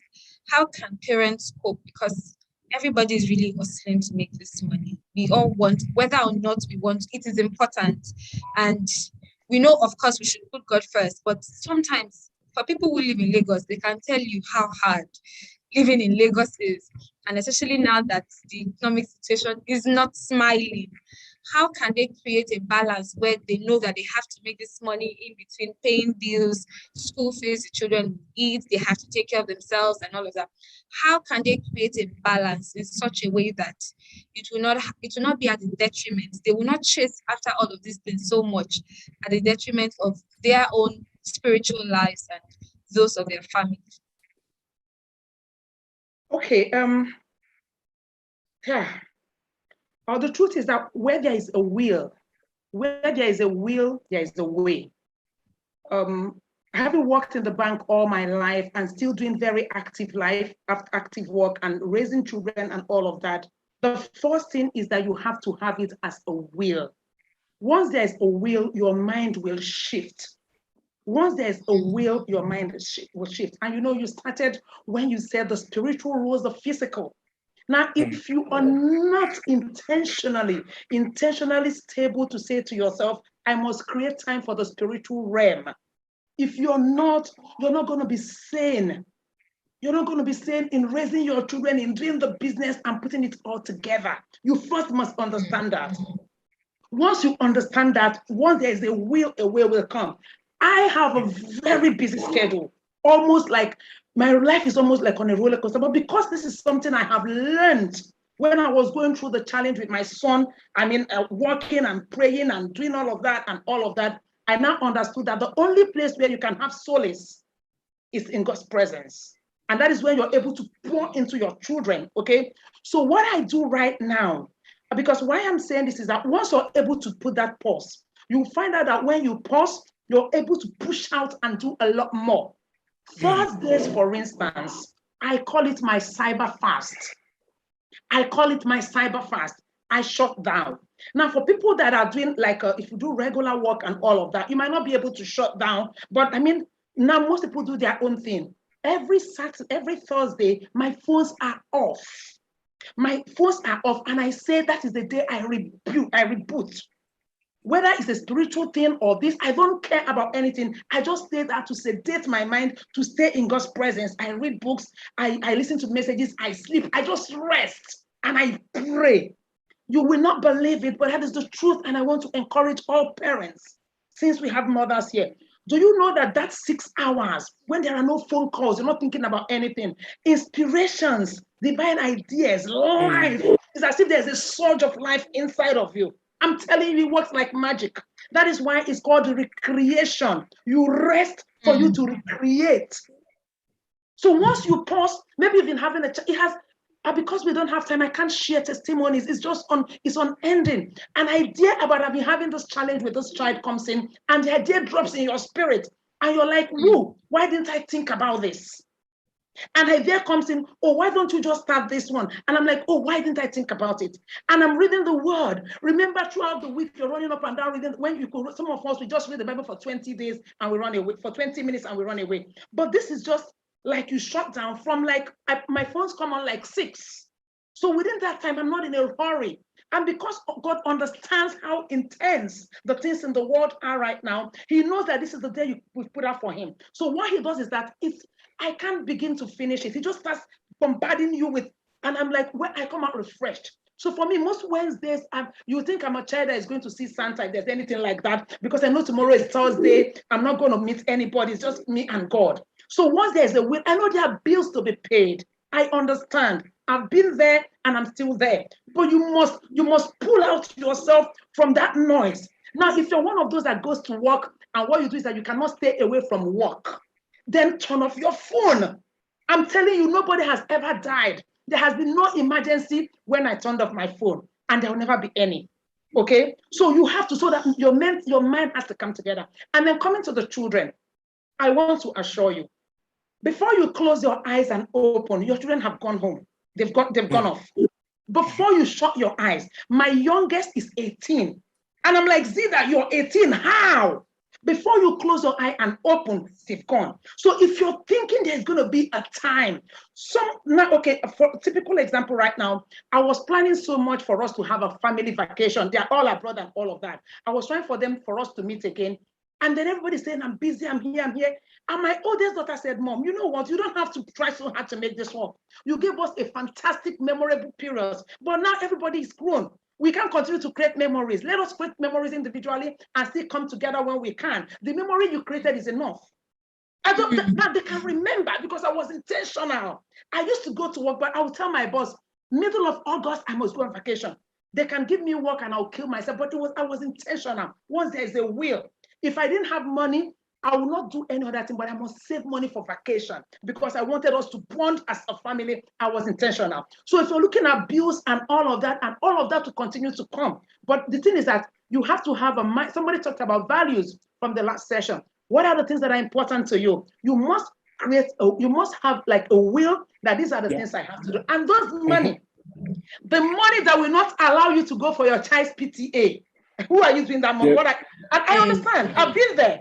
When I was in the bank, I would lie and tell them my mother is sick, my father is sick, my ear is hurting. I used to look for ways to run away so that I can go for my children's prize giving day and all of that. You just have to know that these are important things. And that after a season, it will go. Once you have that mindset that is the must do, it will begin to flow naturally. I'm not even talking about the spiritual aspect of having space for them. Let me leave that until we get to that. But you must be intentional to know that this is something you have to do. Yes. As with everything, you have to be intentional. There's nothing good that will come your way just like that. You have to create them, create time for it. Thank you so much, Janika. So, Mr. Shem, over to you.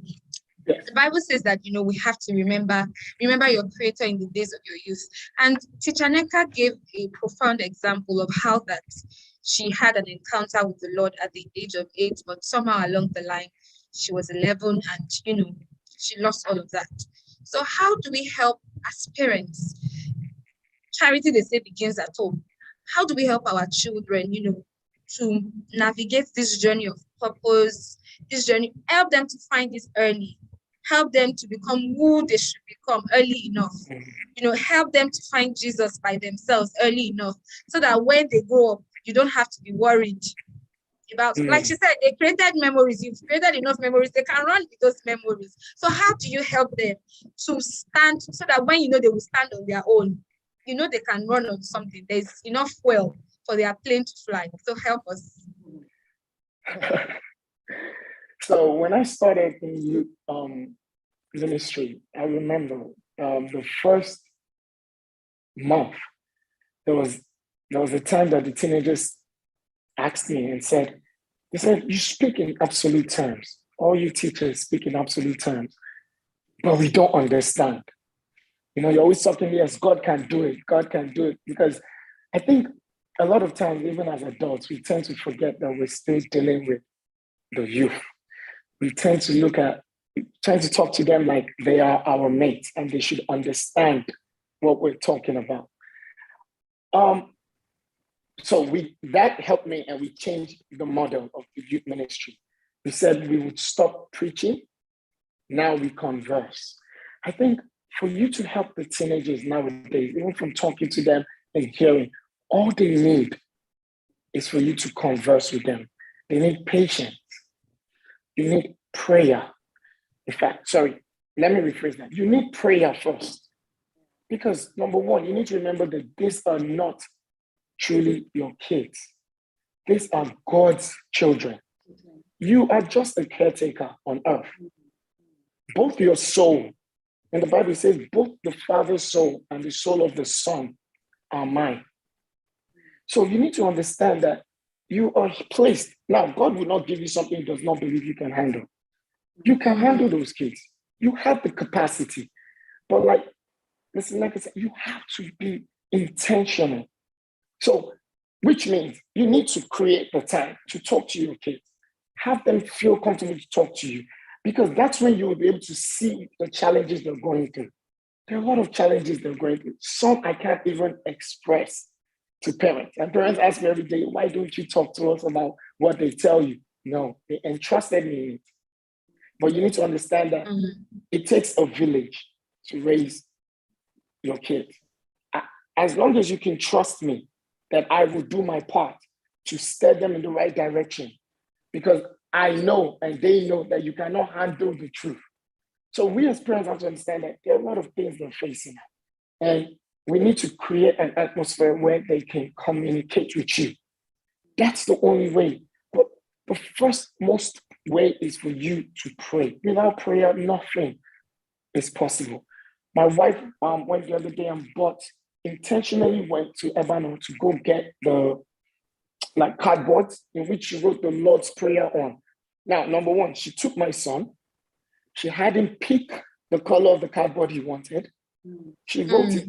And on the same day, before I got home from work, my son was reading and saying the whole Lord's Prayer. Not only do you teach them to say, you need to help them understand what each sentence means. Because a lot of us grew up knowing things, being taught things, but we didn't understand the depth. And the teenagers of now, or the kids of now, they will question you. This social media is something different.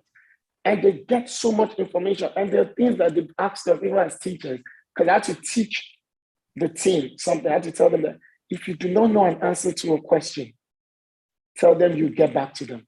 Because once you lose a teenager's trust, or he believes that you're just talking, or he believes you don't know anything, you will lose them from coming back to you with future questions. So we have that, you have to just create, just create an environment, speak to them. I remember my wife explaining to me something that a teacher had told her about our kids, asking questions. And a lot of us come home and say, hey, love, how's your day? You ask your kids, how's your day, Danny? Did you have a good day? And the teacher said, you don't do that, because in their head, it's too broad. Ask them, did you learn this today? Did you do this? That's what will juggle their memories, and then they will tell you about it. And it goes, and from there, you tend to build a level of communication and a level of understanding. And I think a lot of times, just so, and I know we don't have much time, we as parents need to understand that you cannot consistently say, this is the way. You have to explain it. And your lifestyle, your testimony, and that's why I love what Mr. Neka did. Your testimonies are important. Come home, tell your kids what you went through today, how God saved you from an accident, how he did. Let them see his power and his light with the way you live and your own testimony, because that's when they start to understand and see and believe that truly there's a higher power that is helping this lady or this man navigate his or her life. Yeah. So thank you so much. Thank you so much. Thank you. Your testimony is important. Thank you, sir. So, Teacher Nenka, there's a question here that I would like you to answer. How do you advise we begin being spiritually intentional with children as young as 18 months? Can you take that again? How do you advise we begin being spiritually intentional with children as young as 18 months? Is this a question, or is it a question that just came in, or is it like yes, it's a question that came in from the audience, because I'm trying to take that. We don't have more time, so I'm trying to take that. Okay. You said okay. Because of time, I knew that this was going to be short, and because I know how much Yeti, her passion for this and all of that. So I've shared links. These are links. It's all free, but it's on spiritual parenting from where your child is as young as even, let me just say, like 2 months, 2 years old. Okay, on how you can help them. And these are practical things, okay? So, but because of time, let me just quickly, how do you begin to do that? Now, I'm rushing right now, but the link will be shared on creative spiritual parenting, and how you can apply biblical parenting principles from different ages, because what you're going to be doing to an 18 months old child is not what you're going to be doing with an 18-year-old child, but it's still the same biblical principles. So I have links that I've sent for what I'll be sent. Now, if I have to rush this, okay, it's very easy. Easy in the sense that every child, like when you said the spiritual roles are physical. Now, what you have to do is that from the time they are young, just the same way once they start school, you send them to school from 18 months. That is exactly what you do. You start to spiritually prepare them from when they're also 18. And from when they're just 18 months as well. You have to be intentional. And there are lots and lots and lots of things to do. And these are biblical principles. This is taken from Deuteronomy chapter 6, from verse 6 to 9. But because this would have been very detailed, but because I'm rushing right now, from Deuteronomy 6, 6 to 9 is a spiritual parenting practice. It's a spiritual parenting practice that you can apply to children of all ages, okay? Now, the first thing it says is, now you're talking about an 18-month-old, but I'm going to use it to cut across for everybody. The first principle in this Bible verse says, is actually a spiritual parenting practice. It says this word must first be in your own heart. Now, remember, if you're not intentional, from when they are 18, you're taking them to school, but you're thinking it's not time to teach them spiritual things. Now, from when they are 18 months old to when they're 18 years old, if all you do is secular, what you would have raised in doing, what you would have succeeded in doing in 18 years is that you've raised a secular giant that is a spiritual dwarf. You've succeeded in raising a secular giant that is a spiritual dwarf. So you must do the connection. As much as the same energy you put in teaching them secular things, if you send that child to school from 12 months old, from 12 months old, you start doing spiritual things, the exact same thing you do. If they go to school and they teach them ABC, you sit down at home with them and you teach them Bible stories.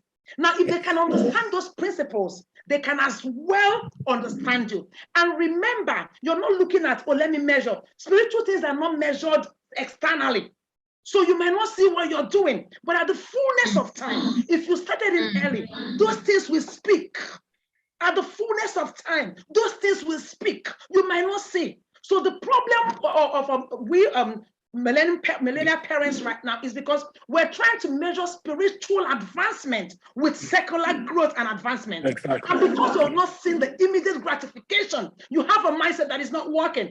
But remember, like I said, my story, it was the connection I had at 8. That was what kept me. Because it was real, it wasn't Bible knowledge. So that is why you have to, so from that, because of time, I'm not able to like start dig.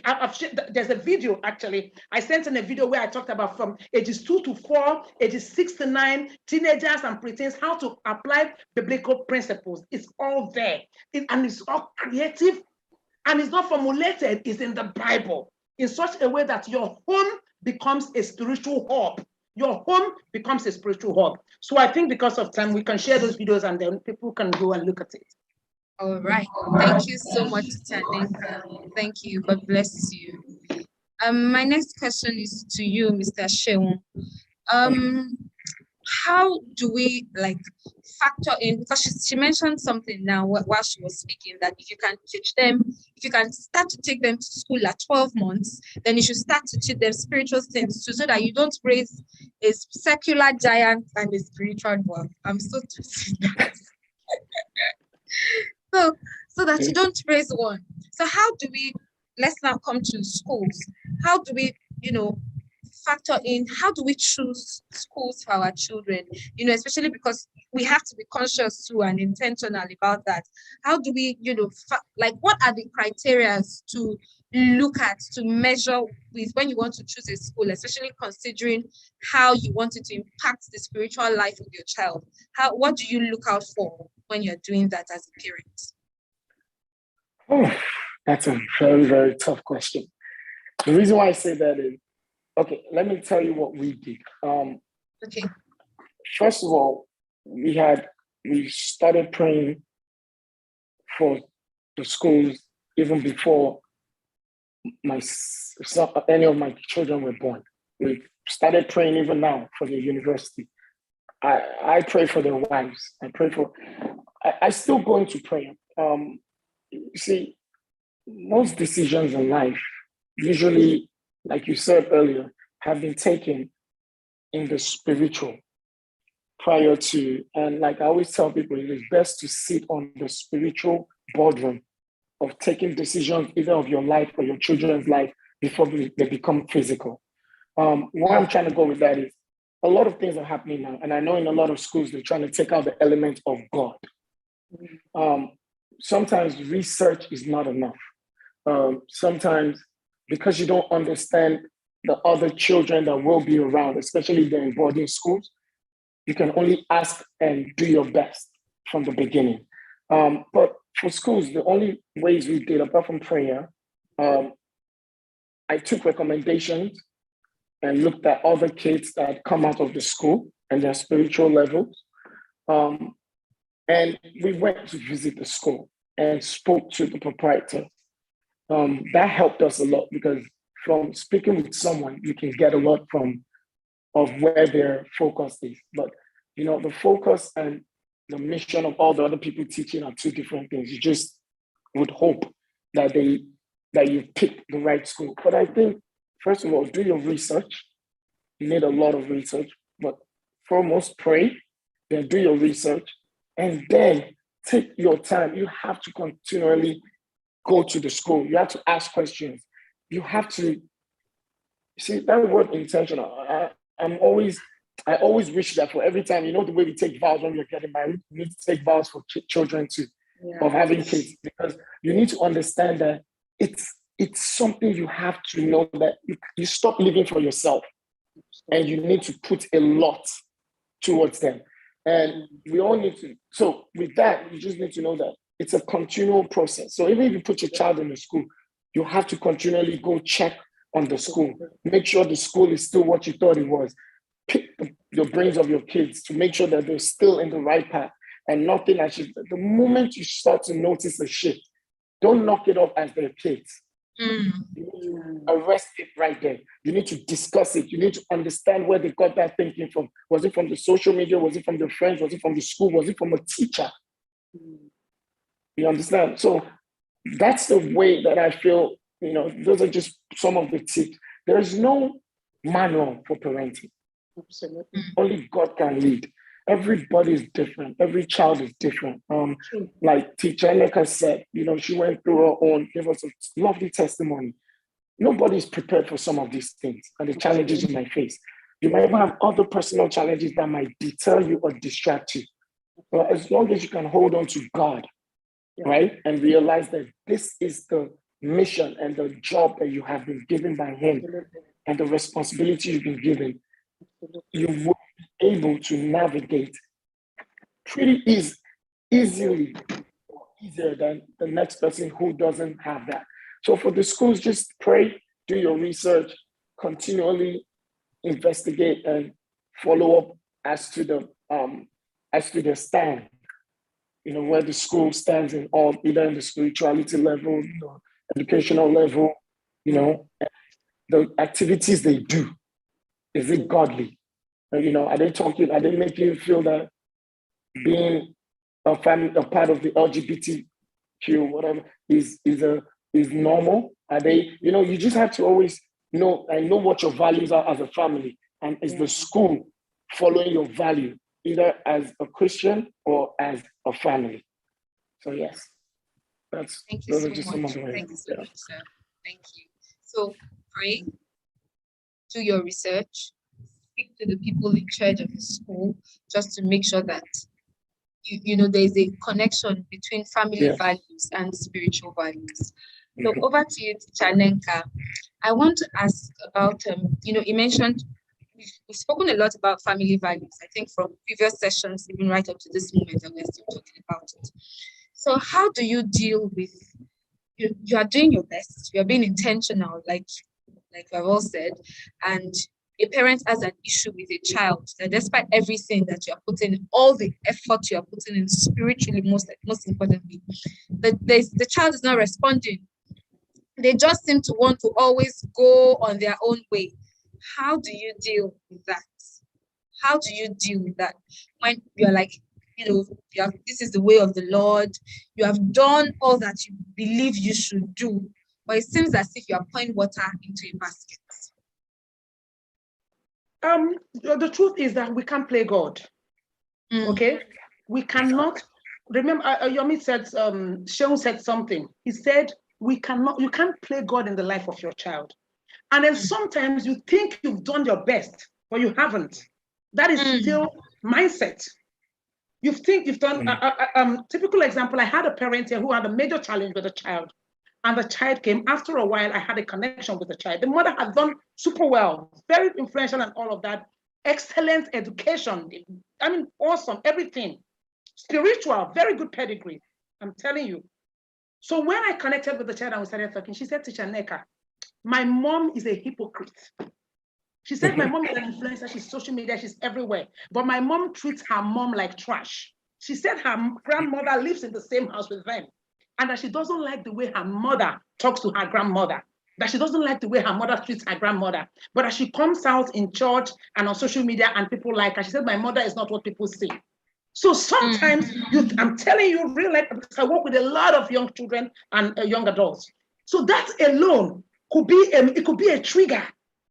It could be a trigger. So in your mind, you're doing all, but so you cannot play God. The first thing you have to do as a parent, I mean, like Sheung said, there's no formula. Make sure you have a relationship with God. And that if you're saying, I want to model spirituality for my children, especially the Gen Z, especially the Gen Z. When I mean Gen Z, you guys know, but I mean these ones. I mean, my last kid telling me, oh, mom, you know, I'm a Gen Z. You know, I'm like, okay, what is that? And she's like, okay, I'm like, okay, you guys are actually crazy. You're Gen whatever, you guys are the craziest and all of that. So because of her, so for them, I'm telling you, so you might think you're doing your best, but there's something. Okay. In fact, in a research recently, they said that the Gen Z might be the greatest number of atheists that we're going to see. And most of them are going to come from Christian homes. And this is, my heart was burdened because the Gen Z generation, they are looking at you, they question everything you do. So you might think you're doing your best. We're going to church, we're praying. You do this, and then you're doing the opposite. It's a trigger. And the child is saying this is a game. There was once I was doing something on parenting, and my daughter came back and she was sitting, I mean, this Gen Z one in quotes, because I noticed they are not the same, the Gen Z one in quotes, because I'm like, it's the same principle we've used for everybody. And most of the times, what I taught the others, they're like, okay, mom, this particular one, you have to explain everything to them. So the other ones will tell them about God. Oh, God is this. And they're like, okay, fine. This Gen Z, it does not make sense. You have to explain. And they question you. So part of you might think you've done your best, you've prayed and put them in the way of the Lord, but you're not living in the way of the Lord. So for them, they're not going to take it in. I'm sorry. So I was doing a parenting course and I said something. She said, Mom, by the way, you over-exaggerated. That thing you said is not quite right. And I'm like, sure. She said, but that's the truth now. Why are you going to be telling people things that are not? You have to tell them the way it is. I'm like, Jesus. I'm like, why did this girl sit here? And the way we finished, 4 days after that course, she kept tormenting me. I'll do something. She'll say, you're not doing what you preach. You're not, I'm telling you. Meanwhile, she's the last. I have raised all the others, but this is the difference. So I needed to know. And I was talking with somebody, I'm telling you, so you might think you've done all of this, but you're not living it. And again, you cannot play God.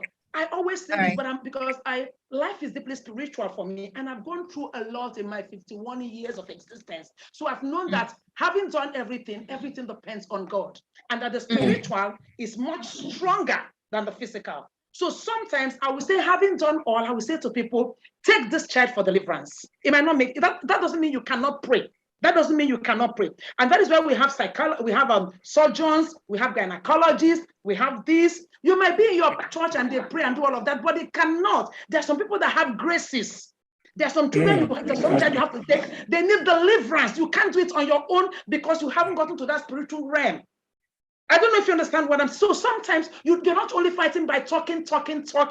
I remember there was a parent that came here. Because of time, I can't go through the story. After she met with me, I said, you know what? I referred them to a place where I know that the guy is ordained from heaven into deliverance ministries. And then they went there and she came, she said, Teneka, God will bless you. I didn't have to take it to, let me stay with you and be praying with you. I'm not a deliverance minister. Some of these children, there's some things are from their family background. What that thing is looking for is to destroy their destiny. So if you think it's about the child not listening to you, you might not know. Some of them require deliverance. And then again, we continue to pray because there's a God in heaven. He is not deaf. Prayer. And then again, I say, get mentors. Because of time, I'm just rushing. Sometimes get a younger, if you have a cousin or somebody that they like, they can start, always get somebody that they can talk to, because sometimes they can't connect with you. I'm just trying to rush all of this. So get somebody that they feel very comfortable with, okay, that they can always talk to. I call them whistleblowers and Gen Z mentors. So I get my cousins who give them clothes and all of that, and they love them and they connect more with them. Because if it's only you, it might not be your voice. And as I wrap up, Yomi said, Sheun said something. Sheun said prayer. You know, pray. There's something we call Destiny Prayer Day. Because of time, I'm not able to share. You have to pick a day. You pray for your children normally, but the Destiny Prayer Day is the day you pray for your child every month. If, for instance, your child is born on the 10th of January, 10th of every month, 10th of every month is that child's Destiny Prayer Day. You're not praying about any other thing but God, this child will fulfill destiny. As long as you keep hammering destiny, everything will be aligning, because life is just about their destiny. It still boils down to prayer. And we have Destiny Prayer calendars. I don't know if we sent it to you guys to post. You can just print it online, and there's so much. We sent all the links. We uploaded everything so they can find it. Okay. Our time is already up, but there's a question here that I think that needs to be answered. How can you navigate children abroad who are exposed to LGBTQ and all of these things? How do you help them to strike a balance? Is that going to Sheun or to me? Yeah, to Mr. Sheun, because you just spoke. Oh, sorry, I was going to happen. It's so when I used to live in the States, I would say one thing. There's a force in those countries that make you believe these things are okay. You can move from believing they're not okay to okay, it's okay, but stay away from me. And then you understand, you start believing it is how God created people. The only thing I can advise, and the only thing I did, and the only thing that helped me is the fundamental truth that you've known since you were a child. I know it's harder now because our parents had it easier compared to this new age where as your child is watching a cartoon, they're telling him, boy, woman and woman can have a child, or a man and a man can raise a child. But you see, you have to always talk to your children. You have to show them in the Bible that the original plan for God was a man and a woman. You know, if you see a lot of times, and I love what Teacher Naka said earlier, when she said, we try to compare our spiritual growth with the secular growth. You can't do that. Your job is to just continue to show and teach. Now, it's not just about saying it, it's in the doing. How do you treat your wife? How do you treat your husband? How do they see the union of man and wife? Do they see it as something that is desirable? You understand? Those are the little things that these kids would understand, and their seeds are being planted. So as to when they go out to the world, they start to see other things and they say, that doesn't seem right. But it has to start from the home. Now, the intentionality part of it is even more. You have to continually talk to them. You have to continually pick the brains, have conversations, sit down with them and say, what do you think about this? If you see something going on, oh, by the way, what do you think about this action? Or this? Don't be like, oh yeah, let's turn on the TV. Yeah, go upstairs. What is that? No, have the conversation, because whether you like it or not, whether you turn on that TV, they're seeing it somewhere else. Yeah. And it's something that, even though, like I said, none of us were prepared for this. The world changed so fast, and social media is making it at a fast, in fact, an unbelievable rate. So there are a lot of things you're trying to grab. There's sexuality, there's drugs, there's addictions, and you're trying to grab because you're trying to stop your kids from not using drugs, but you never know. And I think in my youth ministry, when I spoke to a lot of teenagers, there are a lot of things that are going on that the parents don't know, but they just want someone to talk to. So you need to continually talk to them, ask them. Don't hide things. Don't be scared to have those conversations, because they're having those conversations with everybody else. The age limit now has dropped. I'm talking about 11-year-old, 12-year-olds already having sex. So please, just understand that they are not us, and these times are not our times. You need to feel that you need to break that cycle and understand that these are the times for us to talk to them, converse with them, and let's arrest most of the problems now, not later. Yeah. So that's it. Yeah. Thank you so much. Thank you so much. It was an awesome time talking to you people. I enjoyed it so much. Thank you, Teacher Nenka. Thank you, Mr. Sheun. I'm blessed, I must say. I really am. And I'm going home with a lot of things today. Thank you so much. So we need to be intentional. Some take homes, we need to be intentional. Pray as much as you can. Get your own life right together with God. Some polls are running now. Let's answer those questions. Get your life right together with God. be intentional about it, and above all things, let God lead you. He will never lead you astray. Just let God lead. Thank you so much, Tita Nneka. Thank you. You're welcome. Thank Thank you. you. Thank Thank you. Thank you. you, Mr. Jolayemi. Thank you so much. Thank God you. bless. Thank you. Yes. Thank you. So up next, we are going to be having some presentations. You know, like we said earlier on when we started, that I don't know how to put this proverb, but hey, there's nothing you see that doesn't have a cost. So there are some people here, you know, our sponsors who have backed us up, who are backing us up, and who have brought this to your screens, and it's because of them that this is possible. So we especially want to thank Maggie, and as we well know, Maggie's chef, they are in the business of creating, they're in the business of helping create delicious and nutritious Nigerian meals for the family. And they've been on this for a very, very, very, very long time. We also want to give special thanks and appreciation to Honeywell.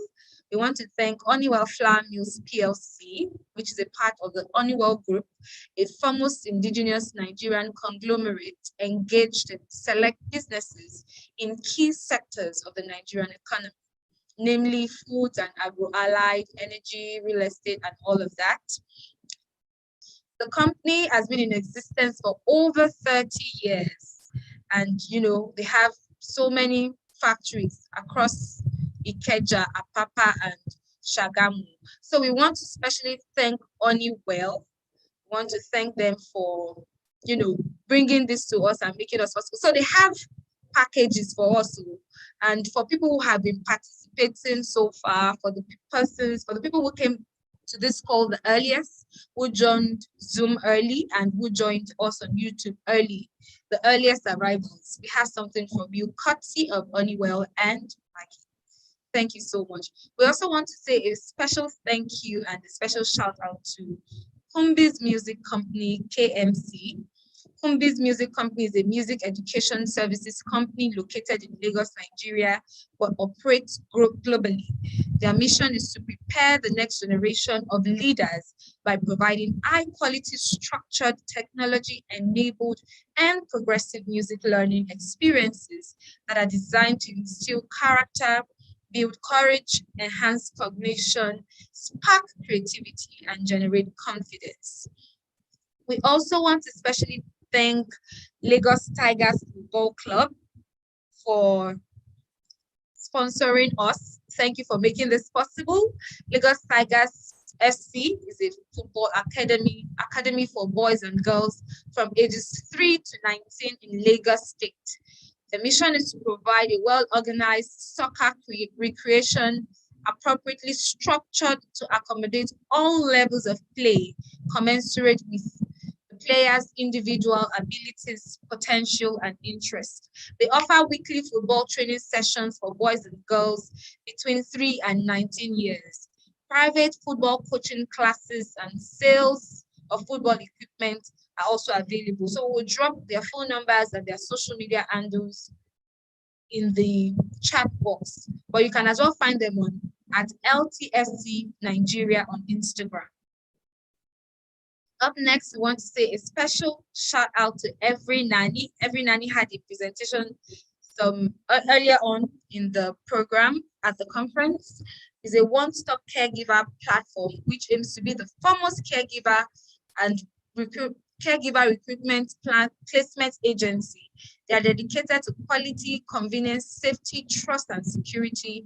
It helps to provide professionals and well-trained caregivers, nannies, housekeepers, cooks, cleaners, babysitters, home tutors, special needs caregivers, and elderly care based on your skill requirements, accommodation preference, and personal choices. So whatever it is that you need, any kind of caregiver that you need, Every Nanny is your intermediary that helps you to connect you with the caregiver of your choice, tailored to your needs. So we also want to thank Gradely, we want to thank them. Gradely is an app that helps to, provide special academic facilities to your children that is specially tailored and customized to meet their needs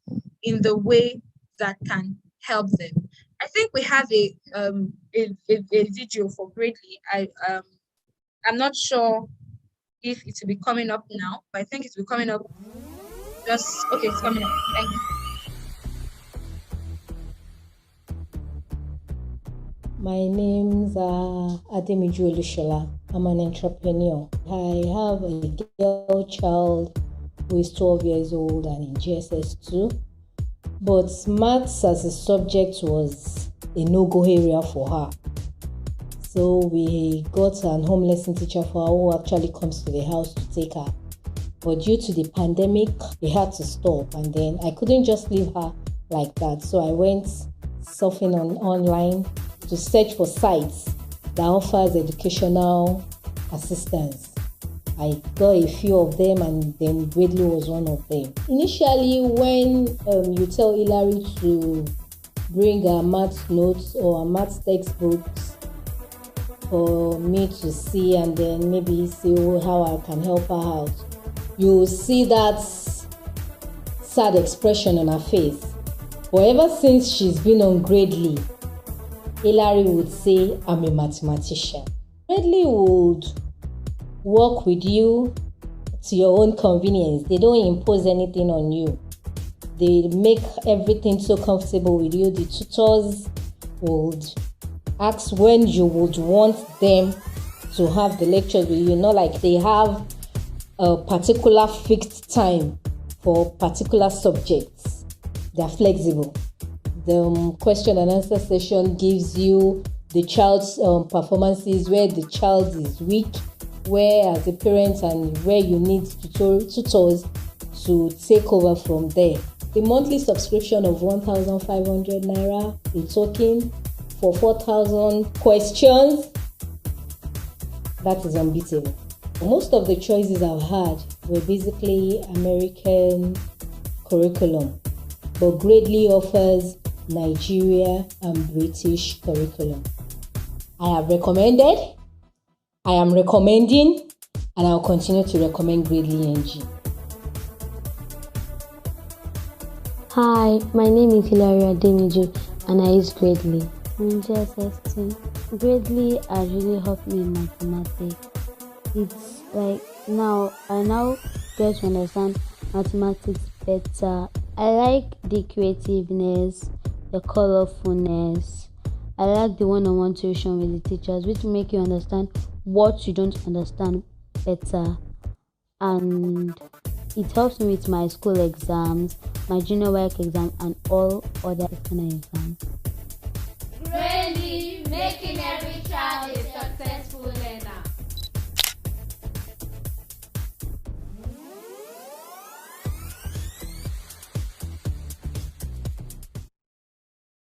Thank you so much for that short presentation.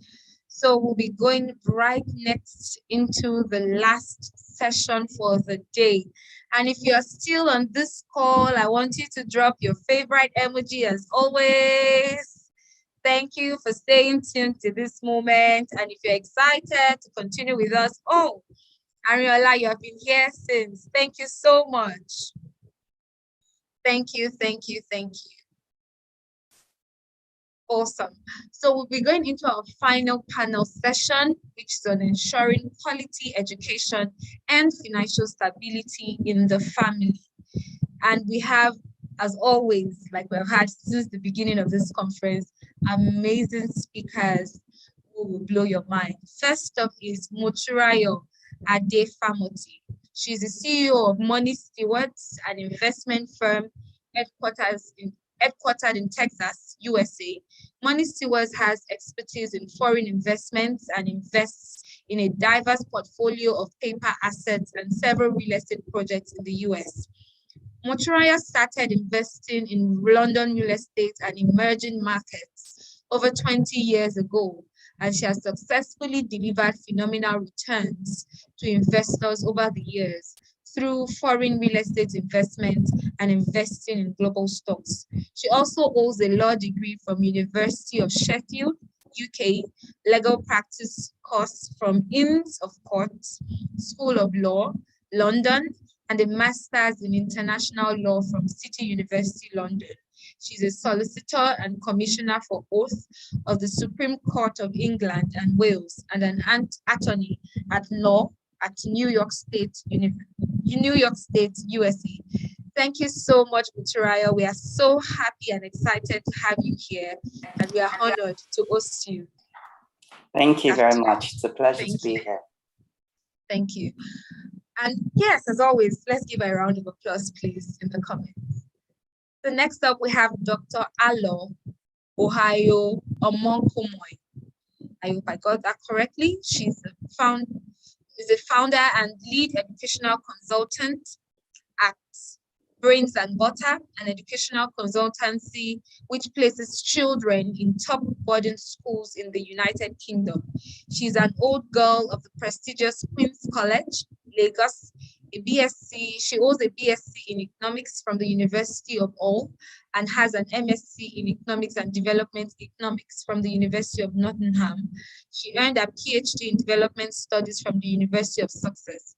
She's the Director of Education at Austria Schools and the President of our graduating set of Queen's College, Lagos, where she leads a year group of over 500 ladies, amongst whom are a number of senior level executives in the public and private sector. She's a well-known, highly enterprising executive in the educational sector, both in Nigeria and in the United Kingdom. A Christian faith, family life, communal and commercial expressions all have a vibrant signature of diligence and excellence. She's happily married with 3 lovely children. Welcome on board, Mrs. Dr. Hallo. We are so pleased to have you. We are thrilled to have you here. Thank you so much for joining us. And please, let's give a round of applause as always in the comments. Thank you for having me. You're welcome. An absolute pleasure. Next up, we have Eminian Inegbidion, who is an educator, a serial entrepreneur, and a creative communicator with a passion for digital technologies. She is a graduate of Computing and Information Systems and has an international MBA.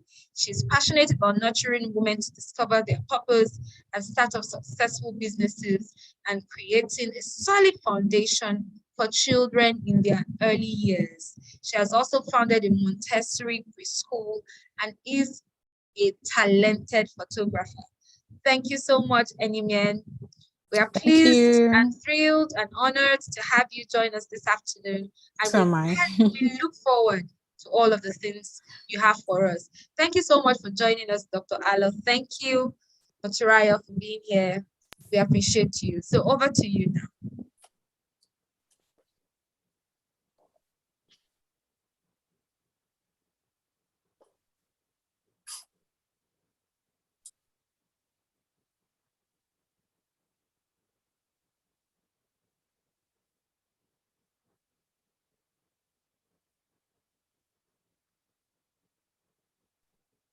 Eminem, over to you. Oh, you are to yes.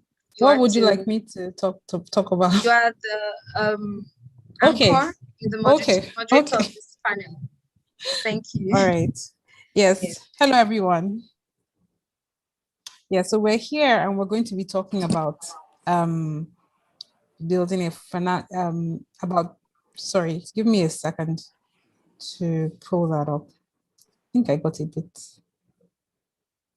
confused. Okay, we're going to be talking about ensuring quality education and financial stability in the family.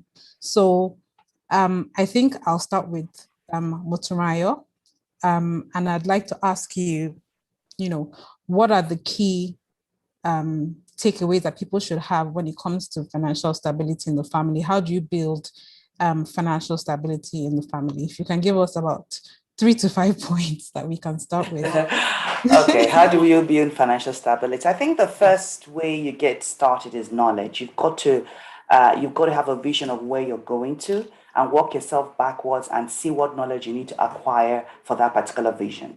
Now, I'm very happy that you have a foreign educational consultant, because I studied in England.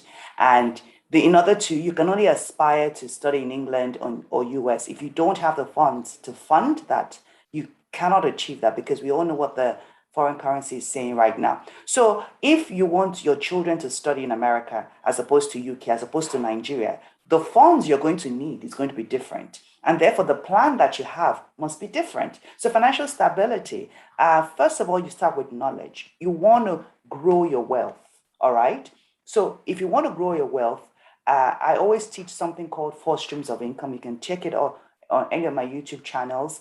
And the 4 streams of income is, you must have, in Garden of Eden, the 4 rivers of water, the Garden of Eden. And those 4 income streams represent sources of income to me. The first is your core competence, which is your job. The second is if you have a business or a side hustle that you can grow. The third, I always say, is brokerage and partnership. So not everybody can do everything. So if I have students, a ward of students that are ready to pay for foreign education, I presume I can approach doctor and say to her, look, I have a couple of students. Can I get a commission for referring them to your services? And you can see her nodding, because you know what? The 5-10% commission is part of the income. And there's so much money you can make by just brokering opportunities for people. And then the last is investment, which is my core strength, investment. You have to learn how to invest your money. Okay, you make all this money. A lot of people don't know how to invest it. So back to the question, financial stability, you have to learn investment. And investment is in 3-fold. Number 1, we have the real estate investment. We'll go into that a little bit later on. And number 2, we have paper asset investment, which is your stocks, your bonds, your cryptocurrency, and so on. And the third is investment in the business. Okay, be very careful about that, because private company, they operate separate from public companies. So you have to understand how and what you're looking to invest. And so that's a core thing about financial stability. You have to understand investments. Number 2, you have to understand personal finance. When you make this money, how do you disseminate this money? I am a believer that 60% of your expenses should not be more than 60% of your income. Otherwise, you are probably over leveraging. All right. So all your expenses put together, it should not be more than 60, at most 70%. All right. Now, if you're going through the model that I like, which is 60%, so you have 60% of your expenses, 20% of your income should go straight towards savings. And then the last 20% should go into what? Investment. And then once your savings is filled up to the capacity of you built your emergency funds, now you can now divert that extra to investment. So you come to a 60-40 investment. And the more you can cut your expenses, the more you can increase your investment. Because listen, a lot of us are in our 40s and 50s. We're trying to play catch up. So you're not going to cruise like somebody who is in their 20s. You can't sort of get into a 10% formula. So that is one thing. In getting financial stability, you have to knowledge of investment finance, knowledge of personal finance, knowledge of managing the family expense. And then most importantly, and I thank Yeti for providing a forum like that, because Lagosmums mean that you're a mom, okay, of a child, or you're a foster mom, or you're a mentee mom, or whichever category you fall into. How are you training the next generation? Because that is crucial. You see, if you don't understand how to raise financially effective children, whatever it is you work for in your lifestyle is almost a waste. So the next generation, are you training your children so that they can be financially astute? But here's the thing, you cannot train what you don't have. You cannot pass on what it is you don't have. So number 3, I would say the most important thing in all of this, that child that you have. Because I see some children, they know all the designers. They don't have any knowledge of the stock market. They don't have any knowledge of real estate or any kind of investment or personal finance, but they know all the celebrities. They know all the latest songs. They know all the latest bags and all of those things. Then you as a parent, you've got work to do, okay? So I think we can get started on that note. Thank you. Okay, thank you so much. That's a lot that you've already done a masterclass in 2 seconds. I live on this finance. Okay, so I think the first thing that I will ask, and I've experienced this as well, is, and Alo, we're coming to quality education, but we're going to start with, we need money before we can pay for quality education, right? So let's deal with the money aspect first. So, I know that it's very easy to say, save 20% for investment and then save 20% for savings, but we're feeling the crunch right now in Nigeria. The economy is, this last week, I think I must have bought diesel for 290, and this week, or wait, 2 weeks ago maybe, this week is 315 per liter. Beans, I don't know when last I bought beans in my house, so there are things that are really expensive, and you have a sort of like a set salary. So what advice would you give to people who their salaries are not expanding? They really want to save and they really want to invest, but at the end of the month, when you look at your expenses versus the amount of money that is coming in, it's not matching. I want you to give, some sort of, an idea about how that can balance out. All right. Okay. There are only 2 ways to achieve these things. And I'm not even going to go into mindset or some superficial. I've talked to Yates and she wants me to give real concrete advice. So while you're working on your mindset and you feel that you can build castles in the air, we are in reality, all right? There are 2 ways. Number 1, you either cut your expenses drastically, or number 2, you increase your income, or 3, you do both. There's really no way to it. The truth of the matter is that if you're having financial challenges here now, it's not just the economy. They were giving us warning signs. We knew the economic indices was not matching.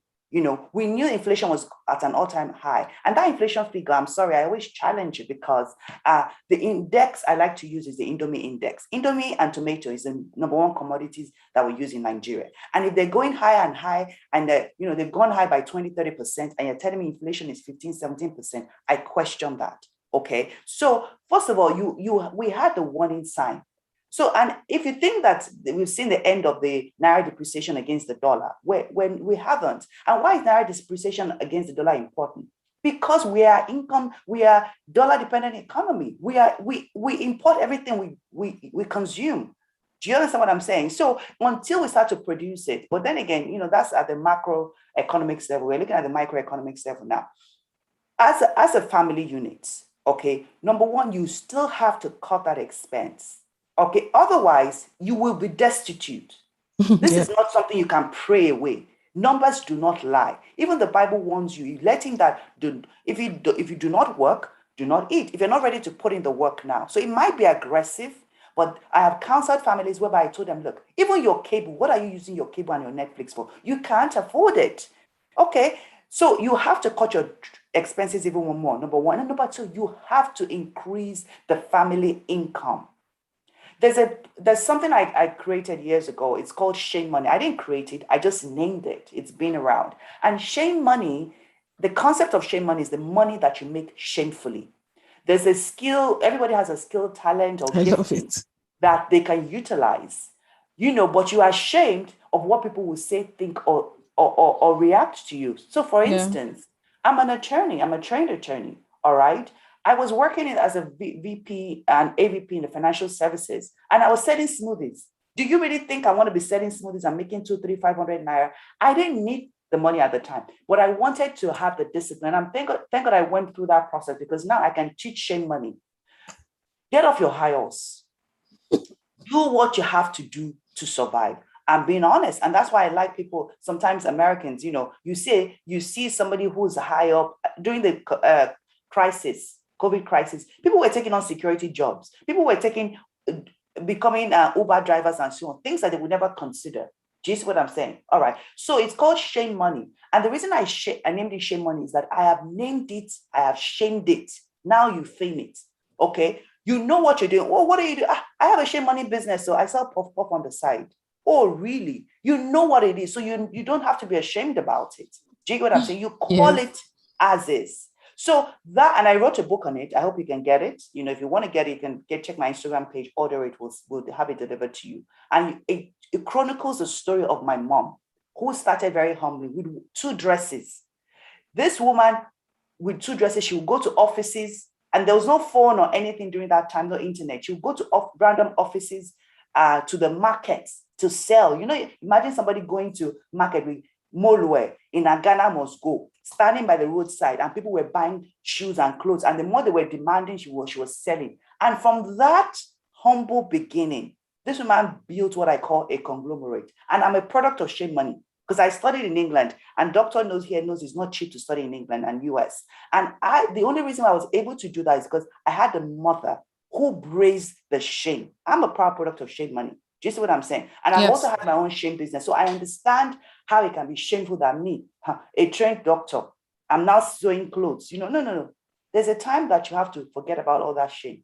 Do what you have to do for your family. All right. Sometimes you just have to go into survival mode, because Nigeria is where we are. Unfortunately, it is not going to get better. It's going to get worse. So you have to brace yourself up, increase the family income.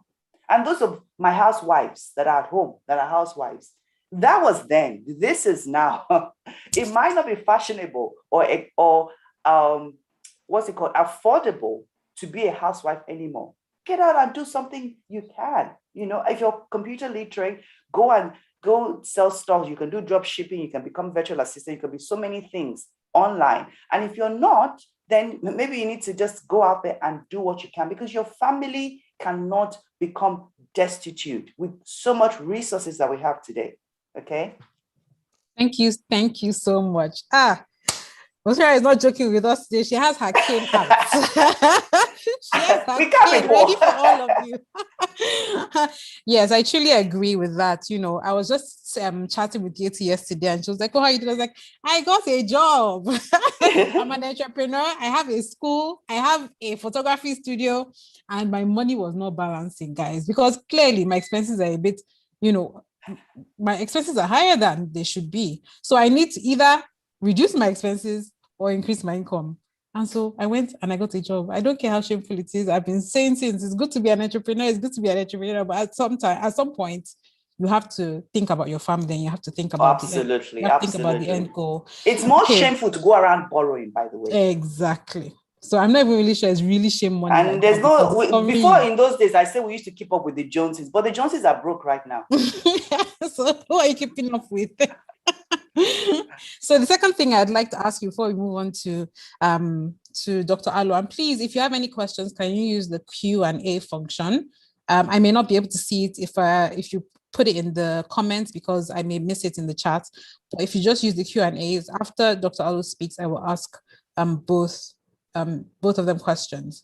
Okay, so the second thing is, how do we then set an example for our children when it comes to having sound financial principles, and to give them that example so that they too turn out to be very smart financial citizens? Like maybe we started late. I'm not sure. Some people started late. Some people have a grip on it. But I think these things, if the children learn them and they have a good foundation, they can grow to the point where, they don't have to face a lot of these things that we're facing now, because they started well. So what are the kind of tools we can give to them, and what are the kind of examples we can set for them going forward? Unfortunately, there are things we already know. Okay.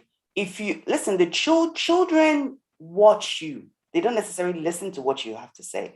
If you yourself as a parent, you're financially astute, that is exactly what you're going to produce. You cannot you produce a fruit after your own kind. So if you want your children to learn, start with you. Learn and involve them. I can understand and appreciate that some people are in their 40s and 50s, they didn't quite start from the beginning. It can be quite challenging. But wherever you are, sign them up for courses. There are lots of YouTube videos. You can even start from that is free, that you can begin to watch together with your children. A good book is, a good series is Shark Tank or Dragon's Den. Watch it with them. I watched that with my son. He watched the entire series. Okay, any movie, if you're into movie or series, watch money movies and series. Get yourself, it's like a soft landing, get you attracted. That's number one. Number two, get books. And that's where I know the problem is. A lot of people don't like to read. There's a book that I recommend for you. It's some Robert Kiyosaki wrote it for teens.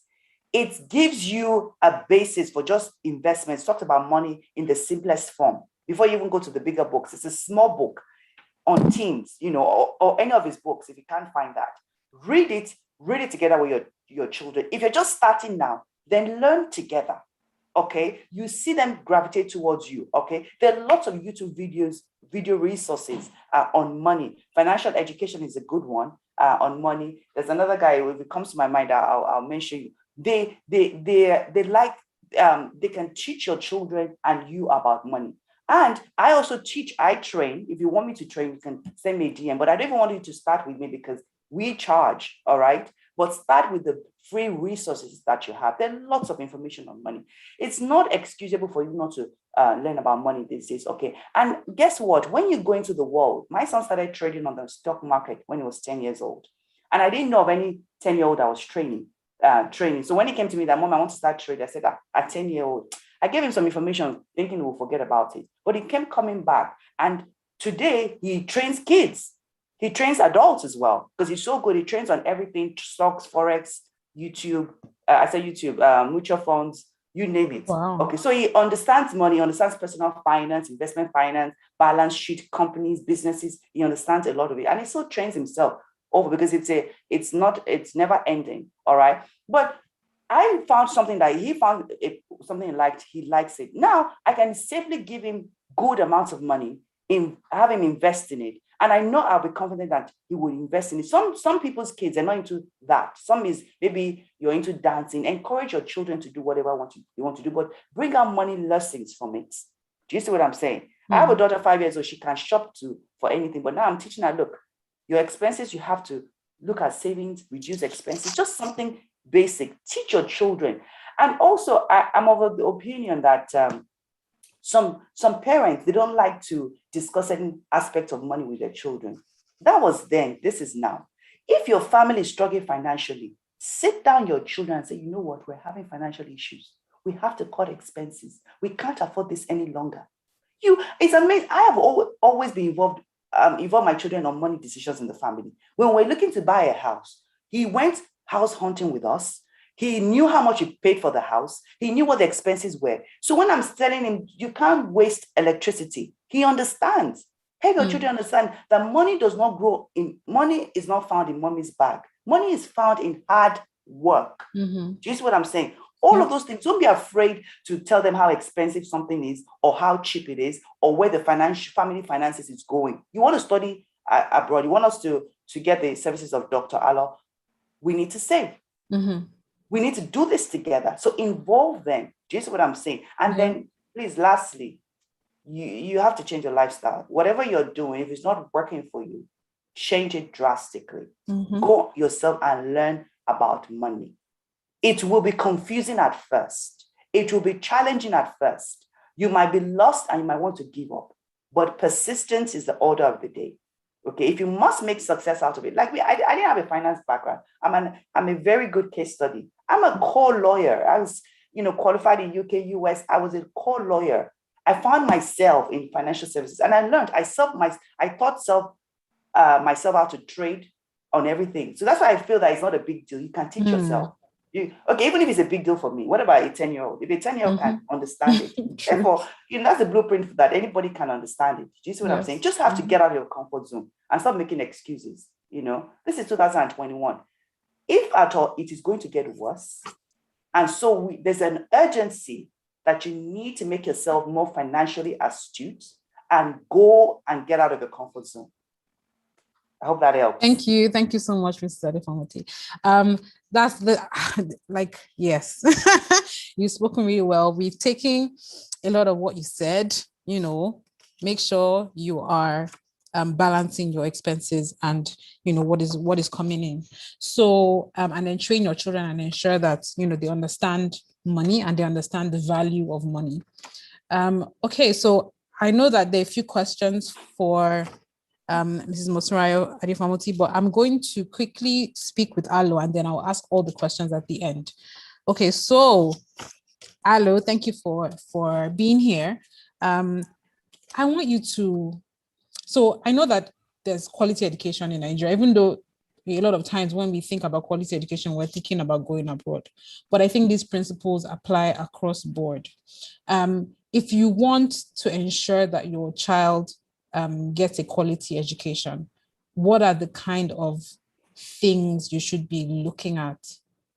Let me leave it broad so that you can. Honestly, I have to say that I'm quite at home here because I read economics and I'm now working within education. So this whole talk about, money and investments and sources of income as it ties in with education is just amazing because, as you said, Enime, quality education is not cheap at all. It is expensive. So we really need to have money first for us to talk about quality education, for us to send our children to the best schools.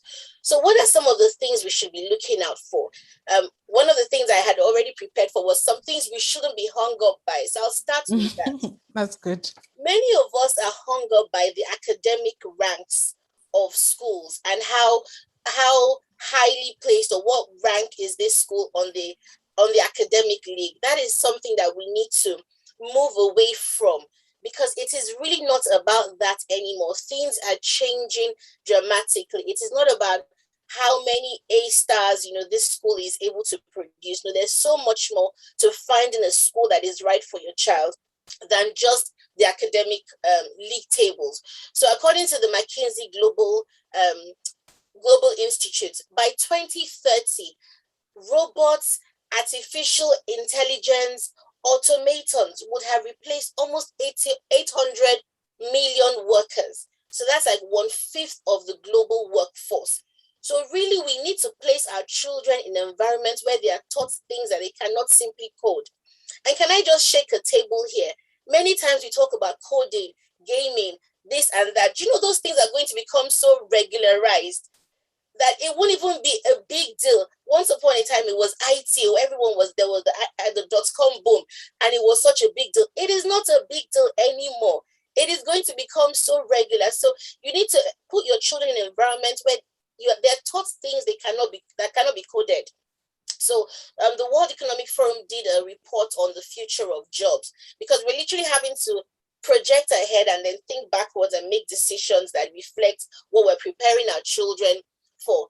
And they said human skills such as creativity, complex problem solving, persuasion, negotiation, flexibility, the ability to learn new things. These are the skills that will be retained, or they may even increase in value. And you really want to look out for an environment where there's this all-round education that is being given to your children. You also don't want to be hung up by maybe the popularity of a school, because it's all about how popular a school is. Malcolm Gladwell, in his book on David and Goliath, told a story about Caroline Sachs, who went to a top university because she got the grades for the top university, but she ended up being a big fish in a big pond.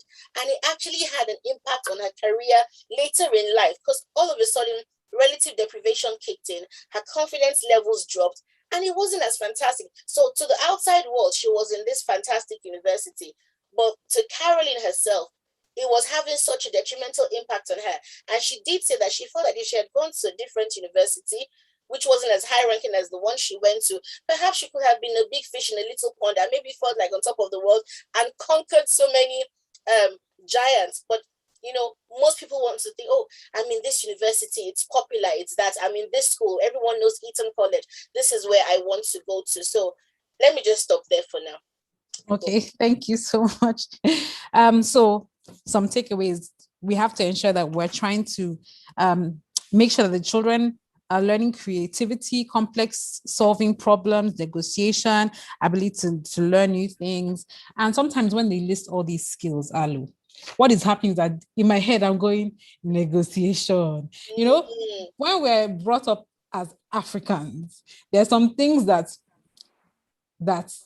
are being recommended that are almost painful for parents, especially in Nigeria, because they almost go against some cultural norms and beliefs that we have. So for example, a child talking back, I think that, when I compare to how the Western world deals with children sometimes is that they will let them speak, let them have a say, let them negotiate, let them have choices. And sometimes we struggle with that.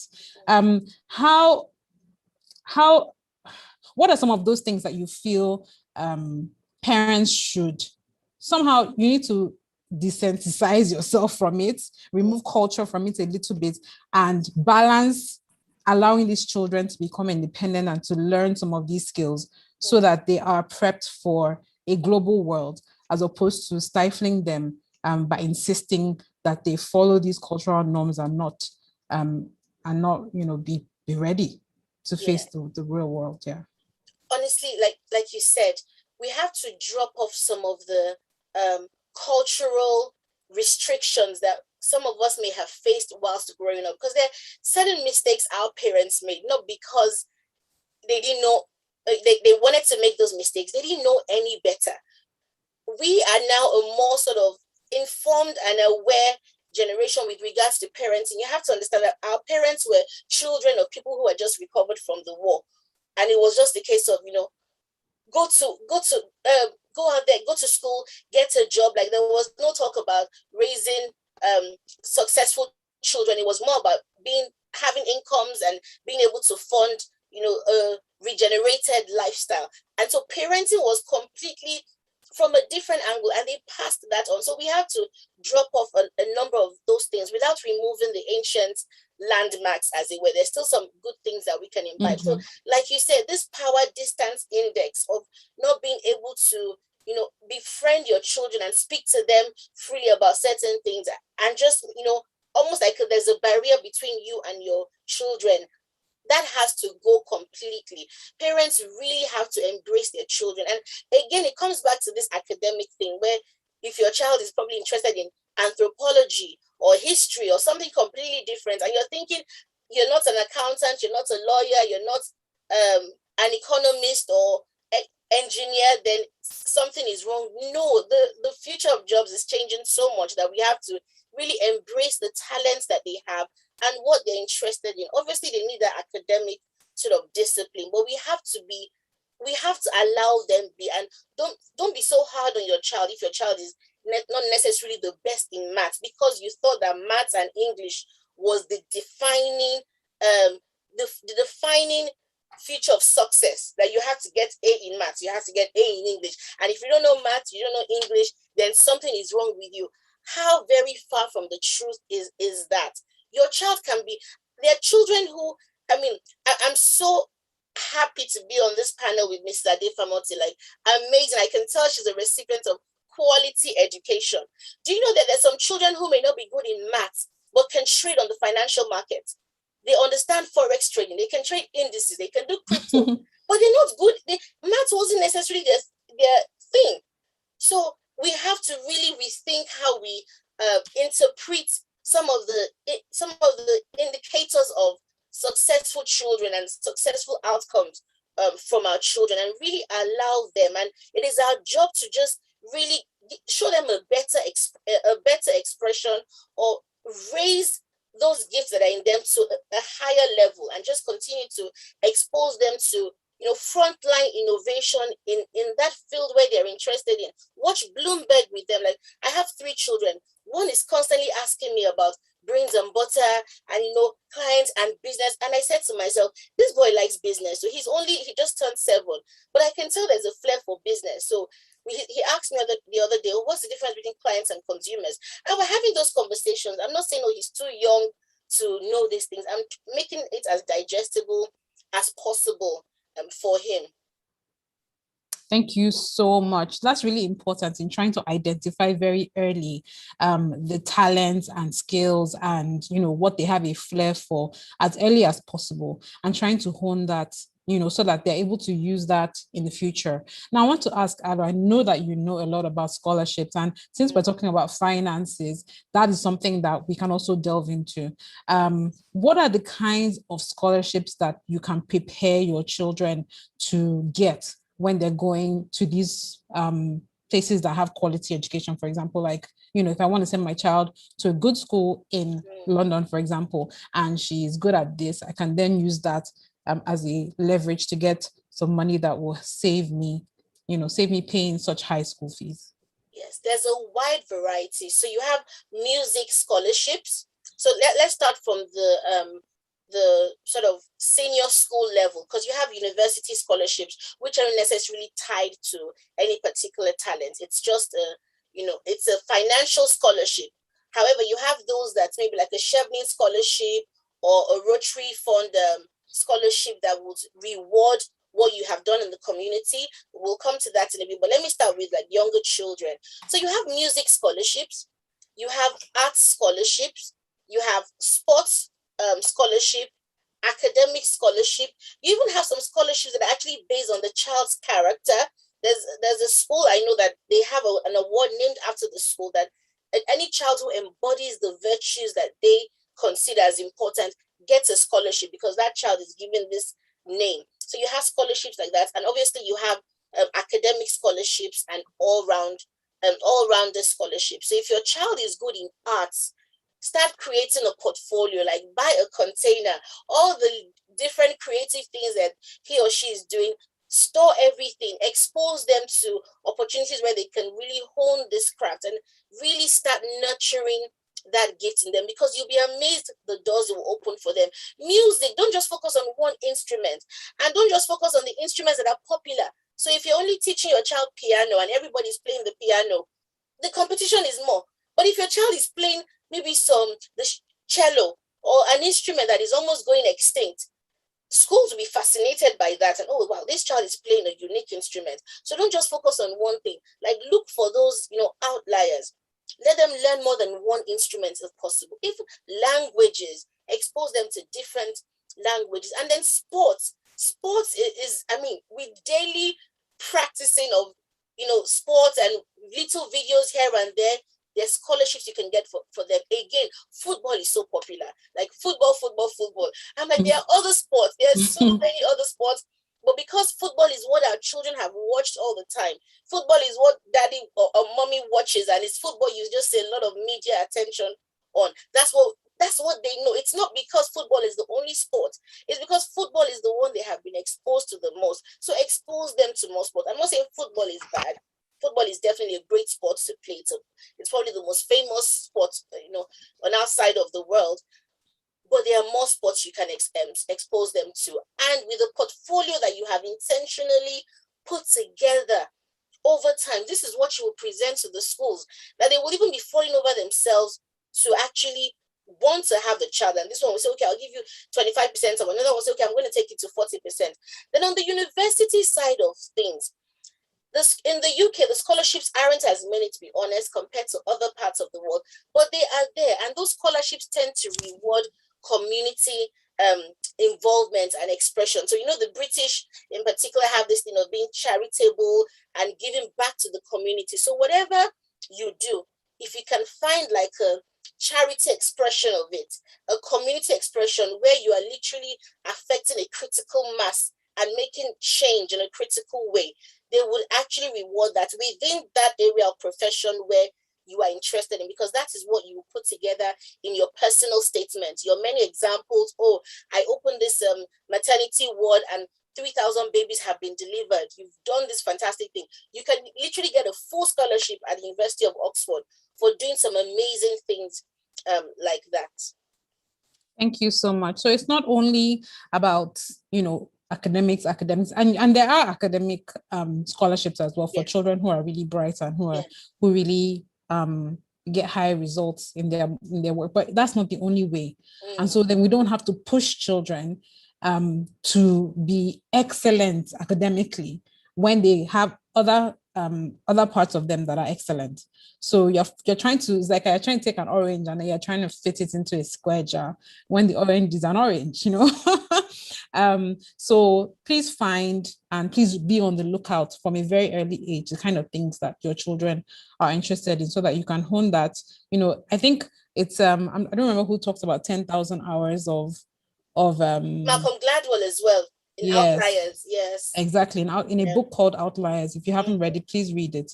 And that's one thing I also want to actually discuss, Alo, quickly. Maybe we have like 2 more minutes with you. what do you think about pushing children beyond? So we have a lot of people sometimes who want their children to be like a year ahead or 2 years ahead. How does that affect them getting a quality education? So it varies from child to child, and I wouldn't encourage pushing a child. I would encourage, exposing them to what is possible, working with their educational readiness, because there's something called readiness in education. And that's why you see that people have almost like a cycle of performance where, in primary school, maybe they weren't as good, and then in secondary school, they picked up, or they were amazing in primary school, and then secondary school, there was a dip, and then university, they picked up. Different cycles, in the pedagogical experience of individuals. So you have to work with the child's readiness at an early age. So in Sweden, for example, it's not until they're 7 before they start taking, like, having proper classes or even doing exams. It's a completely different approach that they have in that country, and it works for them. But let's not be in a hurry for them to be at a higher class earlier than they're ready. I actually started secondary school at the age of 9. And whilst I was academically developed, as it were, like I was academically sound, I was an emotional mess. Like I would cry at every little thing. I would just, be all up in my feelings. So I wasn't emotionally ready. But because I was academically bright, my parents felt, okay, you know what, she can do this. But emotionally, I wasn't ready. And somewhere along the line, I had to slow down a bit and, get sort of emotionally more stable, emotionally more intelligent, and I carried on. So I would definitely not encourage pushing. But if your child is ready on all fronts, it won't even be a case of pushing. Like, just let the child flow with their abilities. And just to quickly wrap up, Malcolm Gladwell, again, in his book, it's amazing, we referred to him a number of times, did say that children who were sort of a year behind, as it were, children who were born after the 31st of August, apparently actually did really well. They were at an advantage. So even in basketball, they were chosen because they were taller than their peers. So they were more mature. They were readier than the average, their others in the class. So it actually even worked out in their favor. So this whole thing of being behind by a year, it's not really as we see it. Yeah.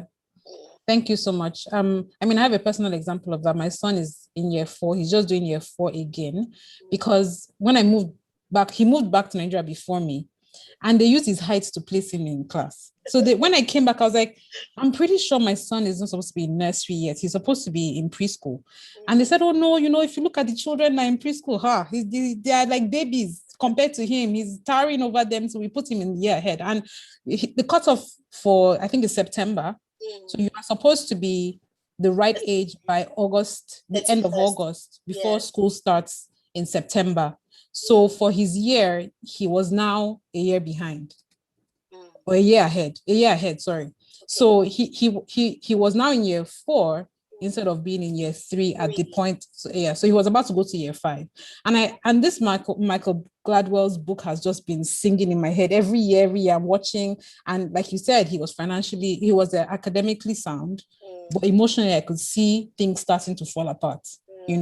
What his friends could do, what they could sit down for hours to sit down and do their work and everything. He wants to stand up every 5 minutes. He wants to this, and we're trying to push him to do something that his mates in year 4, are doing, because that's where he's emotionally mature for. So we made that decision this year to just keep him back and explained it to him, and he's fine and he's thriving now. Even though he was fine academically, but emotionally, I think he's right where he's supposed to be. So things like that, we have to make these kind of decisions, no matter how hard they seem. In the future, you'll see the fruits of your decisions. Okay, so I'm going to ask some questions now that are in the Q&A. And this goes to Mrs. Motunraya Adefamoti. Someone says, how does someone who has a passion for cooking and just moved to a new area maximize that passion to make some shame money? And I guess you can generalize this as, how do I make shame money, basically, with my talent? Yeah, okay, fantastic. And I like cooking because cooking is something that people will always do. and eat. People are always hungry. As long as your food is good, is healthy, you're in the right place. And I'll say just start small. Depends on where you are. Just start exactly from where you are, and you will grow. You will grow. One day, if you have dreams of becoming an event caterer, it's definitely achievable. We've seen people that have achieved it. I'd say, I remember one of my mentees, she was a makeup artist. She was actually one of it's actually in ShopRite, Palms Mall in Lekki. It was the Eat Mall then. And she was a makeup artist. And from the outside, everybody thought she was thriving. But on the inside, she was not making any money. And so when she spoke to me, I said, look, what is it you can do while you're in the mall? And she said, look, I said, you can cook, can't you? She said, yes, absolutely, she can cook. And then what she would do is in the morning, she'd wake up earlier, she'd cook food, 10, 20 packs, and then just come home, come to work. People didn't want to be spending 1,000, 2,000 naira buying Mr. Biggs all the time. So and literally within 30 minutes, the pack was sold out, and she increased her quantity over time. Mm-hmm. And by a couple of months, she was making more money from the food than she was from selling beauty products or doing makeup, because by the time she moves all her costs, she had really nothing left. So that's an example of what I'm talking about. Imagine she sat out there, oh, I'm an entrepreneur, this is beneath me. She will be hungry, eventually she will close down. So wherever you are, if you're at your job place, your job allows you, and even if it doesn't have to come to the level of you actually doing a pack to go around selling, it could be, you know what, I can do home catering for you.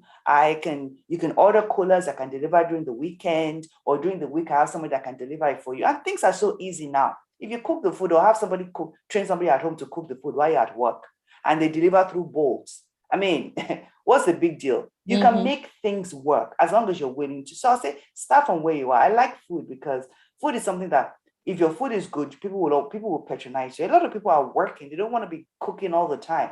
Get into that mode, and you can start relatively cheap. Open an Instagram page, for whatever your product is. Instagram is free, Facebook is free. Start talking about it. And I think sometimes people don't make a success out of it because they don't stay in it long enough. Just what I'm saying. People do business plans for a business. Maybe you want to start a new business, and in third month, they're cash flow positive. Who told you that? That's what the plan tells you. But I can assure you in reality, it doesn't work that way. You have sometimes a whole year, you're still on a losing streak. It takes 2-3 years, and that's why businesses collapse a lot, because you get frustrated. You haven't done it enough. You get frustrated. You don't have the patronage that you'd expect, and then you close shop. And if you keep doing that, you're not going to achieve the 10,000 hours Malcolm Gladwell has been talking about. Exactly. And you cannot be good at what you do. It took me years of putting myself through all kinds of situations, all kinds of courses I had to put myself through. I had to teach myself painstaking, whether I wanted to or I did, whether I understood it or not. I mean, when I used to watch CNBC, I didn't understand what they were talking about, all these graphs, but I stayed there. And after I started picking up a thing or two, I'll go research, I'll go Google it. And before you know what, I'm training people. Do you get what I'm saying? Before you know what, I set up a global company, and a company that we're not making money. For years, we didn't make money. And even if we made money, it was just about enough to pay our expenses. Mm-hmm. And what we have not made in 5, 6, 7 years, we make it in a week in the company today. Because why? I stayed in there. When it was convenient, I stayed. When it wasn't, I stayed. I kept working it. We have plenty of projects. We have clients. We're sold out for the year. For the next first quarter of the year, we can't meet up with the demand of our products. And our products are not cheap. We sell houses, by the way. We build houses. We sell houses on foreclosure. We train people on the market. And we do all kinds of things, So the key is to stay in there, whatever it is you choose to do. And sometimes you are passionate about, and watch out for the passion, because I think somebody mentioned passion somewhere. Passion is great, but passion can only be fueled if it comes with profit. If you're passionate about something and it doesn't come with profit, you will be frustrated out of it. Yep. So you have to watch up. Sometimes you have to do something and then later on become passionate about it. Okay, so in the beginning, you can't afford to you just have to spread your net as wide as possible. And then from the demand, from the feedback, you begin to get towards where you really want to get towards and what you really want to do. Now, I have a choice of which client I want to work with. I don't have to sign up every client that comes to me. Right now, I also have the choice of who I want to sell my products to. Do you get what I'm saying? Before, I didn't. Do you get what I'm saying? I had to eat the humble pie. I had to even give my product out for free. I had to train people for free for years before I decided that, you know what, I've paid my dues. If I've had this experience, now I can call the shots. But in the beginning, you don't have the option to do that. So the point is that whatever it is your hands find to do, the good old Bible says, do what? Do it. It didn't say passion. Whatever your hands find to do, do it. And the Jewish model supports this. You do it, and then you become passionate about it later. Do you see what I'm saying? Money is coming in, you're not passionate. How? You'll be passionate. Do you get what I'm saying? So keep at it, whatever it is you want to do. And then lastly, I also want to say, I know nobody will raise it, but I want you to begin to think global. Now, you're going to start somewhere, but at some point, you've got to scale up. Do you see what I'm saying? And the reason I say global is because for those that are wanting to do foreign education, I had the privilege of doing a foreign education, and that's tremendously helped me. I wouldn't be doing what I was doing today if I didn't have exposure to study in England or America. I certainly wouldn't understand the system, let alone actually running the business and having employees in those countries. But I did. So I have to make use of it. But lots of my friends that we studied together, they're back in Nigeria. They don't travel, they don't make use of it. Listen, the world is a global village now. Make use of it. Teach yourself how to trade on foreign exchanges, because the naira is dwindling. You can't have faith in the naira. You can't seriously want your children to study in England and all your assets are based in Nigeria. You cannot seriously, that cannot be the case. Okay, because when your children are ready to study, that money you invested in Nigeria, I'm sorry, it will be worthless. And I have tons of personal experiences to show for it. If you want your children to study in England or America, invest in those countries. All right, invest in real estate in those countries. You'll be surprised that you can get real estate for cheap. Well, that's what I do. I do foreclosure. So you don't pay what the property is worth. We get properties for people for half that price. And sometimes people can't even afford the $100,000 or $100 and something thousand it'll cost. 3, 4, 5, 10 people come together and buy a property from you. And they find that it's cheaper to buy a property from you than to buy a land in an obscure area that you're not going to get the documents for years. They buy the property, they get decent returns, they can reinvest it, they can put it in as part of their children's education. Another thing you can look into is insurance. Get education insurance for your children, and you can. It doesn't cost a couple of hundreds of dollars a month. Yes. Your children's education is paid for. Do you get what I'm saying? That is another avenue and it's open to foreigners. It's not just Americans or British people. You can get a couple of hundreds of dollars a month. Begin to save towards your children's education in the future. Okay, that's right. We're not going to give all the gists. We're not going to give away all the secrets. If you need to speak to her, please reach her on her DM. We have to stop. I wish I could. I mean, I could do this for another hour. Seriously, I've never had such an interesting, panel as this. So I wish we could come back again and do this. And I'm begging Lagosmums, maybe we can have another forum to discuss this. But we'll have to stop now because we have to stick with time. And Lagosmums is a stickler for being on time. Thank you so much. I'm going to call you Doctor of Finance, Motunrayo Adefamoti, and Dr. Alo. Thank you so much. We've had an amazing time. If you have any questions for them, please reach them on their social media handles. You'll see it in the chat. Thank you. Thank you so much. That was an awesome session. Dr. Motunrayo, like she called you already. I know your son, and I must say, the first time I saw his video that went viral, I was so inspired.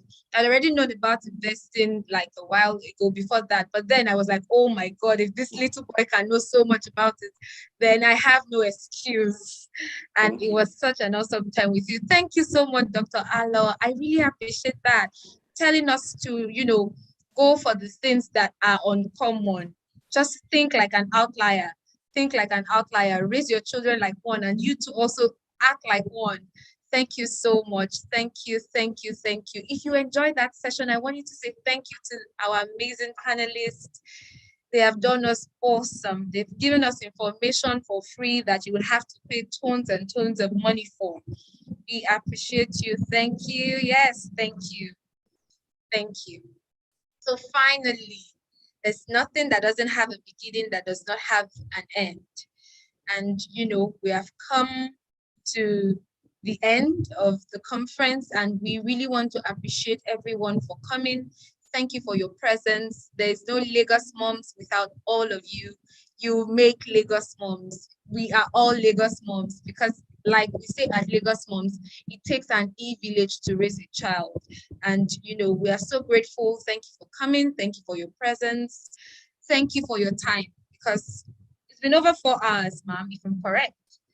And I know it takes a lot to give you attention in 4 hours, but I believe it's been an absolutely productive 4 hours. And we also want to thank our sponsors, Maggie as our financial sponsor, and they supplied us with products, as well as Honeywell too. Honeywell has supplied us with products. Maggie has, always been there for us since the beginning, if I'm correct. We want to say thank you so much. We want to thank our media partners. We are so grateful. We're especially thanking Lost in Lagos. We are thanking Bella Naija, and we are thanking Pride Magazine. We want to appreciate you. Thank you so much. And we are thanking our audience. You guys are the bomb. You've engaged. Please, I need you to give yourselves a round of applause in the comments. Thank you. Thank you. Your comments, your questions, your presence, your time, you've been so active. God bless you real time, and God bless you real good. And we want to say thank you to all our speakers, from our speakers at the digital safety session, our speakers at the Raising, Spiritually Sound Children session, at the just concluded session of education and financial, studies. We want to say thank you so much to all our speakers. Thank you to our panelists. God bless you. Special gratitude to the Lagos Moms team. You have pushed us to this place, and we want to say thank you so much. You have kept this running, several dry runs, do this. We have been communicating back and forth. Thank you for making this possible. Thank you for making it work. And please, like Mrs. Williams announced, she announced that after the online safety session, Lagos Moms will be is in partnership with Google to bring to us an online safety training. We've discussed a little bit about that, but there's so much more about it. Like, it's such a broad topic that can never be exhausted totally.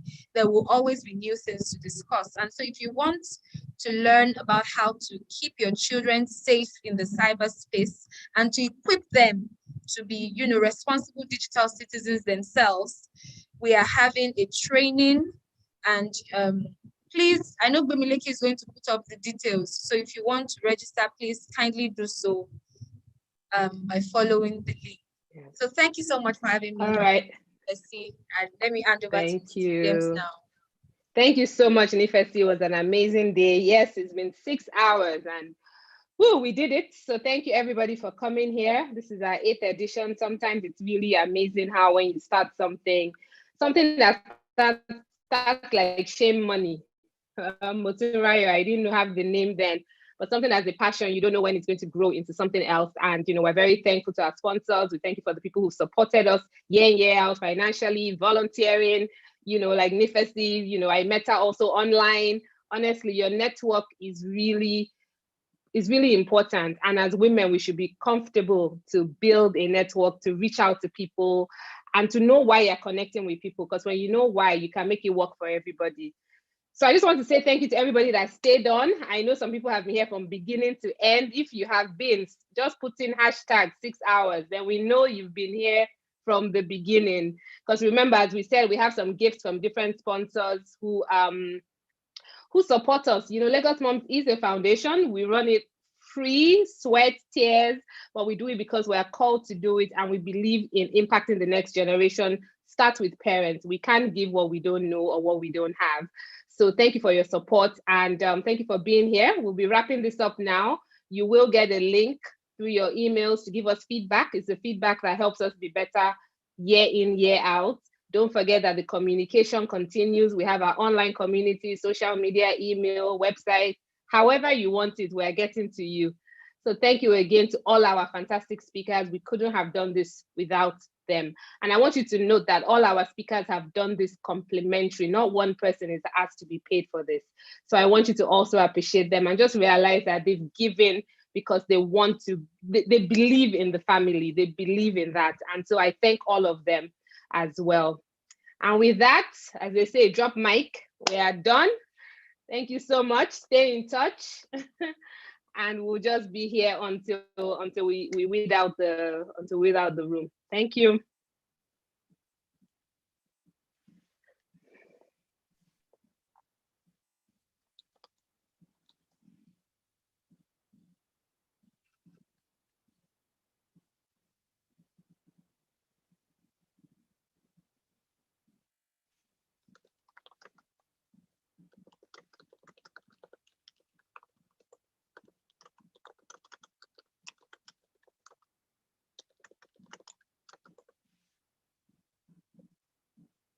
Bemileke, you can unmute everybody as the room is ending up. If people want to kind of speak, we can do that.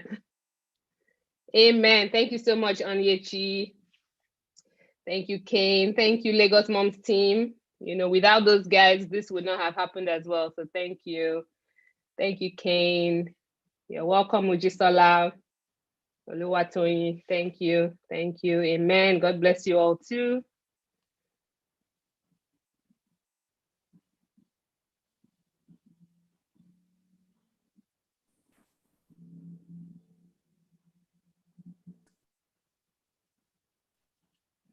Yes, Bashirat, there will be a recording available that everybody who registered will get a link to.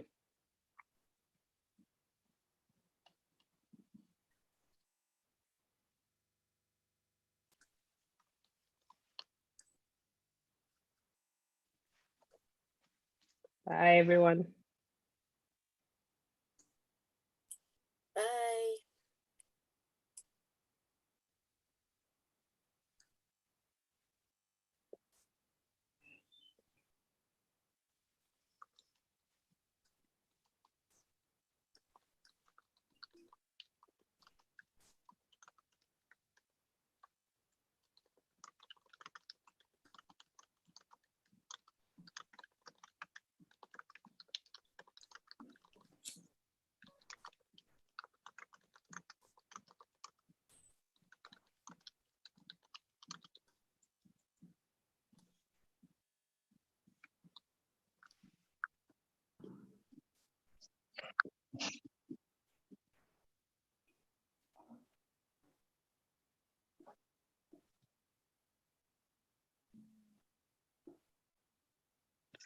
Mm.